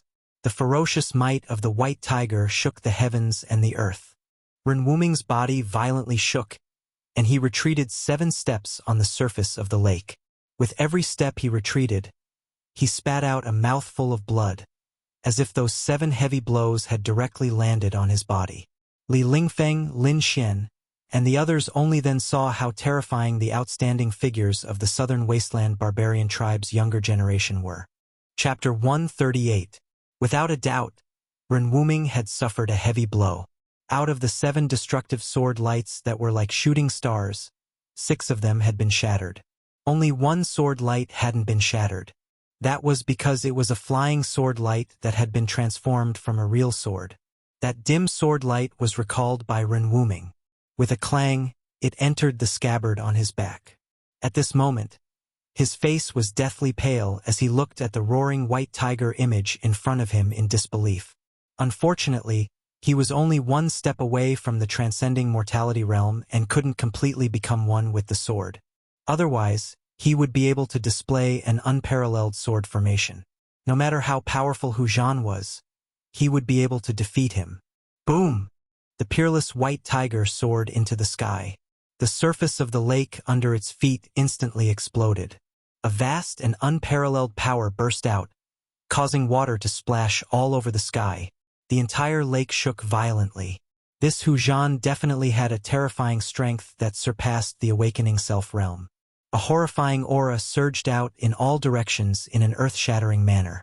Everyone's gazes were attracted by the tall figure that had leapt into the sky. Hu Zhan, an outstanding young expert from the Southern Wasteland barbarian tribe. At this moment, he transformed into a white tiger and pounced towards Renwuming from the sky, emitting an unparalleled and overbearing might. Renwuming knew that he couldn't resist, so he quickly retreated on the surface of the lake like a phantom, leaving behind a series of afterimages that hadn't dissipated in time. Boom! The tall figure swept downwards like a ferocious tiger pouncing on its prey. The place where Renwuming originally stood was instantly shattered. A water pillar soared high into the sky, and the entire lake shook a few times. The huge waves slammed onto the pavilion in the lake, directly sweeping the pavilion and the white jade bridge away, shattering it into pieces. The white tiger image on Hu Zhan's body seemed as if it was about to materialize. The tiger stripes emitted a bright light. The unparalleled ferocious tiger swept everything with unstoppable force. This was the sign of the white tiger bloodline awakening in Hu Zhan's body. The Southern Wasteland white tiger tribe's bloodline was said to be inherited from the ancient almighty, the white tiger Saint King. The people of this tribe regarded themselves as the descendants of the white tiger, and the totem they worshipped was the white tiger.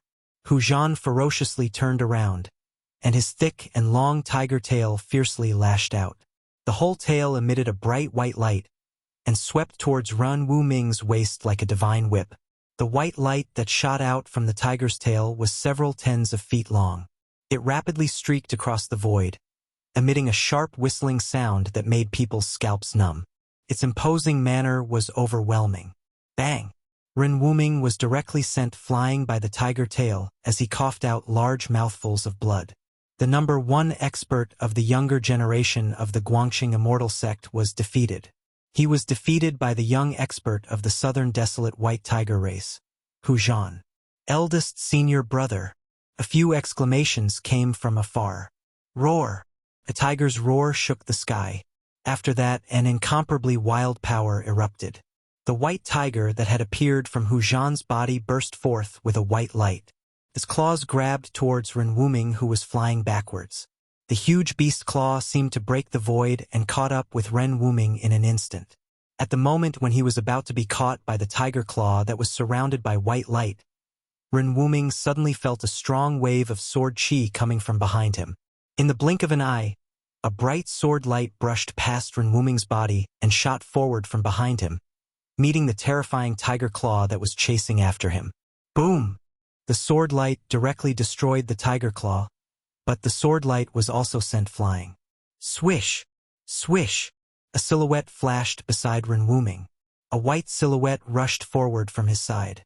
The sword light that was repelled was recalled by that person with a wave of his hand. One person and one sword rushed towards Hu Zhan. Eldest senior brother. A clear voice resounded beside his ear. Ren Wuming was supported by a person, and they quickly slid across the surface of the lake. In an instant, the two of them stepped onto the land on the shore. Little junior sister, quickly ask junior brother Yun He to back off. He is not Hu Zhan's opponent. Ren Wuming said to Li Mengyao, who was beside him anxiously. Under the urgent situation, he almost spat out a mouthful of blood, and his face was flushed. The sword Immortal Dao of Guangxing Celestial Sect was to spend his entire life as a sword. He would train his sword energy internally and cultivate his sword externally. He would use the sword energy within his body to temper his sword all day and night, causing the sword to have a spirit and become one with the sword. Ren Wuming's flying sword was closely related to him. Their chi meridians were connected. That Hu Zhan broke Ren Wuming's flying sword technique. The tyrannical power didn't directly hit Ren Wuming's body, but it still made Ren Wuming suffer a great impact. Ren Wuming wanted Li Mengyao to call Lu Yunhe down, but it was already too late. When Li Mengyao supported Ren Wuming, who was on the verge of falling back to the shore, the outcome of the battle in the lake had already been decided. The might of the white tiger wasn't something that Lu Yunhe could withstand. After a few rounds, his flying sword was caught by Hu Zhan, and he was also hit by Hu Zhan until he spat out blood and retreated. Humph! Guangxing Celestial Sect doesn't deserve its reputation. Hu Zhan grabbed Lu Yunhe's flying sword with one hand and stood in the middle of the lake with his head raised. His white hair fluttered in the wind, and the ferocious white tiger that had appeared on his body had already disappeared. However, that extremely fierce might did not disappear. When Ren Wuming heard that, he spat out a mouthful of blood. He was so angry that he spat out a mouthful of blood. His face turned as pale as paper, and his body trembled slightly. Hu Zhan ignored the sharpness of the flying sword and directly grabbed Lu Yunhe's flying sword. With the sharpness of the flying sword that could cut through hair and iron like mud, it actually couldn't cut through his palm. It was really shocking. The flying sword in Hu Zhan's hand was like a spiritual snake, struggling in his hand, wanting to fly into the sky. However, it was firmly held in his hand. When Li Lingfeng, Lin Xian, and the others saw that Ren Wuming was actually defeated, they were all indescribably shocked. One should know that Ren Wuming's cultivation was about the same as theirs. If he was defeated, then Hu Zhan threw the flying sword in his hand towards Lu Yunhe. The disciples of Guangxing Celestial Sect always had their swords with them. Although this Hu Zhan was big and rough, he also had a delicate side. If he really snatched Lu Yunhe's flying sword and didn't return it, then the White Tiger race would really become enemies with Guangxing Celestial Sect. Actually, Hu Zhan still had some scruples in the end. Lu Yunhe hurriedly formed a sword seal and put the flying sword back into the sword sheath. Both of you come at me together. Hu Zhan's tiger eyes flickered with endless ferocity as he glanced at Li Lingfeng and Lin Xian. His face revealed a trace of disdain, and he revealed his arrogance. He actually wants to challenge both of us at the same time? Li Lingfeng and Lin Xian looked at each other, and they were both shocked. The three great Taoist sects were like brothers. Ren Wuming's defeat had already caused them to lose face. If they lost to Hu Zhan as well, then the reputation of the three great Taoist sects would also be damaged.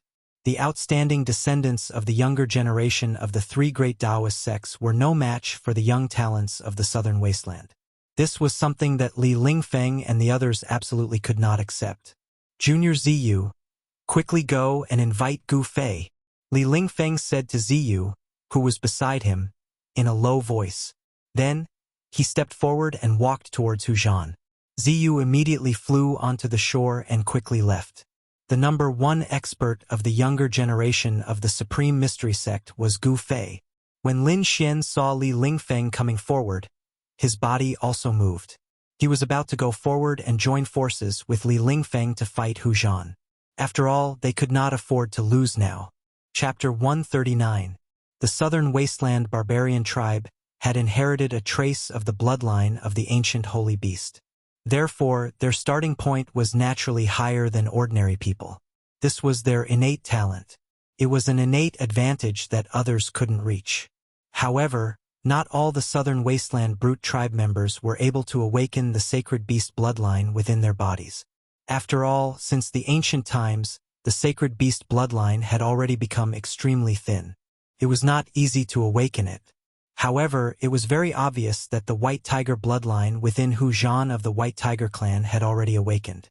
The White Tiger divine mark that had rushed out from his body was the best proof. The awakening of bloodline allowed Hu Zhan to be able to execute the White Tiger clan's unique divine abilities.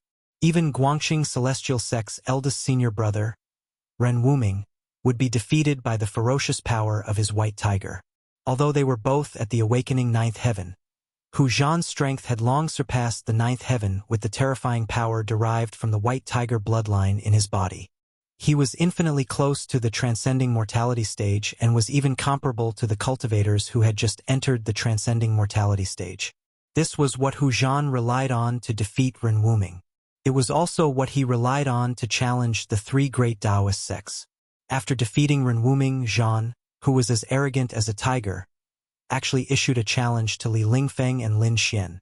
On this night, above the lake in the Junwang's courtyard, under the arrangement of someone, a duel between the elites of the southern wasteland and the outstanding disciples of the three main Tao sects was taking place. This matter concerned the reputation of the three great Taoist sects and the face of the southern desolate barbarian race. It was impossible for the young elites of the two factions to cower. Things seemed to be developing in the direction that Yang Sun and Dongfang Long had planned. In the end, would the young elites of the southern wasteland come out on top, or would the descendants of the Taoist gate suppress the barbarians of the southern wasteland? At this moment, no one knew the final result. But no matter what the result was, the prince of the Jiangling king, Yang Sun, and Dongfang Long had achieved their goal. Ren Wuming's defeat could only mean that the three great Taoist sects were temporarily at a disadvantage. The battle was not over yet. Hence, no one could come to a conclusion at this point in time. Supreme Mystery Sect's Li Lingfeng. These past few days, people have often mentioned you in front of me. Hu Zhan stood on the surface of the lake. The surrounding lake water was as calm as a mirror. His powerful aura caused the lake water beneath his feet to not have the slightest ripple. The surrounding air seemed to have frozen. Is that so? But I've never heard of you. Li Lingfeng calmly looked at the tiger-like white-haired youth in front of him and said calmly, "Humph. You will never forget my name." Hu Zhan was very confident, and he wasn't being pretentious. With his battle record of defeating Ren Wuming, no one thought that his words were empty words. Li Lingfeng said no more.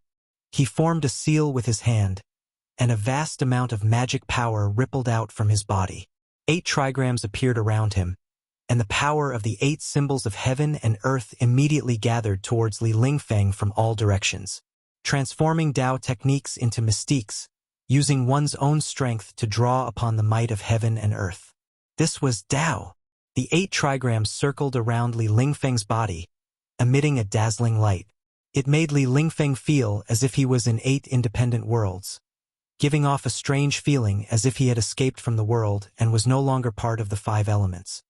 Hu Zhan directly disappeared from where he was, and in the next moment, he appeared in front of Li Lingfeng in an instant. Then his right fist punched towards Li Lingfeng's chest.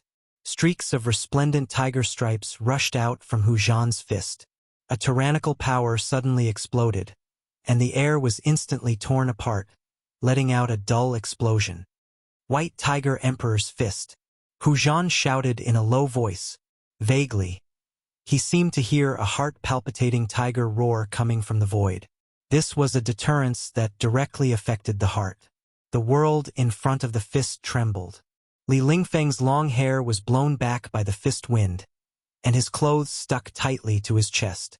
Hu Zhan's fist had yet to truly land on his body, but the trigrams circling around Li Lingfeng's body had already trembled. His chest felt as if there was a 500-kilogram boulder pressing on it, making him feel incomparably oppressed. So powerful. Li Lingfeng was secretly shocked. He seemed to see Gu Fei's shadow on Hu Zhan. Both of them were incomparably powerful, and both of them were peerlessly overbearing. Li Lingfeng instantly fused with the Sun trigram. The Sun trigram represented wind, and it represented the power of wind. He seemed to have transformed into a whirlwind that soared into the sky. A pillar of water was also sucked into the sky by the whirlwind, forming a waterspout. After Li Lingfeng's body fused with the Sun trigram, the speed of his movement had already reached an unimaginable level. He was definitely like the wind and lightning, and everyone could only catch an extremely faint shadow. Pong! The extremely powerful White Tiger Emperor's fist directly shattered the waterspout. The exploding water that filled the sky was directly evaporated by the terrifying fist force, and completely disappeared in the air. Just as Hu Zhan's fist missed, Li Lingfeng had already swooped down towards him with the momentum of a thunderbolt. His right palm pressed down on Hu Zhan, and the Gen trigram appeared on his palm. The Gen trigram represented the power of mountains and rivers. Li Lingfeng's right palm seemed to have drawn in the endless mountain qi, and it was like a huge mountain was descending from the sky to suppress Hu Zhan. Rumble! Under Li Lingfeng's palm, there was the sound of 10,000 galloping horses. The water on the surface of the lake bounced continuously, and the terrifying power shook the entire space. The Tao technique and mystique that Li Lingfeng had displayed was extremely marvelous. The trigram was like a landslide, and the ground seemed to sink. The terrifying mountain qi sealed the space below, and it completely enveloped Hu Zhan. When the people from the 3 main Taoist sects saw this scene, they couldn't help but reveal looks of joy on their faces. Even the eyes of Lin Xian from the Shangqing sect and Gue Teng from the Black Tortoise clan, who were in a stalemate, were attracted by the battle in the lake. Lin Xian had originally wanted to fight alongside Li Lingfeng. Hu Zhan, who was incomparably domineering and arrogant, was blocked by Gue Teng from the Black Tortoise clan. Roar! The tiger's roar shook the sky, and the tiger stripes appeared. Hu Zhan felt threatened, and the image of a white tiger surged out from Hu Zhan's body. Then, with a bang, the surface of the lake cracked, and the lake water sank. A white tiger pounced towards the sky, baring its fangs and claws. It was extremely ferocious. The Gen trigram that was descending from the sky had already become as big as a mountain, and it gathered the mountain qi from all directions. The light illuminated half the sky, and within the trigram, there seemed to be an endless amount of mountains appearing. The white tiger and its body became one, as if an ancient sacred white tiger had descended into the world. The tiger's might shocked the heavens and earth. Hu Zhan directly rushed into the sky, pouncing towards the trigram that was suppressing him. Rumble! There was a loud rumble, and Hu Zhan had gone crazy. He actually shattered the trigram and directly rushed into the endless mountain chi. Under everyone's shocked and indescribable gazes, the enormous trigram that seemed like 100,000 mountains pressing down at the same time collapsed, and the mountain chi spread out mightily in all directions. Rumble! Everything in the vicinity seemed to have been crushed by the enormous mountains, and they completely collapsed as if they were dry weeds and rotten wood. The lake water was flipped up high into the sky, revealing the pitch-black silt at the bottom of the lake. Everyone retreated into the distance, and under this terrifying force, more than half of the pavilions in the courtyard collapsed. Chapter 140. Boom! The Gen trigram completely collapsed, and the endless mountain energy that was gathered by the trigram exploded with a loud bang.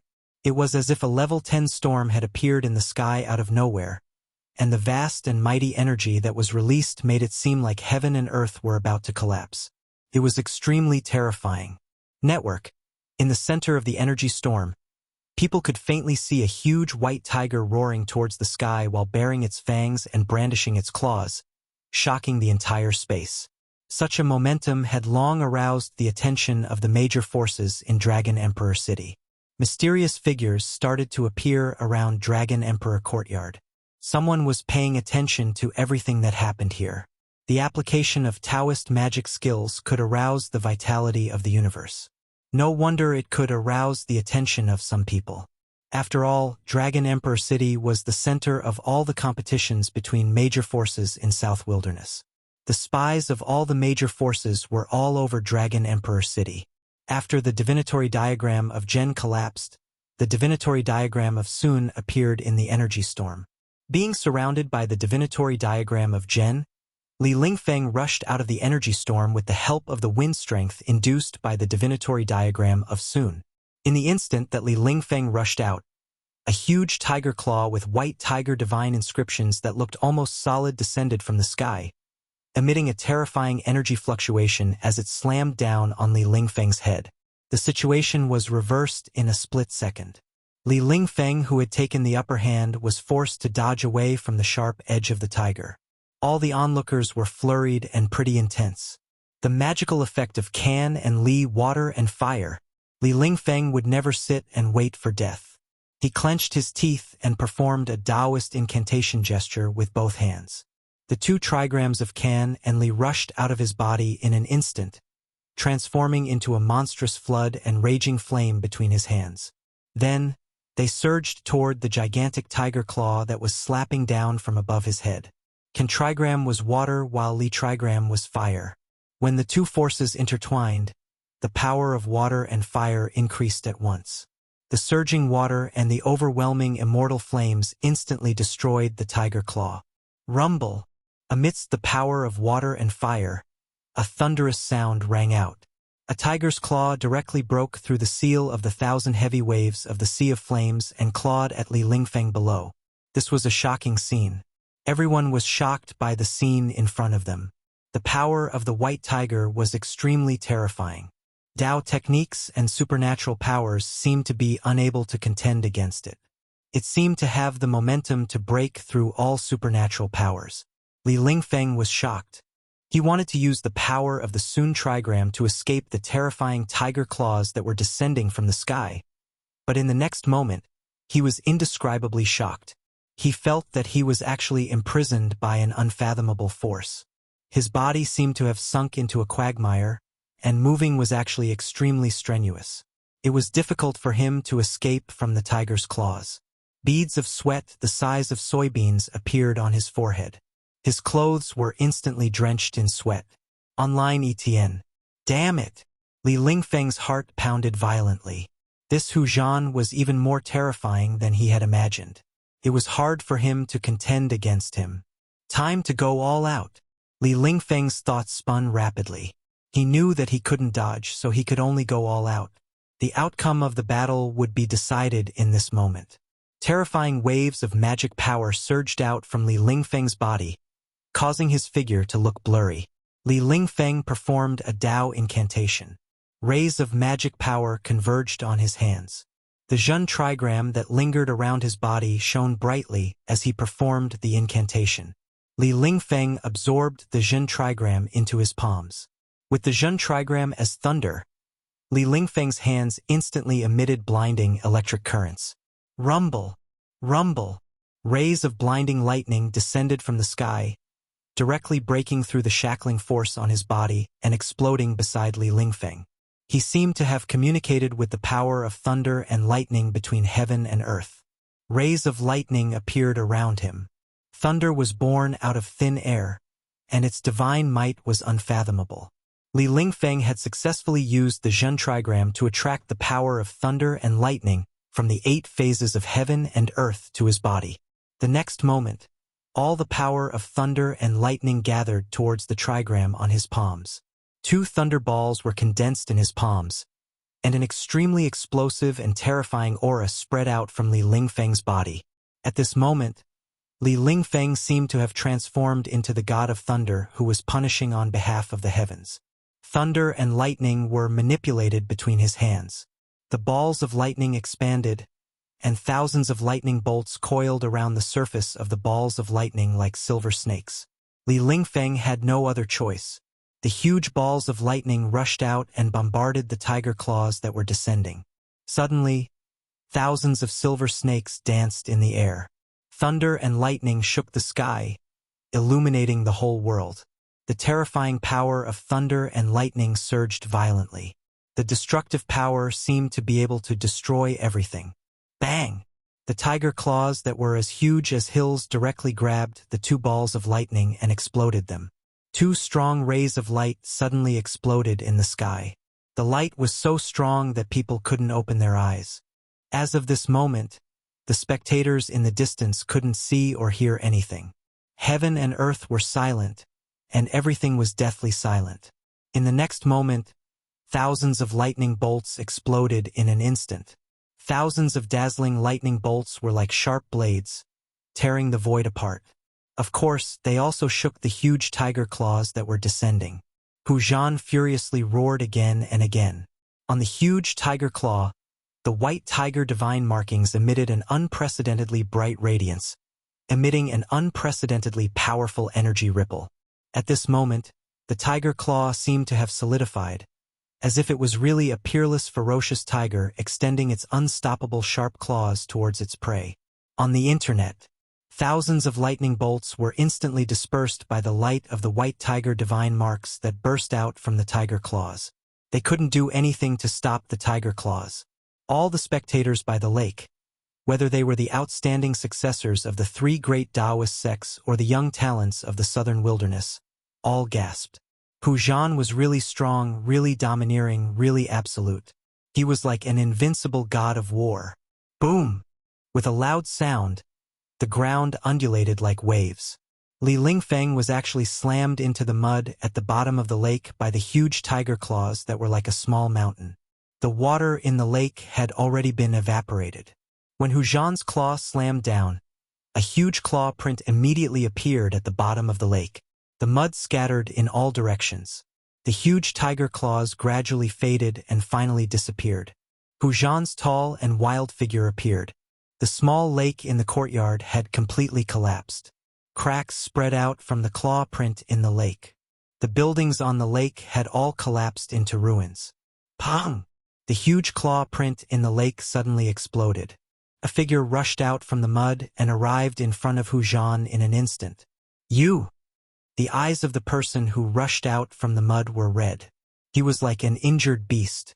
Blood flowed from the corner of his mouth. His chest was heaving up and down violently. He wanted to skin Hu Zhan alive. Li Lingfeng was defeated. Moreover, he was defeated even more miserably than Ren Wuming. His whole body was covered in mud and his body was extremely dirty. This was simply a kind of humiliation to him. It made him mad. Humph! You have lost.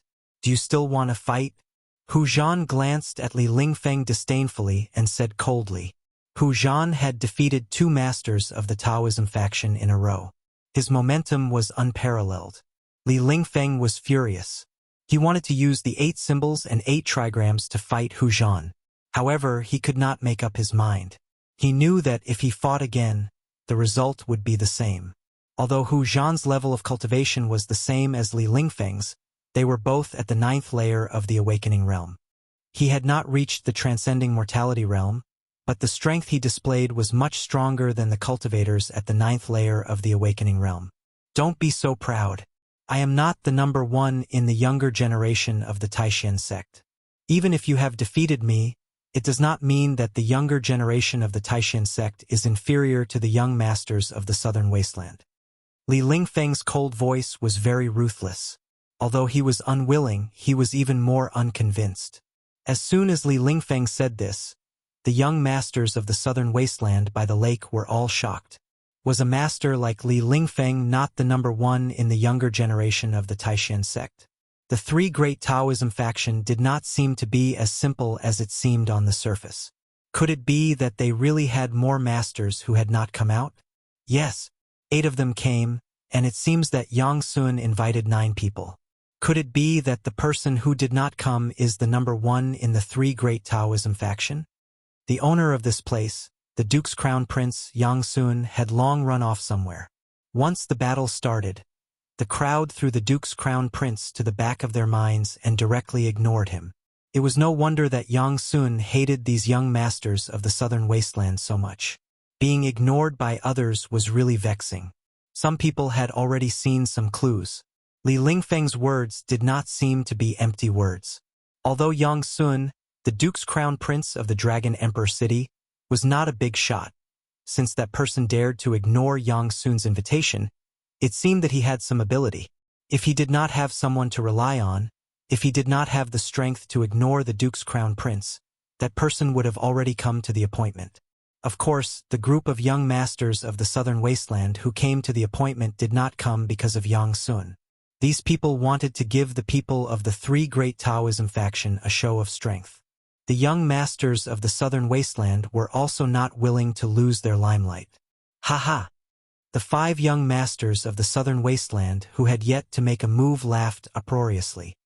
In that case, call out the strongest person among you to come out. Let's see if the people of our southern wasteland are stronger or if the people of your Dao sect are a notch higher. A voice called out to Ren Wuming and the others. Under the willow tree by the lake, the descendants of the three great Taoism factions and the young masters of the southern wasteland stood in 2 different directions. The atmosphere between both parties was a little tense. At this moment, Lin Xian and Gue Tang, who were in confrontation, also retreated back to their respective camps. They could sense a power that was not any weaker than theirs from each other. The 2 of them were not willing to act rashly because they didn't have the confidence to suppress the other party. When Li Lingfeng heard the clamoring of the young masters of the southern wasteland, he couldn't help but feel anxious in his heart. He silently thought, "Junior brother Z, you went to invite Gu Fei. Why isn't he back yet? Don't say that I didn't give you guys a chance. I want the three great Taoism factions to lose wholeheartedly. You, and you, the 3 of you can come at me together." Hu Zhan pointed at Li Lingfeng, Ren Wuming, and Lin Xian as he spoke arrogantly.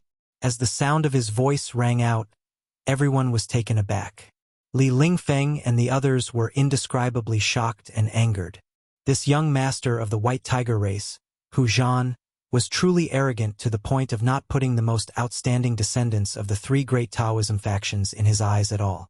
In the distance, on a pavilion in the courtyard, the crown prince of the southern king, Yang Sun, stood shoulder to shoulder with a white-robed young man with a treasured saber hanging from his waist. They were coldly staring at the scene. "Brother Dongfang, seems like these hateful fellows from the southern wasteland are still stronger than the people from the three great Taoism factions." Yang Sun's voice contained a hint of unconcealable disappointment. The purpose of this Yang Sun was precisely to borrow the hands of Li Lingfeng and the others to cause the southern wasteland barbarian race to lose all face. But sadly, things didn't seem to go as he wished. Among the young experts of the southern wasteland barbarian race, only Hu Zhan from the White Tiger race acted, and it seemed that he was able to suppress the most outstanding descendants of the three great Taoism factions. The appearance of such a situation had already greatly exceeded Yang Sun's expectations. It wasn't that the people from the three great Taoism factions weren't powerful, but rather, Hu Zhan was simply too powerful. Too powerful. The best part is yet to come. Dongfang Long smiled confidently. As long as that person is willing to act, that Hu Zhan will be out of luck. Is that person really so powerful? Yang Sun turned his head and stared at Dongfang Long as he asked in bewilderment. From his point of view, this Hu Zhan was already very powerful, strong enough to suppress all the outstanding descendants of the three great Taoism factions. Among the three great Taoism factions, there was a successor that was even stronger than him? Yang Sun didn't dare to believe this. Naturally, the Central Plains is extremely flourishing. Within its 10,000 miles, there are tens of millions of people. How can a desolate place like the southern wasteland be able to compare to it? Dongfang Long spoke arrogantly. Just when Yang Sun and Dongfang Long were conversing, an explosive sound that shook the entire space rang out. Boundless energy fluctuations gushed forth, erupting with intense light that illuminated the night sky. Terrifying cracks appeared on the ground. Although the pavilion Yang Sun and Dongfang Long were in was 200 to 300 zhang away from the battlefield, their bodies swayed unstably. The pavilion under their feet was on the verge of collapse, as though it would collapse at any moment. How powerful! The cultivation bases of these people are truly terrifying. The countenances of Yang Sun and Dongfang Long changed drastically, feeling extremely shocked in their hearts. The cultivation bases of these people were sufficient to show disdain for those of the same age. The reputation of the three great Taoism factions wasn't undeserved. Three figures were flung out from the center of the energy storm. A dim flying sword was sent flying over 100 zhang away. Boom! A deafening sound rang out, directly shattering a pavilion and causing it to fall into the ground. After that, a large crater also appeared on the ground, and a violet gold 8 trigrams was also blasted away by the impact. It soared through the air and smashed into a fake mountain. There were also tens of thousands of Tao talismans that were destroyed by the energy storm. A wild figure that resembled both a god and a devil stood proudly in the center of the energy storm. Bai Feiyang's gaze was like cold lightning, seemingly wanting to tear apart the void.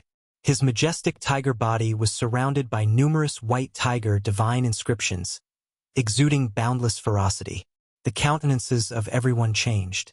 So it turned out that Li Lingfeng, Ren Wuming, and Lin Xian had joined forces in the end. But sadly, even if the three of them joined forces, it would still be difficult for them to contend against Hu Zhan. Hu Zhan's strength far surpassed their imaginations. Slapping away the flying sword with a claw, forcing the violet gold 8 trigrams back with a punch, and destroying tens of thousands of talismans with a flip of his palm. Hu Zhan displayed a terrifying cultivation base that could be said to be invincible among those of the same cultivation level. Chapter 141. The three great Taoist schools are nothing more than this. Under the moonlight, Hu Zhan's entire body was surrounded by the white tiger divine mark. His eyes were like lightning, and his tall tiger body was like an insurmountable mountain, causing people to feel endless pressure. His words traveled far, echoing in the sky above the courtyard. Li Lingfeng and the others all paled. Li Mengyao, Yi Chun, Zhu Yiqi, and the other Taoist disciples couldn't help but take a few steps forward, glaring at Hu Zhan. A fierce battle intent suddenly burst out from their bodies. What? Even your eldest senior brother isn't a match for him. Don't tell me you want to challenge our Lord Hu? The 5 young experts from the southern wasteland all stepped forward and sneered. The descendants of the Taoist schools are not as good as the elites of the southern wasteland. This is an indisputable fact. You guys should save your energy. Another young expert from the southern wasteland said with disdain. What descendants of the Taoist schools? What a great title, but it turns out to be an undeserved reputation. Our Lord Hu alone is enough to sweep you all away. The young experts from the southern wasteland continued to attack the confidence of Li Mengyao and the others. Li Lingfeng, Ren Wuming, and the others couldn't help but become mad after hearing this. Their eyes turned red. These people were really too despicable. Meanwhile, the faces of Li Mengyao, Yi Chun, and the others became extremely ugly. The sword on Li Mengyao's back was buzzing and trembling. It seemed like it could soar into the sky at any time and turn into a flying sword. The piercingly cold sword aura caused the expressions of the young experts from the southern wasteland to change. who said that the descendants of the Taoist schools have an undeserved reputation. At this moment, a majestic voice came from afar. Although this voice wasn't very loud, it was clearly transmitted to everyone's ears. The few young people from the southern wasteland were stunned and stopped talking. Under the night sky, a white shadow flew past the many palaces and pavilions, heading towards this place. Before the person arrived, a great pressure as heavy as a mountain had already surged over. When Li Lingfeng heard this voice, a hint of joy appeared on his face. He wiped the blood from the corner of his mouth and retrieved the purple gold 8 trigrams that was sent flying by Hu Zhan. And the flying sword that was also sent flying by Hu Zhan was also returned to its scabbard by Ren Wuming. In the face of absolute power, magical treasures, flying swords, and Dao techniques were all difficult to resist. Hu Zhan had used absolute power to defeat the most outstanding disciple of the younger generation of the 3 great Taoist sects. However, at this moment, Hu Zhan, who was standing in the middle of the dried-up lake, was unable to be happy.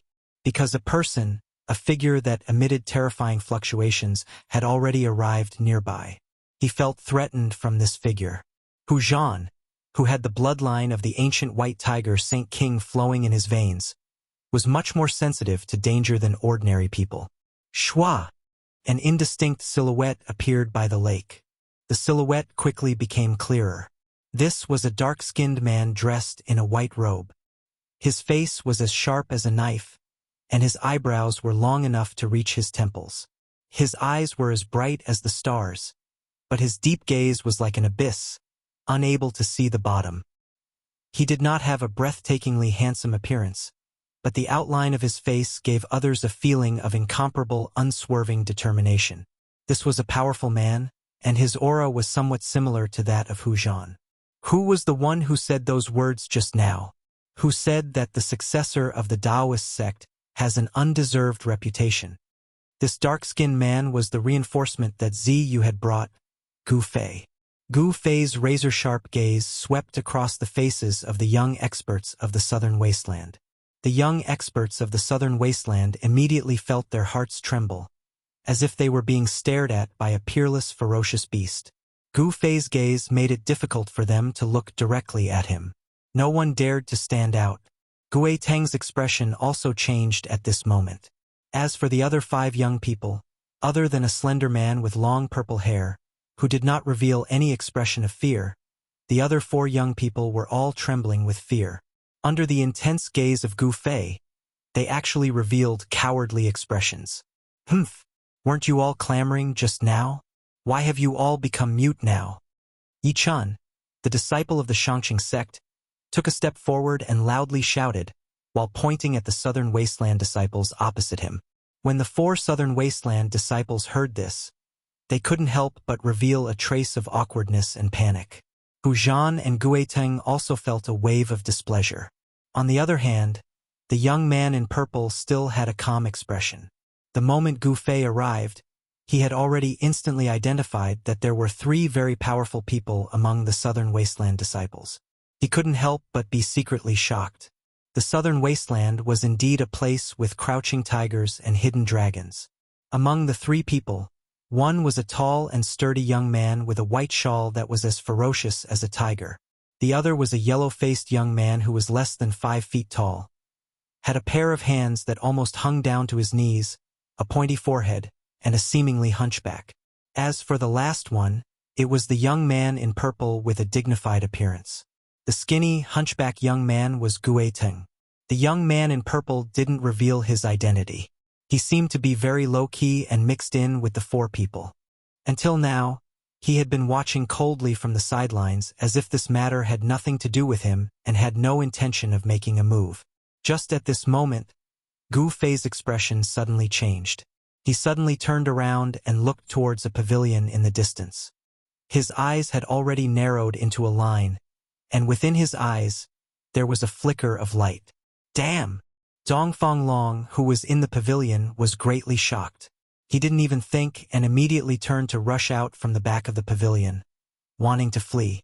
He originally wanted to watch the battle between Gu Fei and the disciples of the southern wasteland coldly. However, Gu Fei had already sensed his presence. He knew that if he didn't leave now, his life would be in danger. Brother Dongfang, the crown prince, Yang Sun, who was beside Dongfang Long, couldn't help but be shocked when he saw Dongfang Long suddenly turning around and leaving without saying a word. However, just when Yang Sun wanted to urge Dongfang Long to stay, a cold killing intent gushed forth, causing his entire body to tremble. This feeling was like being stared at by a venomous snake. His entire body turned cold as a terrifying pressure appeared in his heart. Swish! Gu Fei's silhouette instantly vanished from his original location. A gust of wind appeared out of nowhere and gushed forth. Everyone was shocked. Hu Zhan even thought that Gu Fei was going to act against those silk pants. His countenance involuntarily changed. Roar! A tiger's roar shook the heavens and earth. The image of a white tiger appeared. Hu Zhan was like a peerless, ferocious tiger as he ferociously pounced out from the lake. Boom! With a loud bang, everyone felt the ground violently quaking. Hu Zhan had instantly traversed over a distance of several dozens of meters and directly pounced down from the sky, blocking in front of those silk pants. Although those silk pants were ignorant and incompetent, relying on the power of their clans, they ran amok in Dragon Emperor City. If it was in normal times, Hu Zhan wouldn't even care about them. However, tonight was different from the past. If these guys were injured by someone else, he would also lose face. Gue Tang and the purple-haired young man instantly prepared for battle. Streaks of blue energy surrounded Gue Tang's body, and a huge black tortoise's image was faintly discernible in the water-like energy waves, emitting a terrifying wave that was as heavy as a mountain. However, the purple youth's battle form was very strange. On his back, there was a pair of purple energy wings. It was as if he could soar into the sky and fly above the 9 heavens in the next moment. However, they were wrong. Gu Fei was not going to attack those good-for-nothings. Instead, he was going to use the 8 Desolation Steps and chase after Dongfang Long with the speed of the 8 Desolation Steps. Swish! Swish! Swish! Like a phantom, Gu Fei flitted across the void as if he had teleported. In an instant, he arrived at the bottom of the pavilion. At this moment, Dongfang Long had just rushed out from the back of the pavilion. Dongfang Long didn't even look back. Instead, he directly rushed forward. He was very clear that he was definitely not able to defeat Gu Fei. Gu Fei flew up and directly leaped over the pavilion. He immediately caught sight of Dongfang Long, who was escaping in the rockery in the garden. Dongfang Long, die! With a loud shout, Gu Fei descended from the sky like a god descending to the mortal world. The 5 elements extermination seal was displayed between his hands. A glaring aura that was like raging flames suddenly surged out from the seal that Gu Fei had formed. This was the fire seal of the 5 elements extermination seal. Vast yuan qi rippled out, and the power of the fire element was like a surging river, rushing down from the sky, sweeping towards Dongfang Long. This wasn't a real flame, but the power of fire that Gu Fei had used to communicate with the 5 elements inside and outside. This was the combination of martial and Tao. The terrifyingly high temperature could melt gold and melt iron. The all-encompassing fire seemed to want to ignite the void. The grass, trees, and rocks below all crumbled into the tiniest dust and dissipated into the air. Dongfang Long, who was shrouded in raging flames, sensed the terrifying power that surged down from the sky and immediately felt a sense of powerlessness in his heart.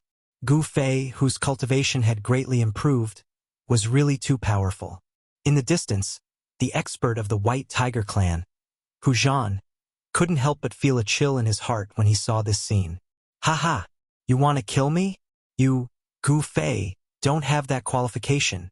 The next time we meet, I will definitely chop off your head."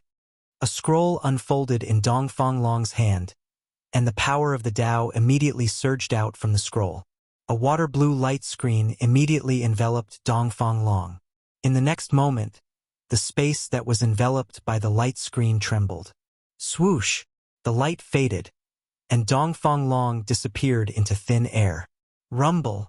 The fire covered the sky and the earth, and fiercely swooped down, enveloping the place where Dongfang Long was originally standing. The earth trembled, and all the tangible things that were enveloped by the blazing aura were all turned into dust. Outrageous, it's another scroll of the Tao of space. A figure shrouded in raging flames walked out from the sea of fire. The surging power of fire, following his footsteps, retreated like the tide, and entered into his body. Behind Gu Fei, a garden was completely burned, and a pitch-black pit with a diameter of 10 feet was revealed on the ground, and it was still emitting smoke. It was black, and that was the scorched earth. There's another person in the pavilion. Gu Fei inclined his head and glanced at the pavilion in front of him. Swoosh! His silhouette directly disappeared from where he stood. See, on the pavilion, the crown prince Yang Sun involuntarily drew in a breath of cold air when he saw this scene. After that, he turned and fled. His martial arts were also quite outstanding. With a flash of his silhouette, he had already rushed to the window and was about to directly jump down from the pavilion. However, before he could jump, he felt the back of his neck being grabbed by 5 fingers, and he was lifted up, his feet leaving the ground. At this moment, Yang Sun felt the aura of death. And at this moment, an old man dressed in green silently appeared on the pavilion. Young man, don't be rash. Do you know who he is? That old man spoke. This person. Gu Fei turned his head and glanced at the old man. Although he appeared calm on the surface, he was incomparably shocked in his heart. He was secretly on guard. Even with his sharp spiritual sense, which had awakened the 9th heavenly layer, he actually couldn't sense the appearance of this old man. An expert at the transcending mortality realm? Gu Fei felt the threat from the old man. Chapter 142. I don't care who he is. Since he's Dongfang Long's friend, he's my, Gu Fei's enemy. The best way to deal with enemies is to destroy them completely. Haoshuk. Gu Fei lifted Yang Sun like he was grabbing a little chick as he spoke in a sinister tone. Yang Sun's neck was grabbed by Gu Fei and he couldn't move at all. He couldn't even speak.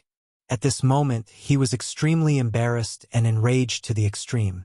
No matter what, he was the crown prince of the Southern Desolate Prefecture King. In the future, he would inherit the title of the Southern Desolate Prefecture King. How could someone as arrogant as him not feel ashamed and enraged after being humiliated like this? He's the eldest son of the Southern Desolate Prefecture King, Yang Yuandao. If you kill him, it'll be very troublesome. The green-robed old man calmly spoke. He didn't seem to be anxious at all. Gu Fei couldn't help but frown when he heard this. To think that it was this fellow who gave him the invitation. It seemed like the commotion tonight was definitely caused by this fellow, and Dongfang Long. Gu Fei had already guessed most of the situation, that Dongfang Long merely wanted to borrow Yang Sun's strength to deal with him. Despicable bastard. If he lands in my hands, I'll definitely make him beg for death. Gu Fei had never hated someone so much before. Dongfang Long was the first. Gu Fei, I, Hu Zhan, challenge you now. If you have the guts, don't be a coward. An insolent voice rang out from outside the pavilion. Damn it! Who is this Hu Zhan? Gu Fei wasn't present earlier and didn't know where Hu Zhan came from. However, there was no need to doubt Hu Zhan's strength. You're the expert protecting this fellow in the dark? Gu Fei's eyes were deep and cold. At this moment, he was glaring at the green-robed old man. You can say that, the old man replied. Humph! Gu Fei coldly laughed. He didn't say anything else and directly threw Yang Sun towards the green-robed old man like a broken sack. Just like what the green-robed old man had said, if he killed Yang Sun, he would be in great trouble. After all, the overlord of Dragon Emperor City was Yang Yuandao. If Zhang Tai killed his son, Yang Yuandao would never let it go. The power behind the Southern Desolate Prefecture King was Yen Country, a super empire with a territory of 10,000 miles.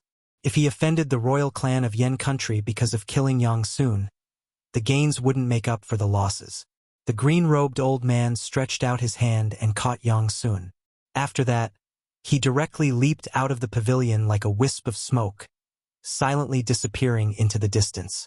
In the blink of an eye, he vanished into the night sky.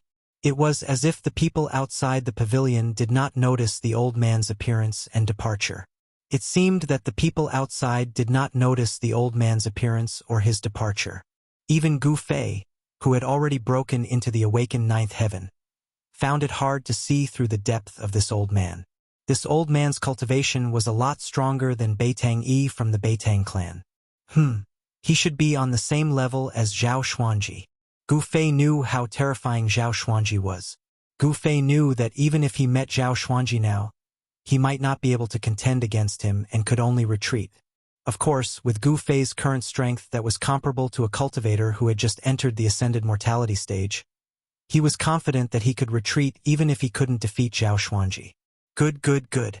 Among the practitioners of the younger generation, there has never been anyone who dares to ignore me, Hu Zhan. Gu Fei, you are the first. Hu Zhan's cold words came from outside the building. His words were filled with rage.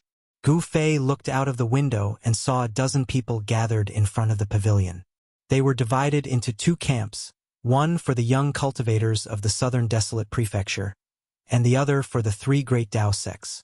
The one standing in front of the southern desolate prefecture cultivators was the white-haired young man. The white-haired young man coldly snorted and directly punched forward. A violent force suddenly erupted like a volcano. White tiger runes condensed in front of his fist to form a huge white tiger, which fiercely pounced toward Gu Fei. When the white tiger appeared, a strong wind rose. Its ferocious power was unfathomable, and an extremely fierce killing intent filled the air. Everyone quickly retreated to the distance. In a battle between two great experts, it would not be worth it if they were careless and ended up in a disaster. Gu Fei's feet stepped on the ground, and his body suddenly shot into the sky like an arrow. With a boom, he directly broke a big hole in the roof of the pavilion and rushed out. In the instant that Gu Fei rushed out of the pavilion, a huge tremor came from below. In the midst of a muffled rumble, dust soared into the sky. The ferocious white tiger condensed from the unparalleled fist energy actually completely collapsed the entire pavilion in an instant. 8 steps, 8 kills. Gu Fei shouted in a deep voice. He directly stepped out in the air. Swoosh! With a swoosh sound, he left an afterimage in his original position and instantly appeared above Hu Zhan's head. He took a step towards Hu Zhan's head. A terrifying force was vast and mighty under Gu Fei's feet. It was as if a huge mountain was descending from the sky, causing Hu Zhan's expression to instantly change. Gu Fei's strength made him feel a great pressure. The temperament of Gu Fei and Hu Zhan were somewhat similar. Both of them were extremely powerful figures, and both of them were similarly belligerent. When these two people met, brilliant sparks were bound to appear. Roar! Hu Zhan roared, and the white tiger divine crest rushed out of his body. His tall body was as if it was cast from iron, and it was incomparably domineering. He directly smashed his fist upwards, and a resplendent white light lit up the night sky. The terrifying force went against the sky and attacked. Boom! A loud sound shook the heavens, and the surging force shook the heaven and earth. The resplendent and dazzling light was so dazzling that everyone couldn't open their eyes. The huge wave of air that exploded out caused the sky to seem like it was blowing up, and an enormous pressure enveloped all directions. Rumble! The ground under Hu Zhan's feet instantly shattered, and the soil fragments scattered in all directions. The spectators cried out in surprise and dodged even further away. The ground was directly stomped by Hu Zhan, and a huge pit with a diameter of 15 meters was directly formed. As for Gu Fei, he instead soared into the sky, and he was blasted high up into the sky by the explosive force. At the same time, his second step was immediately taken downwards. Swoosh! Like teleportation, Gu Fei instantly closed in on top of Hu Zhan's head. Rumble! Under Gu Fei's feet, there was a dull sound of wind and thunder. Compared to the previous step, this second step was even stronger, fiercer, and more terrifying. The space under Gu Fei's feet trembled. 8 desolate steps, 8 steps, 8 kills. Every step he took, the force would superimpose with the force of the previous step, wave after wave. It was truly a killing technique. White Tiger Emperor's Fist. Hu Zhan shouted in a deep voice. His face was solemn, and the white tiger divine crest on his right fist unceasingly revolved, bursting out with resplendent light. When he punched out, it was like a meteor streaking across the sky. That indomitable tyrannical momentum made everyone's heart palpitate. Boom! With another loud sound, Hu Zhan's fist and Gu Fei's foot instantly collided. Where they collided, ripples spread out. That was a terrifying destructive force. But the ripples spread out, and everywhere they passed, the ground collapsed. The soil and stones silently turned into dust. It was extremely terrifying. The extremely compressed force exploded. This force was too strong. It shook the heaven and earth. Hu Zhan continuously took 3 steps back, and the powerful rebounding force was directed to his feet, and then to the ground. With every step Hu Zhan took, the ground under his feet would tremble. Hideous cracks spread out from his feet, and the nearby buildings all cracked and collapsed. Gu Fei flew hundreds of feet back. Before he landed, he flipped over, and both his feet forcefully supported himself on a fake mountain. Boom! The fake mountain under his feet instantly exploded, and Gu Fei used this force to support himself again, and fiercely rushed towards Hu Zhan. Hu Zhan's expression changed. He coldly looked at Gu Fei, who was rushing over, and indifferently wiped away the trace of blood at the corner of his mouth, then took a deep breath. Hu Zhan's abdomen suddenly swelled up, his face flushed red, and the veins on his forehead throbbed. His abdomen was like a pregnant woman who was 10 months pregnant. 8 steps to the extreme, Gu Fei's movement speed was extremely fast. He left behind a series of afterimages in the void, emitting a mighty pressure, and in the blink of an eye, he was in front of Hu Zhan. Gu Fei was about to make a move. Roar! At this moment, Hu Zhan let out a roar that shook the heavens and the earth.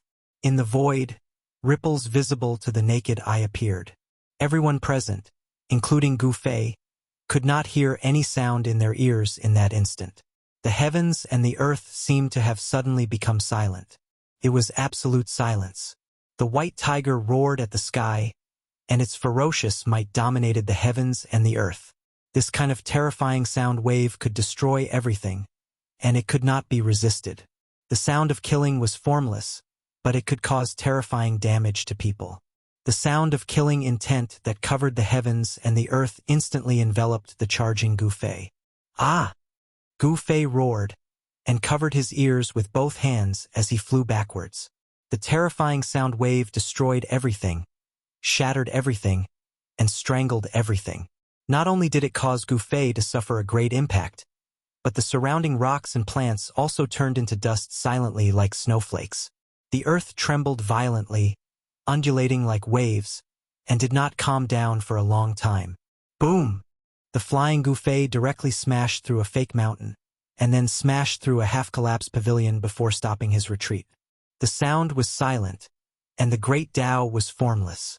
Although this tiger roar sound killing technique was not directed at the spectators, not a single person present was spared.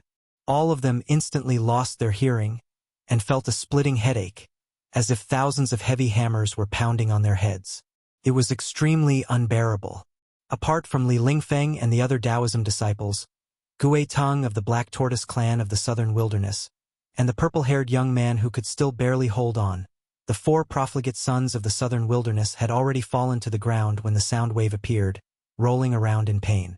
Seeing the 4 fellows in such a sorry state, Gui Teng could not help but feel ashamed. Only the purple-haired young man still had a calm expression, as if it had nothing to do with him.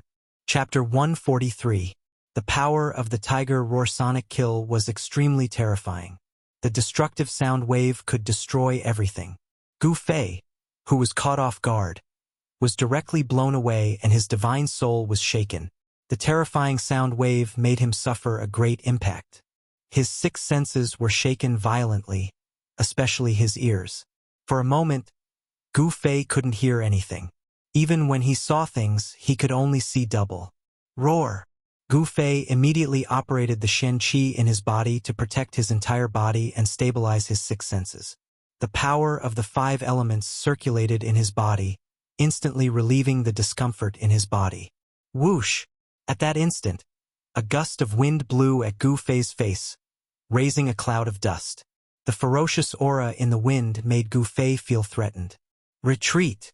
Without any hesitation, Gu Fei decisively retreated. Boom! A loud sound was heard. The ground trembled violently. The ground where he was standing was shattered and turned into a huge pit in an instant. It was as if he was hit by a meteorite that fell from the sky. A tall figure walked out of the pit. White tiger divine runes circled around his body. His imposing figure exuded a majestic aura. Bai Feiwu's tiger eyes were filled with endless ferocity. No one dared to look at him directly. Hu Zhan of the White Tiger clan, this young expert who was like a fierce tiger, actually displayed a disdainful aura. Seeing this, Gu Fei's pupils shrank. This Hu Zhan is definitely a rare opponent. Unfortunately, he will become my whetstone. Hu Zhan, the southern wasteland expert, was only in his early 20s. However, he already had a peerless cultivation base that allowed him to look down on his peers. His tall body seemed to be made of steel, giving people an extremely strong feeling. His bronze-colored skin shone brilliantly. That was the bloodline of the ancient holy beast, the white tiger, emitting a strong power, making people feel that he was strong and terrifying. The might of the ancient holy beast made people tremble from the bottom of their hearts. Humph! Is this crazy tiger going to risk his life? Gue Tang, the young expert of the Black Tortoise clan, who was watching the battle from afar, said. At this moment, even the mysterious young man in purple revealed a trace of nervousness, and his eyes were filled with splendor. As for Li Lingfeng and the rest, they were watching the scene in the distance nervously. No one knew better than them how powerful Hu Zhan was. The white tiger mystical ability could be said to be invincible among those of the same level. Li Lingfeng, the eldest senior brother of the Taishan sect, Ren Wuming, the eldest senior brother of the Guangxing celestial sect, and the eldest senior brother of the Shangqing sect represented the strongest of the younger generation of the three great Taoist sects. But even with the three of them working together and using all their treasures, they were still defeated by Hu Zhan's white tiger's ferocious might. This was enough to show how terrifying Hu Zhan was. The successors of the Dao sect all broke out in cold sweat for Gu Fei. Guangxing's junior, Li Mengyao, bit her lower lip and clenched her fists tightly. Her beautiful eyes, which were filled with endless spirit, looked at Gu Fei nervously. Junior brother Gu Fei will definitely win, Ziyu murmured. He was very confident in Gu Fei. After all, to Ziyu, Gu Fei's strength was unparalleled among those of the same age. In the 9 vein trials, Gu Fei's majestic appearance of obtaining first place had long been deeply imprinted in Ziyu's mind. As a level 8 awakening plane cultivator, he defeated Li Lingfeng, a level 9 eldest senior brother. This was something that had never happened in the Taishan sect. Ziyu believed that nothing was impossible when it came to Gu Fei. Roar! At this moment, a loud roar came from the field. Hu Zhan's white hair danced wildly, and 2 terrifying rays of light shone from his eyes. He was wild and incomparably ferocious, and his appearance was frightening to the extreme. Pong! Hu Zhan's shirt instantly exploded, turning into thousands of pieces that danced in the air. Tiger stripes began to appear on his naked upper body. They were the white tiger divine tattoos. You're very strong. You're the first person to make me use my full strength. Hu Zhan's eyes flickered with a fierce light as he stared at Gu Fei and said in a low voice. His sharp and forceful eyes revealed a trace of imperceptible madness. Everyone was shocked when they heard this. Could it be that, in the previous battle, Hu Zhan held back? He didn't use his full strength? If that was really the case, then this Hu Zhan was really too terrifying. Is that so? You're not bad yourself. At this moment, Gu Fei's 6 senses, which had been thrown into chaos by Hu Zhan's shocking roar, had already gradually recovered. Next, you must be prepared to die, because even I cannot completely control this power. Hu Zhan's strength was unparalleled, and his murderous aura filled the sky. His words were not a threat, but the truth. Very good. Thank you for the reminder. Gu Fei did not have any expression because he would not hold back either. He just happened to use this Hu Zhan to verify the 5 elements annihilation seal technique that he had just comprehended. Divine tiger form, bloodline awakening. Hu Zhan let out a loud roar that shook the heavens and earth. The white tiger divine tattoo appeared on his body. This time, the divine tattoo did not rush out from his body. The white tiger divine tattoo began to emit a dazzling divine light. Every divine tattoo emitted a vast and mighty energy wave. At this moment, everyone had an illusion that Hu Zhan seemed to have turned into a peerless, ferocious tiger. A horrifying and violent aura swept out. The space where Hu Zhan was at began to tremble, as if a prehistoric giant beast had awakened in his body. His entire body was covered with dragon-like muscles, and a layer of dazzling brilliance flowed on his skin. His aura was monstrous and invincible. Yes, the current Hu Zhan gave off a shocking feeling of invincibility. He seemed to be able to shake the heavens and earth with every step he took. This is his true strength? Not only Li Lingfeng and the other successors of the 3 great Dao sects, but also the southern wilderness cultivators who were present were all shocked by the scene in front of them. Gu Fei's expression also became incomparably solemn. He felt a great pressure from Hu Zhan's body. Whoosh! The dust on the ground suddenly rose up, and then spread in all directions. Without any warning, Hu Zhan disappeared from where he stood. Gu Fei's eyelids twitched. So fast! Without thinking too much, Gu Fei's mind could no longer keep up with the rhythm of his movements. Instinctively, he threw a punch forward to block. A dazzling golden aura appeared in front of his fist, and then surged forward like a surging river. This was not a theurgy, nor was it a Taoist technique. It was a power that originated from martial. It was this kind of most direct power that shook the heavens and earth in front of him. A strong wind swept out with Gu Fei as the center, sweeping up the dust and even the shattered mountain rocks at his feet. Boom! It was like a muffled thunder coming from the horizon. The sound was not loud, but it was equally shocking. The explosive power tore through the void, and the air also exploded. A tiger claw, a real tiger claw with flesh and blood, violently collided with Gu Fei's fist, which was as resplendent as the sun. The 2 figures flew back like lightning, and then immediately pounced at each other. Roar! The white tiger roared to the sky, and divine markings appeared. A huge tiger claw surrounded by the divine markings of the white tiger directly slammed down at Gu Fei. Under the tiger claw, a strong wind blew, and the powerful force shook the void. 8 desolation steps, 8 extreme steps. Gu Fei used the 8 desolation steps, and transformed into an extremely faint light shadow. In an instant, he rushed out from under the tiger claw. 5 elements extermination. All things exterminate. Mysterious seals were formed between Gu Fei's hands, and a 5-colored light appeared on his body. The seals formed between Gu Fei's hands seemed to communicate with the 5 elements of heaven and earth, drawing in the power of the 5 elements of heaven and earth, and annihilating it towards Hu Zhan. Metal, wood, water, fire, and earth. The 5 elements interacted, reinforcing and restraining each other, forming a terrifying power that could exterminate everything. Gu Fei displayed the terrifying battle technique of technique nearing Tao. The power of the 5 elements flowed between his hands, but they were clearly separated. There was no fusion of the power, only the impact of the power. When the power collided with each other, the power displayed was even more terrifying than a single power. Bang! Hu Zhan was directly sent flying. Everyone was shocked and dumbfounded. The unparalleled Hu Zhan was actually sent flying. This was simply unbelievable. How is this possible? Guiting murmured. He knew that Hu Zhan had already used his trump card. The power of the bloodline awakening could definitely nearly double Hu Zhan's strength. A doubling of strength, what kind of concept was that? Guitung did not dare to imagine, but Hu Zhan was still sent flying. This was an indisputable fact. This person called Gu Fei. Guitung could not help but feel fear towards Gu Fei. Junior brother Gu, good job. Ziyu could not help but shout. Seeing that Gu Fei had the upper hand, the crowd of Dao Gate disciples was extremely excited.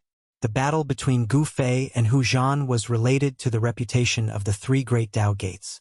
At this moment, the descendants of the three great Tao gates temporarily put aside their sectarian bias and cheered for Gu Fei together. However, the expressions of the southern wilderness cultivators at the scene were not so good. Swoosh! Gu Fei's movement technique was as fast as lightning. In the next moment, he was in front of Hu Zhan again. Without any words, he directly formed a seal. Earth Element Seal Technique. The power of the thick earth surged between Gu Fei's hands. Gray air waves, like waves, drowned Hu Zhan in an instant. The gray air enveloped the surroundings. Gu Fei seemed to have connected with the earth. With his own earth element power, he communicated with the earth element power of heaven and earth, guiding the endless thick earth qi of the earth to obliterate Hu Zhan. Under the envelopment of the thick earth qi, Hu Zhan roared again and again. Indistinctly, one could see a white tiger pouncing ferociously under the gray brilliance, setting off endless ferocious might. Hu Zhan roared. With a pair of tiger claws, he directly tore apart the seal of the earth element power and rushed out from the envelopment of the gray air. The white tiger divine marks emitted a dazzling divine light. In the next moment, the white tiger divine marks rushed out of Hu Zhan's body and turned into light blades, slashing towards Gu Fei in an overwhelming manner. Every light blade was like a heavenly blade, emitting a vast and terrifying energy wave. As they hurriedly slashed across the void, an extremely dense sound of tearing through the air could be heard. 5 elements as one, break all divine powers, Gu Fei lightly shouted. He completely ignored the thousands of light blades that were slashing towards him. He directly formed a seal and temporarily combined the power of the 5 elements into one, unleashing the strongest power he could currently display. With the 5 elements annihilation seal, Gu Fei could temporarily combine the 5 elements, but he could only maintain it for an extremely short period of time. If he wanted to truly use the battle technique of combining the 5 elements as one, unless he broke through to the transcending mortality realm, it was absolutely difficult to do so. A short period of combining the 5 elements as one was already Gu Fei's limit. He could not maintain it for long. The power of combining the 5 elements as one was unimaginable. As Gu Fei formed a profound seal, a terrifying energy storm filled with the aura of destruction surged out from his hand seal. At this moment, the heavens and earth trembled. Hu Zhan felt a great danger. All the hair on his body instantly stood on end. This was an extreme crisis that was enough to endanger his life. Rumble! The energy storm of combining the 5 elements as one directly shattered the light blades formed by the white tiger divine marks. Gu Fei's hands formed a profound seal that streaked across the sky like a meteor, instantly imprinting itself onto Hu Zhan's chest. Bang! Chapter 144. You may be strong, but I'm stronger than you. Gu Fei displayed his powerful battle prowess. He strode towards Hu Zhan, who was blown away. His words were filled with confidence. Everyone was shocked by the power he displayed. On the internet, a powerful person must have powerful abilities. This was undeniable. Hu Zhan was undoubtedly powerful, but it was a pity that he met Gu Fei. The outcome of this battle seemed to have been decided long ago. Gu Fei wasn't a cultivator, nor was he a divine arts practitioner. He was a martial artist. A martial artist who had cultivated successfully would find it hard to find a worthy opponent among the same level cultivators. This wasn't a lie. The current Gu Fei even had the ability to fight against a cultivator who had just entered the transcending mortality realm. In the awakened 9 heavens, no one had such heaven-defying battle prowess. However, as a martial artist, Gu Fei's battle prowess was heaven-defying. It made it possible for him to challenge a higher-level cultivator. Swoosh! Swoosh! Swoosh! 8 desolate steps, 8 extreme steps. Gu Fei seemed to have teleported. Everywhere he passed, he left behind afterimages. In just an instant, he caught up to Hu Zhan. Roar! Hu Zhan tried his best to stop his retreat, but he still couldn't help but retreat. The power of the 5 elements as one was too strong. Even if he used all his strength to block it, it was hard to resolve. although the power of the 5 elements as one could only be released in an extremely short period of time and couldn't be sustained for long, it was enough to heavily injure Hu Zhan, causing him to spit mouthfuls of blood. Boom! Hu Zhan directly smashed a huge hole in the high wall of the courtyard. He rushed out of the courtyard, and the brick fragments scattered in all directions. Wood element Madra technique, 10,000 purple wood. Gu Fei chased out from the hole in the high wall with his extreme movement technique.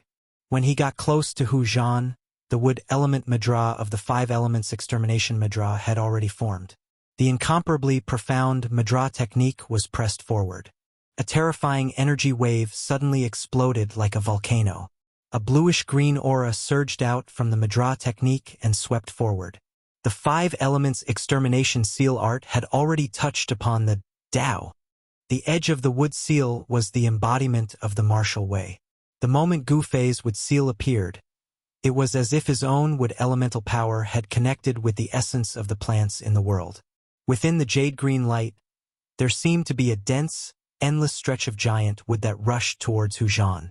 Bang! Hu Zhan was sent flying out once more. Roar!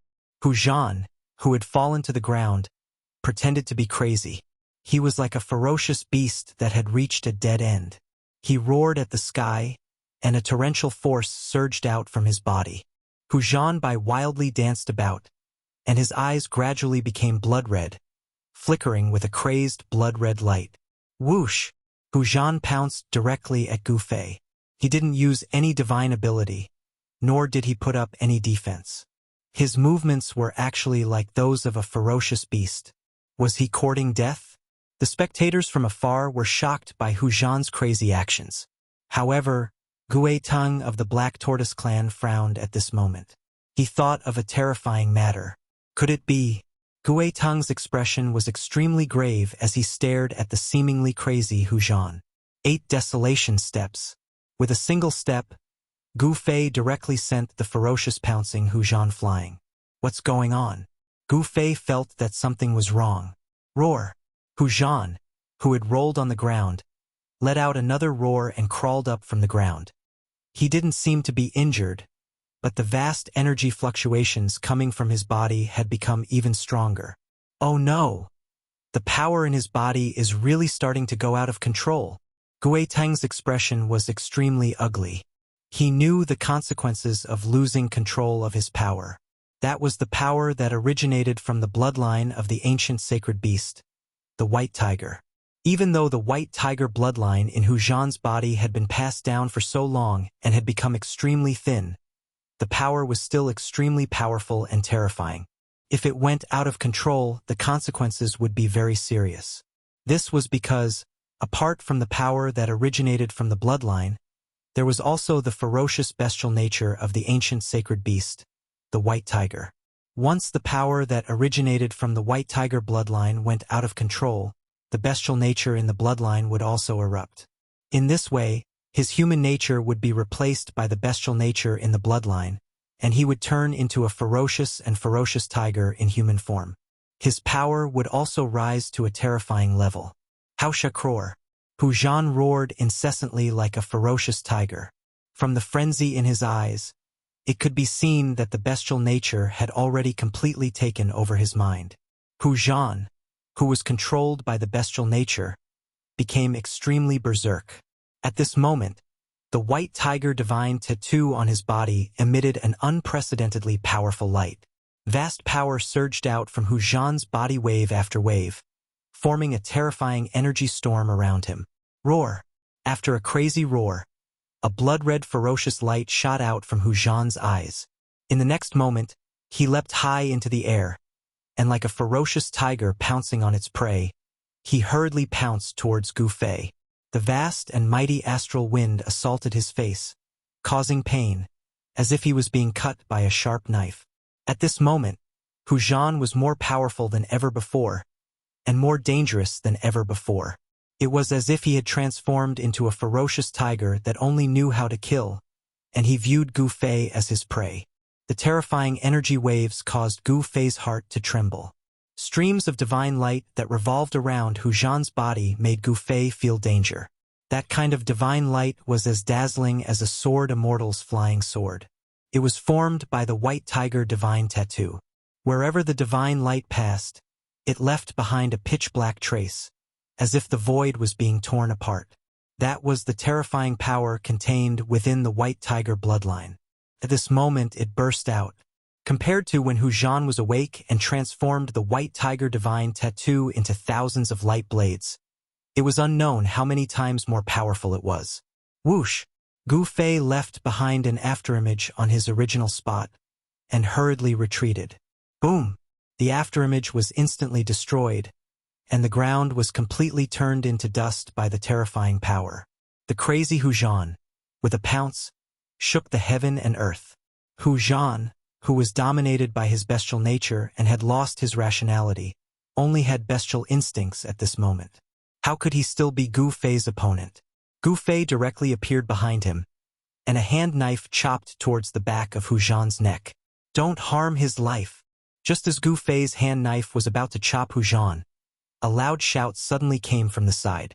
Then, Gu Fei felt an extremely cold gust of wind assaulting his body from behind.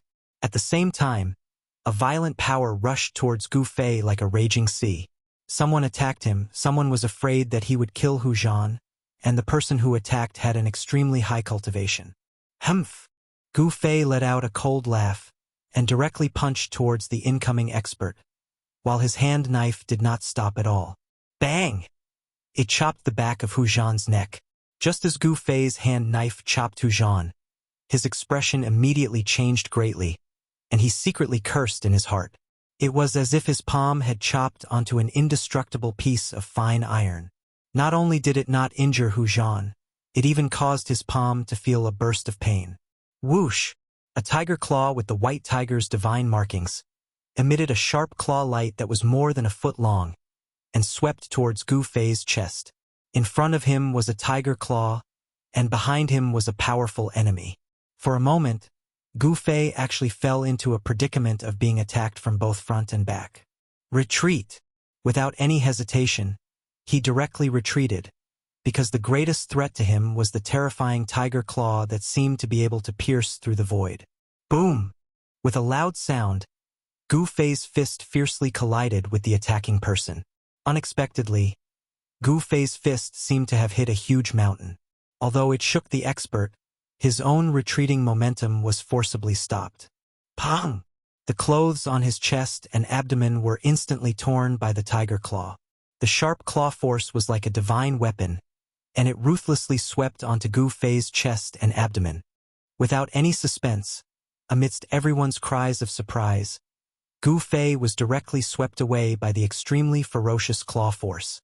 Only then did he clearly see that the person who attacked him was the short and skinny hunchback youth who seemed to be carrying a turtle shell on his back.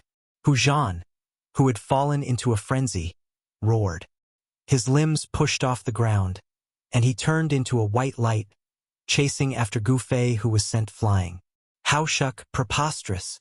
Gu Fei only felt as if his internal organs had been dug out by Hu Zhan's claw. Although he wasn't cut into two by the extremely sharp claw force, his internal organs suffered a violent shock. A wave of hot blood surged up Gu Fei's throat, but he forcefully swallowed it back down. No one had expected things to turn out like this. They all stared dumbfoundedly at the scene in front of them. At this moment, when Gu Fei saw Hu Zhan fiercely pouncing towards him again, he couldn't help but be furious.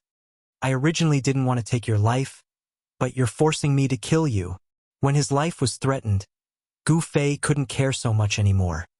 He began to draw the essence of the divine weapon in his body to gather in his abdomen. Then he suddenly stopped.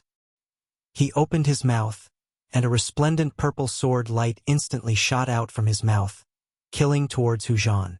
Sword Qi, Flying Sword? The three outstanding successors of the Guangxing Immortal sect, who were watching from the side, couldn't help but be shocked when they saw Gu Fei actually spit out sword light. How does he know the way of the sword? Ren Wuming couldn't help but frown. As for Guangxing's junior, Li Mengyao, her delicate little mouth was wide open as she looked at Gu Fei with a face full of shock. Hum! A sword hum resounded through the entire area. The purple sword light that shot out from Gu Fei's mouth instantly increased by 10 zhang. It was as vigorous as a soaring dragon, emitting extremely terrifying sword chi fluctuations. The purple sword light cut through the void, instantly arriving in front of Hu Zhan, who was pouncing over. As long as the sword light descended and twisted, Hu Zhan would be directly killed on the spot. The essence of the divine weapon that Gu Fei had refined into his body was not ordinary. This was Gu Fei's final trump card, his trump card. However, at this moment, Gu Fei's trump card was forced to be displayed in front of everyone by Hu Zhan. Just as Hu Zhan was about to die under Gu Fei's sword light, a huge hand suddenly appeared in the sky. Then, it grabbed Hu Zhan, who had already been completely controlled by his bestial nature, and retreated. Humph! Gu Fei sneered. Purple lightning flashed across the sky.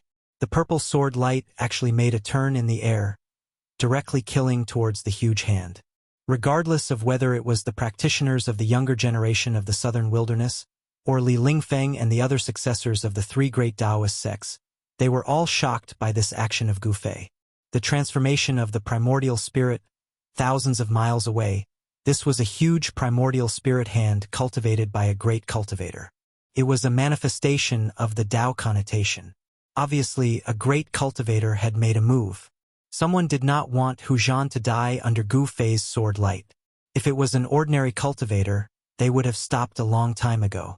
However, Gu Fei was extremely daring.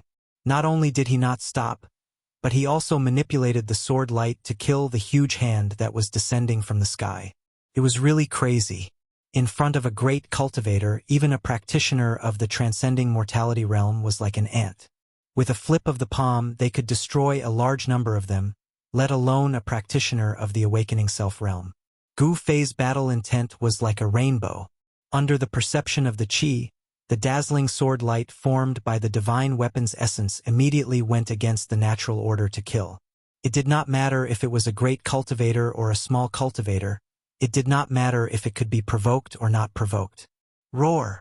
In the huge hand, a crazy white tiger was roaring. It was not a real white tiger, but the image of a white tiger that was condensed by the white tiger's divine markings. However, no matter how hard Hu Zhan struggled, no matter how powerful he was, he could not escape from the control of the huge hand. He was completely suppressed. Interesting. It's a broken weapon's soul. I'll take it. These words rang out from the distant sky. Almost at the same time, an energy storm swept out from the large hand and swept towards the purple sword light that was coming for him. The person seemed to have noticed the extraordinariness of the purple sword light. He actually wanted to collect the sword light with his great spiritual power. The energy storm that swept out from the huge hand wrapped the sword light in an instant. The light of the sword light immediately dimmed. At the same time, Gu Fei's expression changed greatly on the ground. He could no longer maintain his composure. This was because the moment the power from the huge hand wrapped around the dazzling purple sword light, he actually could not sense the existence of the weapon's essence. Not only did the primordial spirit hand wrap around Hu Zhan, it even imprisoned the divine armament's essence energy that Gu Fei released. Furthermore, it rose into the sky, and in an instant it soared into the sky. How dare you? Gu Fei could not help but panic. The weapon's essence was extremely important to him. It was his life-saving talisman. It had already allowed him to escape death several times. After losing the weapon's essence, Gu Fei had lost his greatest reliance. Just as Gu Fei thought that he was about to lose the weapon's essence, a huge hand made of flames suddenly appeared. With a mighty roaring flame, it directly intercepted the huge hand that was wrapped around Hu Zhan and the weapon's essence. Taoist Chaoyang, what do you want? An angry roar came from afar. The rolling sound waves caused the sky and earth to tremble. A great pressure immediately spread out, causing everyone's expression to change. Is it Grandmaster Chaoyang of Shaoyang Peak? Li Lingfeng, Ziyu, and the other disciples of Taishan sect couldn't help but feel delighted. Leave the thing of Taishan sect. A calm voice drifted from another direction of Dragon Emperor City. Closely after that, The fiery hand directly intercepted the immortal weapon's essence which was bound by that person's power. Humph! The person who had secretly saved Hu Zhan seemed unwilling, but he also didn't want to fight with Taoist Chaoyang. The huge hand wrapped Hu Zhan and quickly left. In the blink of an eye, they disappeared from everyone's sight. After the huge hand made of the mysterious person's primordial spirit retreated, the hand made of flames in the night sky also dimmed and finally disappeared into the void. The two great cultivators didn't show up. Even though they were thousands of miles away from each other, they had already fought for a short while in the sky above Dragon Emperor City. Although everyone was shocked by the great cultivator's magical ability, they couldn't help but yearn for it. If they had such a cultivation base... Chi! A bright purple sword light shot down from the sky, tearing the void and making a sound like tearing silk. The next moment, this sword light entered Gu Fei's body. The weapon's essence that had been smelted into his body reintegrated into Gu Fei's body and traveled through his chi and blood. After a period of refinement, this weapon's essence became more and more pure. In tonight's battle, Gu Fei not only defeated the most outstanding young powerhouse in the southern wilderness, Hu Zhan of the White Tiger clan, but he also learned something about the weapon's essence in his body. The weapon's soul is broken. Could it be that the sword hilt passed down by the Grandmaster of Green Spirit Peak has an unimaginable origin? It's actually a peerless weapon that has given birth to a weapon's soul. Gu Fei couldn't help but be shocked. The mysterious Yin-Yang Jade pendant and the sword hilt passed down by his master all had a great origin and unknown secrets. This made Gu Fei faintly feel uneasy. Just a strand of essence energy from a divine weapon was enough to attract the attention of a grand cultivator. If others knew that he had the Yin-Yang Fish Jade pendant that could increase his cultivation speed by 10 times, those grand cultivators would definitely make a move on him. And I'd better keep a low profile in the future, Gu Fei thought. He didn't want to attract others' attention. At this moment, the people who were spying on the southern desolate Duke's side courtyard had already disappeared. This side courtyard could be said to have been destroyed by Gu Fei and the others. However, this kind of side courtyard was nothing to the southern desolate Duke. It didn't matter if it was destroyed. The most important thing was that the southern desolate Duke's son, Yang Sun, had successfully provoked the confrontation between the young cultivators of the southern desolate Duke and the outstanding successors of the three great Taoist sects. The news that Gu Fei had defeated Hu Zhan had already quietly spread among the major forces of Dragon Emperor City. Of course, the outstanding cultivators of the southern desolate Duke's younger generation were not convinced. Some truly outstanding cultivators would come knocking on his door sooner or later. However, this wasn't something that Gu Fei could predict. Moreover, he didn't feel like caring about these trivial matters. After all, strength was everything. Whoever's fist was harder would be the boss. The southern desolate Duke's cultivators left under the lead of Gu Tang and the young man in purple. Li Lingfeng and the others, on the other hand, walked towards Gu Fei in high spirits. However, Gu Fei didn't wait for Li Lingfeng and the others to come closer. He took a step forward, and with a swoosh, he left an afterimage on the spot and quickly went far away. Everyone couldn't help but stop and look at each other. This night was destined to be an unusual night. The news that Gu Fei had defeated Hu Zhan of the White Tiger clan must have already been known by many people in the city. Perhaps the cultivation world of the southern desolate Duke would boil because of this. Gu Fei returned to Canvas Lunar Restaurant and entered his residence. After entering, his face immediately became flushed and he spat out a large mouthful of blood. He hurriedly sat cross-legged in the room and slowly operated his mysterious technique, drawing the energy within his body to heal his wounded body. Hu Zhan's Tiger Roar Sonic Kill divine ability caused a great impact on Gu Fei. And in order to thoroughly defeat Hu Zhan, Gu Fei had barely managed to execute the 5-elemental unification seal. Although the seal was powerful, in the end, that power wasn't something that he could control right now. Although the 5-elemental unification seal could only be maintained for a short moment, Gu Fei was still unavoidably injured by his own power. It could be said that although Gu Fei looked unparalleled tonight and completely suppressed Hu Zhan, in reality, he also suffered internal injuries. Especially that crazy claw of Hu Zhan's at the end. which directly left 5 bloody marks on his chest and abdomen. The southern desolate duke was a place of crouching tigers and hidden dragons. It indeed couldn't be underestimated, especially the southern desolate duke who had proud talent. As time passed, Gu Fei's entire body began to emit waves of precious splendor. His bones made cracking sounds, his muscles trembled, and his flesh squirmed. The power contained within his body was guided out. The powerful life essence was repairing Gu Fei's injured body. The 5 bloody marks on his chest and abdomen were healing at a speed visible to the naked eye. The wounds were shrinking until they formed scabs, and then the scabs fell off. There weren't any scars left on the wounds. After breaking into the 9 heavenly layers of awakening, Gu Fei's body's recovery ability also became extremely shocking. His muscles, bones, and flesh were incomparably strong, and contained a huge amount of life essence. His powerful body was difficult to be injured. It was strong enough to shake ordinary magic treasures. Even if he was injured, he could quickly recover. If his bones were broken, new bones could quickly grow out. If his flesh and blood were injured, the injured flesh and blood could also heal. It could be said that Gu Fei's life force was much stronger than ordinary cultivators. The huge amount of life essence caused Gu Fei to be like the 9 lives divine cat. His life force was extremely tenacious. For ordinary cultivators, fatal injuries could no longer pose a fatal threat to Gu Fei. This was the advantage of having a strong physical body. Cultivators cultivated themselves. They cultivated their muscles, bones, and flesh. Others cultivated Tao techniques and magic treasures. But the body of a cultivator was the strongest magic treasure. The martial way was not inferior to cultivation, nor was it inferior to magical powers. It was just that it was difficult to succeed in cultivating. In comparison, magical powers and Tao techniques were easy to learn.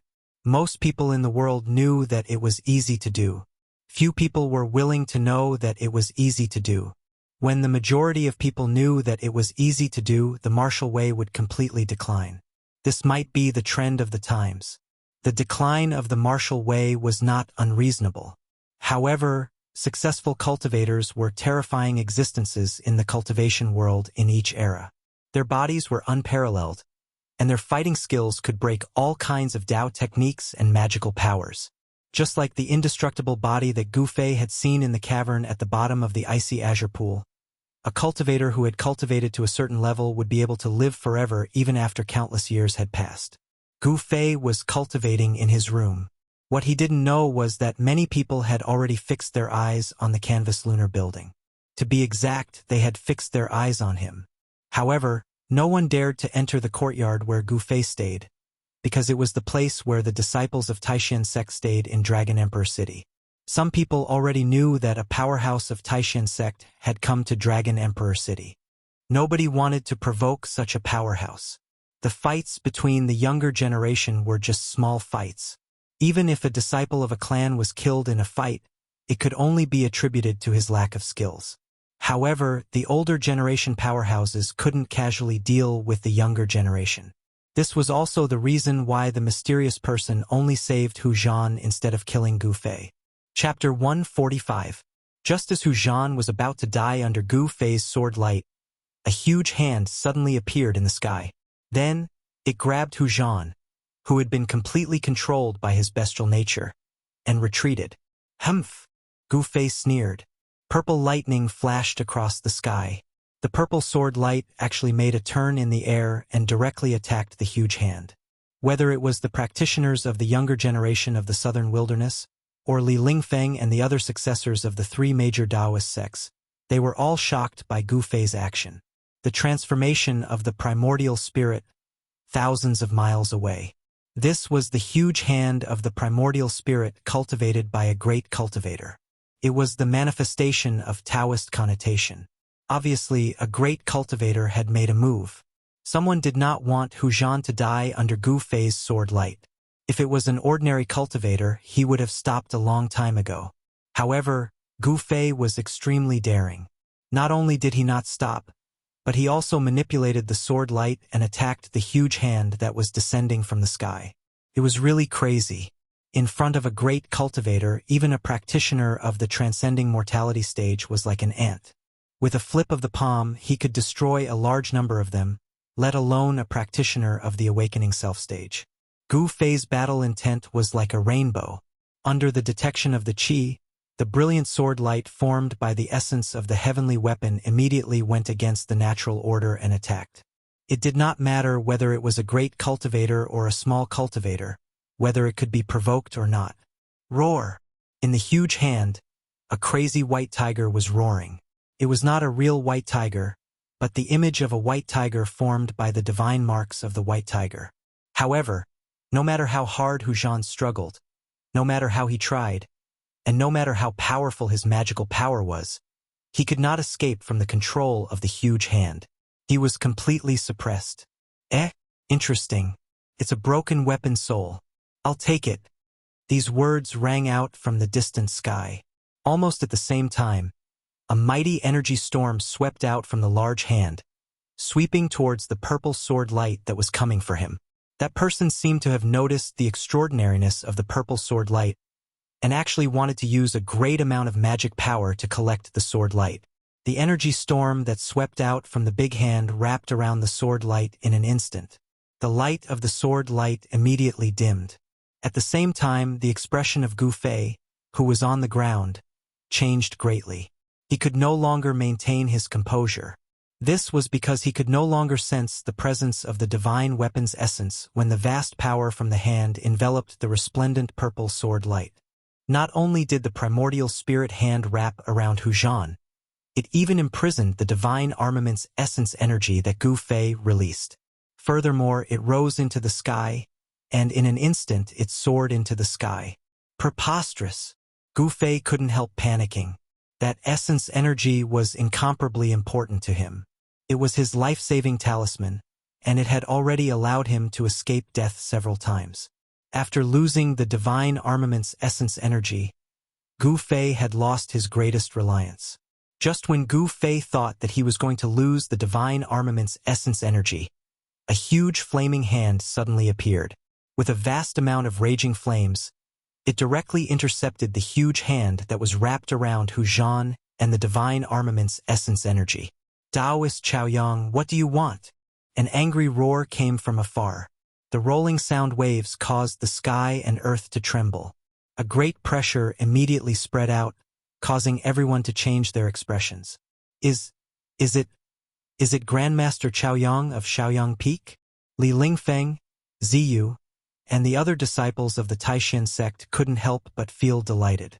Leave behind the things of the Taixin sect. A calm voice drifted from another direction of Dragon Emperor City. Closely after that, the fiery hand directly intercepted the immortal weapon's essence which was bound by that person's power. Humph! The person who had secretly saved Hu Zhan seemed unwilling, but he also didn't want to fight with Taoist Chaoyang. The huge hand wrapped Hu Zhan and quickly left, disappearing from everyone's sight in the blink of an eye. After the huge hand transformed by the mysterious person's primordial spirit retreated, the flaming hand in the night sky also dimmed and finally disappeared in the void. The two great cultivators didn't show up.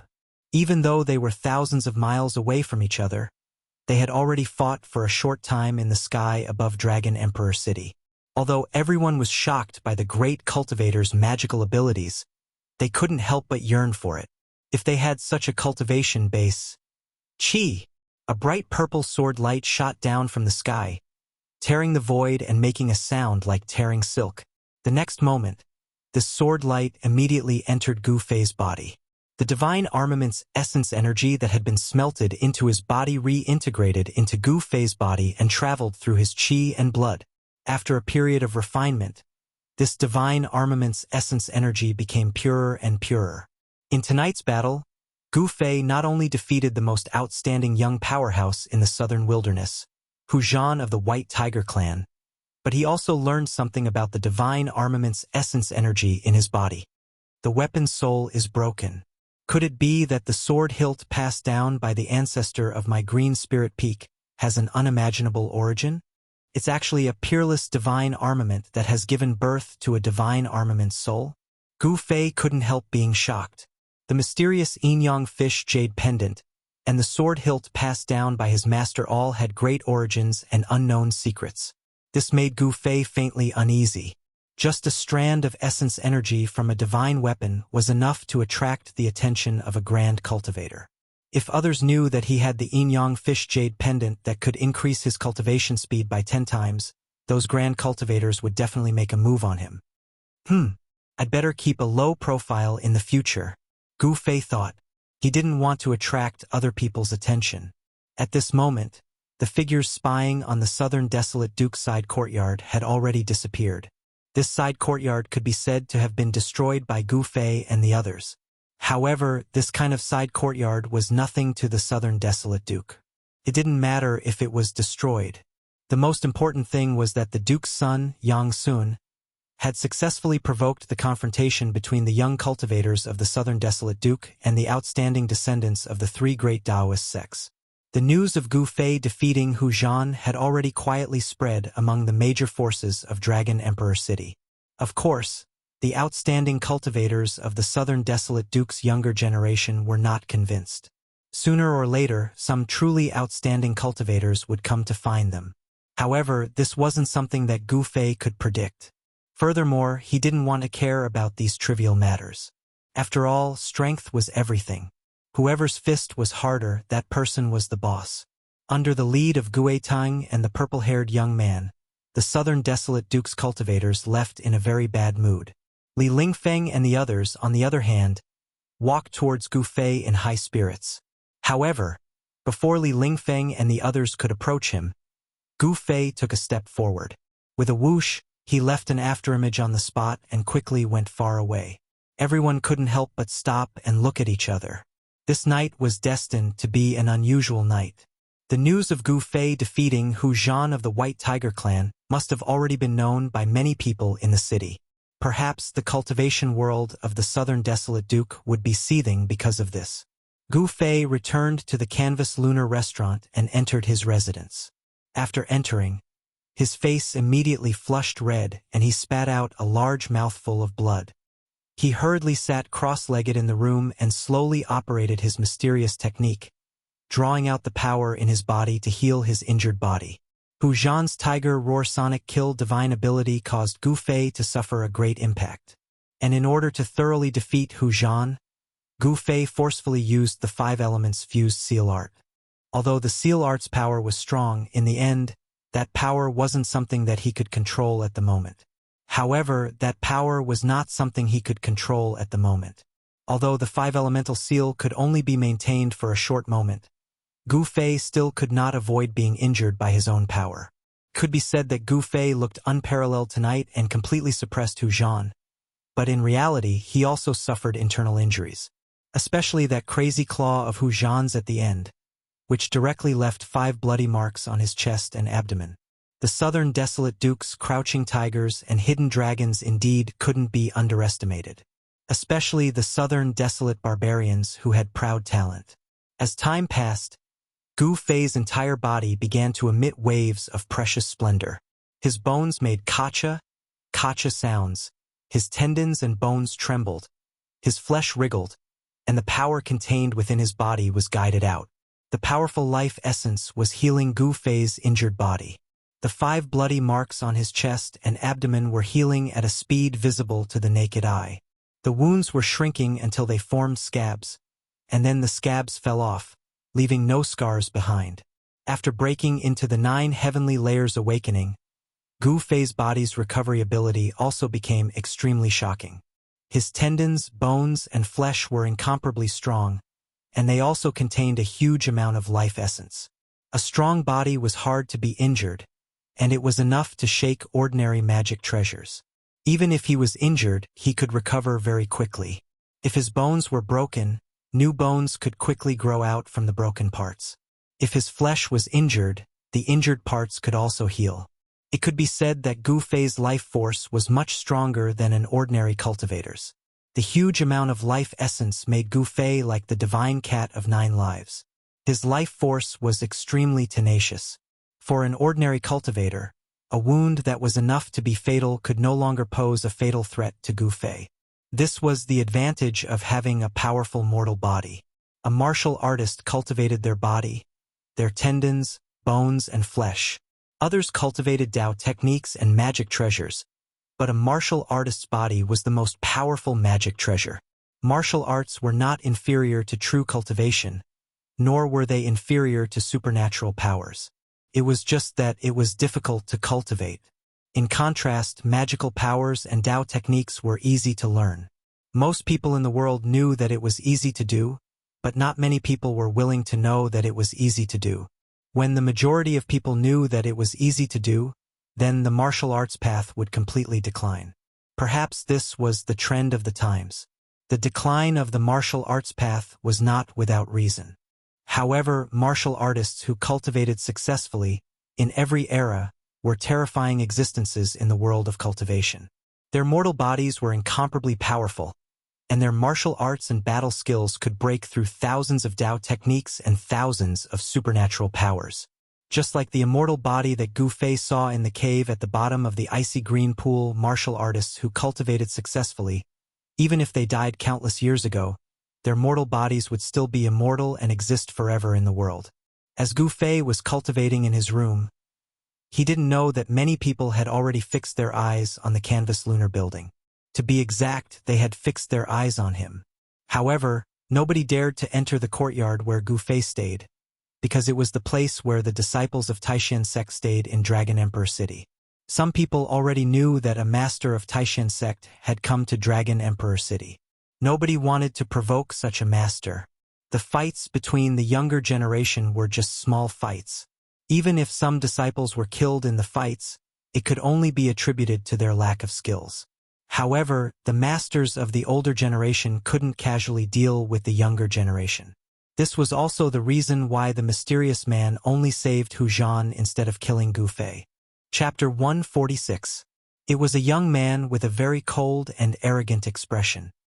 He stood quietly in front of the pavilion where Gu Fei was, and his slender body exuded an extremely strong sense of oppression. His appearance could not be considered very handsome, but he had a unique temperament that was unforgettable after a glance. He was like a proud king. Even if he stood casually in a large group of people, he would still be able to show his outstanding side. It was not far from daybreak, and the surroundings were completely silent. Only the occasional rustling of trees could be heard. Fighting is not allowed in the canvassing moon pavilion. Don't you know the rules here?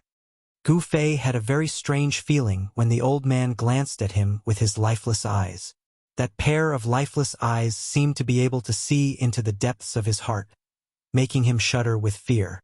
This old man was definitely not simple.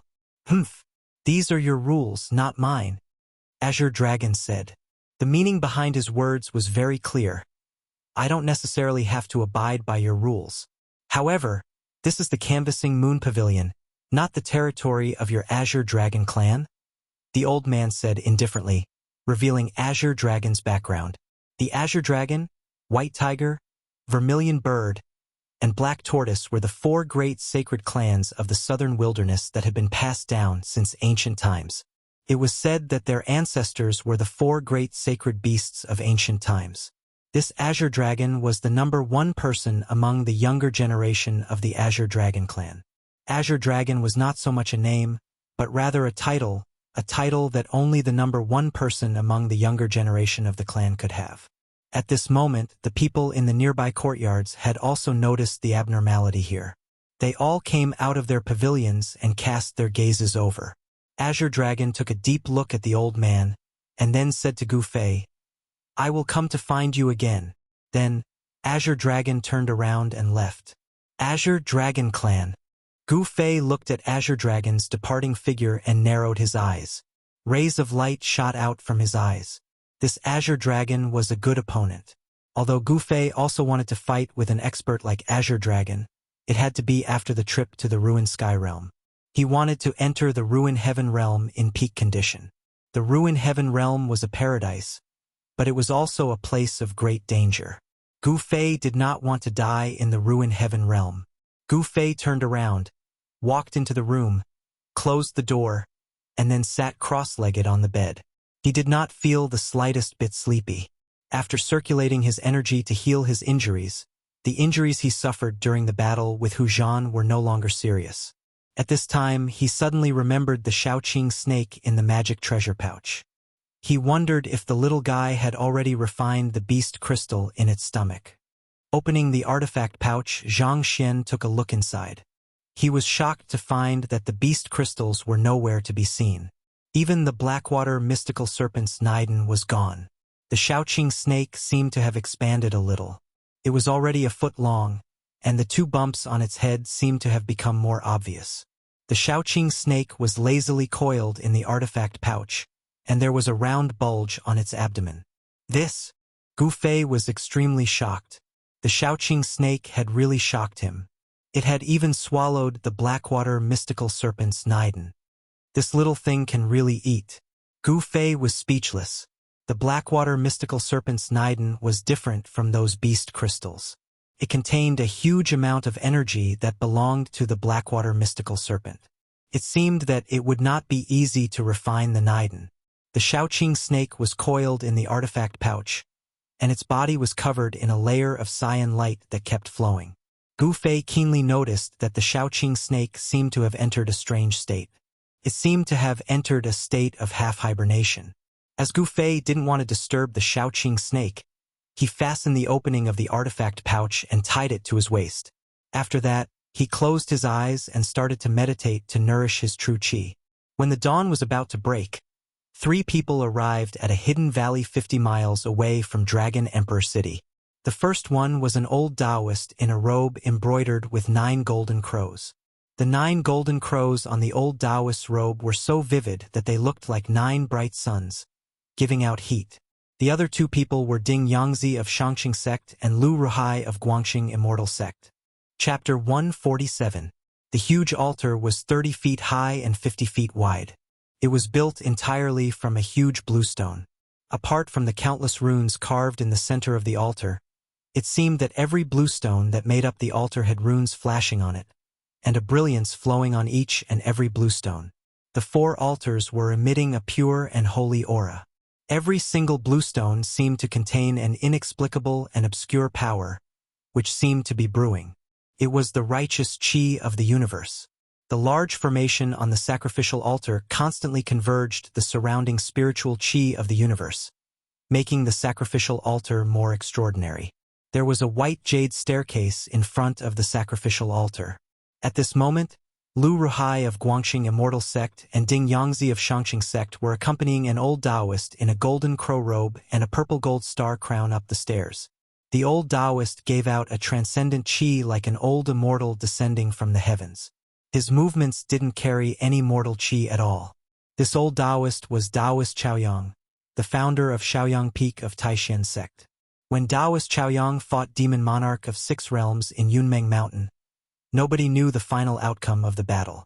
However, since Taoist Chaoyang fought Demon Monarch of 6 Realms in Dragon Emperor City last night and appeared here with Lu Ruhai and Ding Yangzi, it indicated that he wasn't severely wounded in the battle.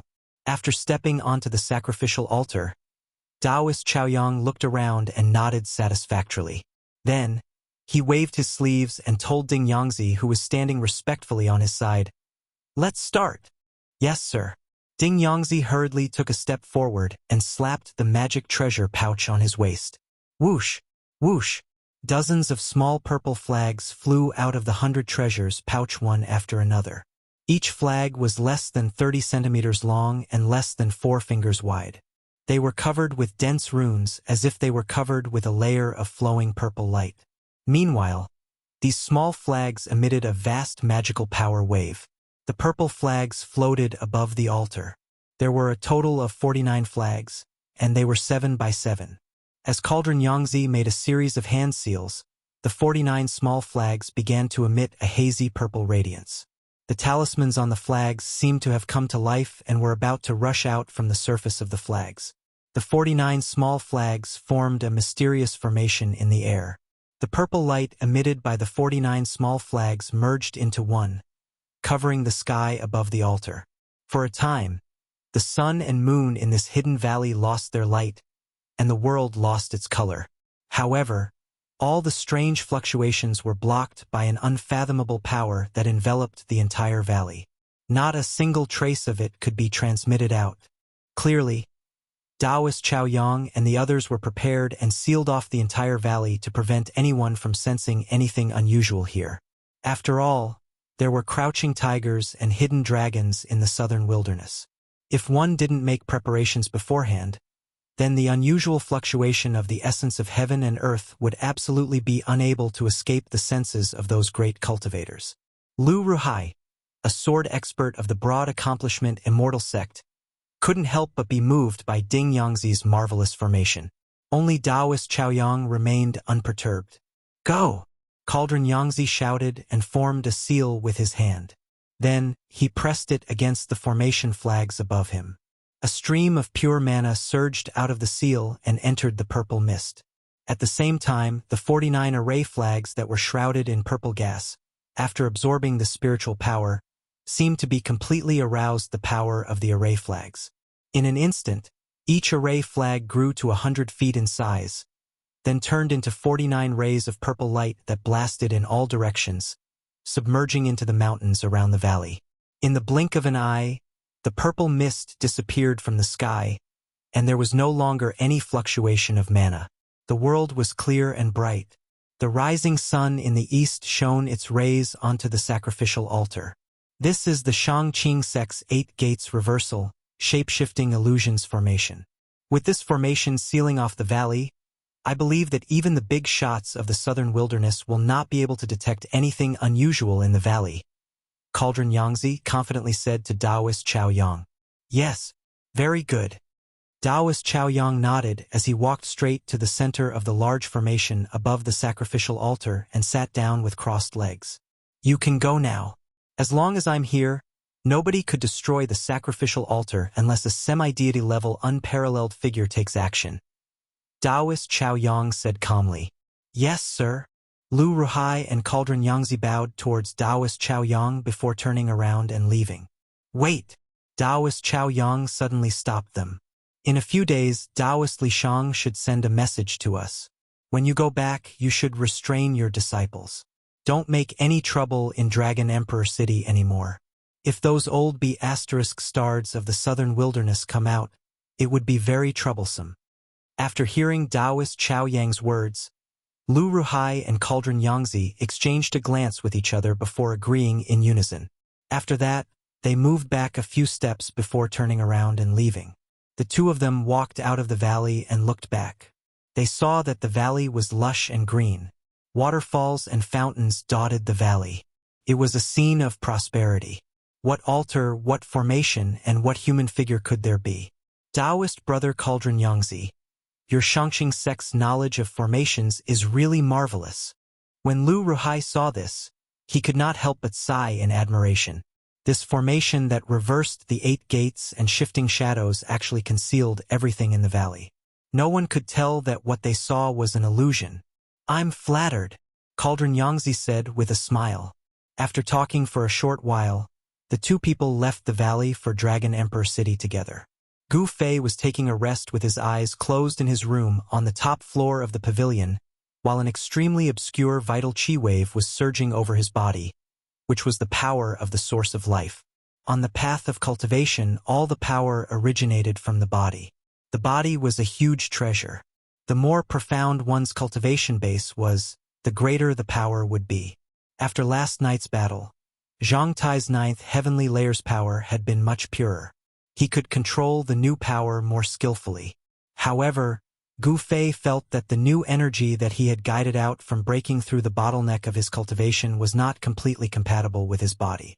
There was a process for the new energy to be compatible with his body, and this was something that no one could avoid. Gu Fei's body was undergoing subtle changes to adapt to the new power. The power in his flesh, blood, tendons, and bones was gradually increasing. Gu Fei's body was advancing towards a treasure body. When the power in his flesh reached the bottleneck, it would be the day he would break through to the transcending mortality realm. It could be said that Gu Fei's power was not in his dantian, but in his body. Although there was a ball of natal essence in his dantian, it was not the center of his power. The function of natal essence was to transform the vitality of the world and communicate with the internal and external heavens and earth. The internal heavens and earth were the heavens and earth inside one's body, while the external heavens and earth were the natural heavens and earth outside. The path of cultivation focused on cultivating one's body, but comprehending the heavens and earth was also indispensable. Powerful power required a corresponding state of mind to control and manipulate. Gu Fei was in a semi-conscious state. His whole body was relaxed, and his thoughts wandered above the 9 heavens, wandering between the heavens and earth. He seemed to have become a bystander, indifferently feeling the pulse of the new power in his body. His flesh, blood, tendons, and bones trembled slightly, absorbing the power bit by bit. No sadness, no joy, this was Gu Fei's current state of mind. Watching the flowers bloom and wither in front of the courtyard.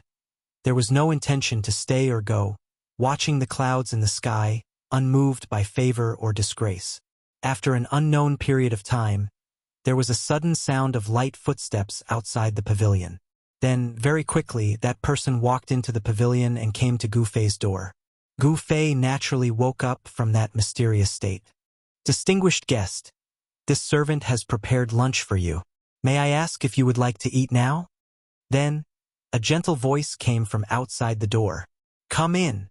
He stood up from the bed, turned around the screen in the bedroom, and walked to the front hall. At this time, the girl outside the door also pushed open the door and walked in. In her hands, there was a purple tray.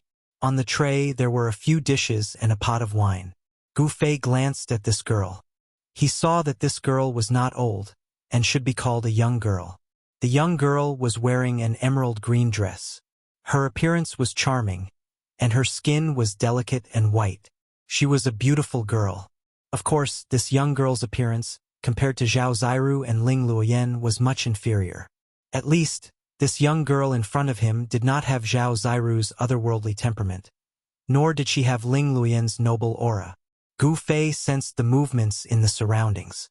He discovered that, on the other pavilions in the courtyard, there were also figures of emerald green girls holding trays. The young girl placed the trays on the table, and then carefully placed the wine and dishes in front of Gu Fei. Gu Fei felt that the trays used to hold the wine and dishes seemed to be made of a whole piece of purple jade. He couldn't help but be a little surprised. It seemed that this canvas lunar pavilion was not simple. Purple jade, even in the world of cultivation, was a rare material. The jade talismans that cultivators wore on their bodies were refined from purple jade. But the people of the canvas lunar pavilion actually used purple jade trays to hold the wine and dishes. This made Gu Fei feel that it was a waste of a heavenly treasure. "Customer, please enjoy." The young girl bowed to Gu Fei, and then left. "Junior brother Gu, are you going out?" At the entrance of the canvas lunar pavilion, Gu Fei was stopped by a person. There seemed to be only 2 people in the sect who could call him junior brother. The one who called out to Gu Fei was one of them. "Oh, it's you. What's the matter?" Gu Fei asked calmly after taking a look at that person. It was a young man in white who didn't look outstanding. This young man in white was the eldest senior brother of the younger generation of the Taishan sect, Li Lingfeng. "Hehe. I also want to go out for a walk. Let's go together." Li Lingfeng was very friendly. Although he didn't have a deep relationship with Gu Fei, he had always been very warm to Gu Fei. Those who didn't know might think that they had been close friends for many years. Gu Fei took a deep look at Li Lingfeng. After quite a while, he nodded. The streets of Dragon Emperor City were very spacious and prosperous. There were many shops and restaurants on both sides of the street, and people came and went.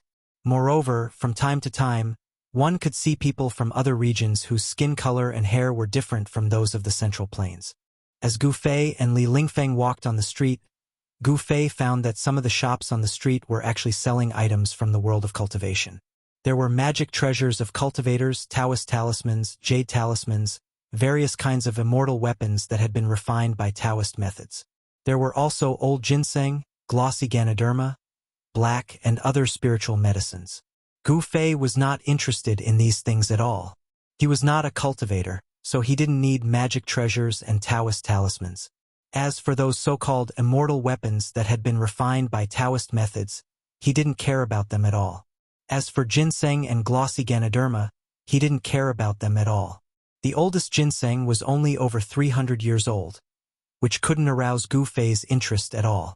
Gu Fei and Li Lingfeng chatted as they walked through the crowd. All of a sudden, a man in cyan came from the front and stopped them. "Excuse me, is that Gu Fei? My master wants to see you." The man in cyan bowed towards the two people. However, he directly called Gu Fei's name in an arrogant manner.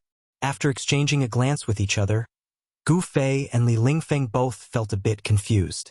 As they were just passers-by in Dragon Emperor City, they didn't know anyone. Who would know about their existence? "I'm Gu Fei. Who's your master?" Gu Fei couldn't be bothered to say anything to this fellow. His eyes shot out two rays of light that were as sharp as blades, shining on the man's face. At the same time, a great pressure was emitted from Gu Fei's body. The azure-clothed man felt his eyes light up as Gu Fei's eyes suddenly became dazzling and resplendent like the stars in the sky, and he couldn't help but be shocked. He hurriedly lowered his head and didn't dare look directly at Gu Fei. At the same time, the man in cyan sensed the mountain-like pressure from Gu Fei, which filled him with fear. He felt as small as an ant in front of Gu Fei. There were some dog slaves who, when treated nicely, would become extremely arrogant and look down on everyone. Their tails were practically about to reach the heavens. However, if they were to be slapped twice, causing them to lose their bearings, they would obediently scram to the side. This man in cyan was the one who deserved to be slapped. However, the master behind this guy should have a great background. Otherwise, this guy would not dare assume the majesty of a tiger. Please follow me. My master is in drunken Immortal's residence in front of us." Under the fierce pressure of Gu Fei, the man in cyan's voice quivered. At the same time, he hurriedly lowered his head and led the way. "Let's take a look." Gu Fei didn't think too much about it. No matter what, he couldn't guess who the master of this man in cyan was. If he wanted to know who that master was, the most direct way was to meet that master.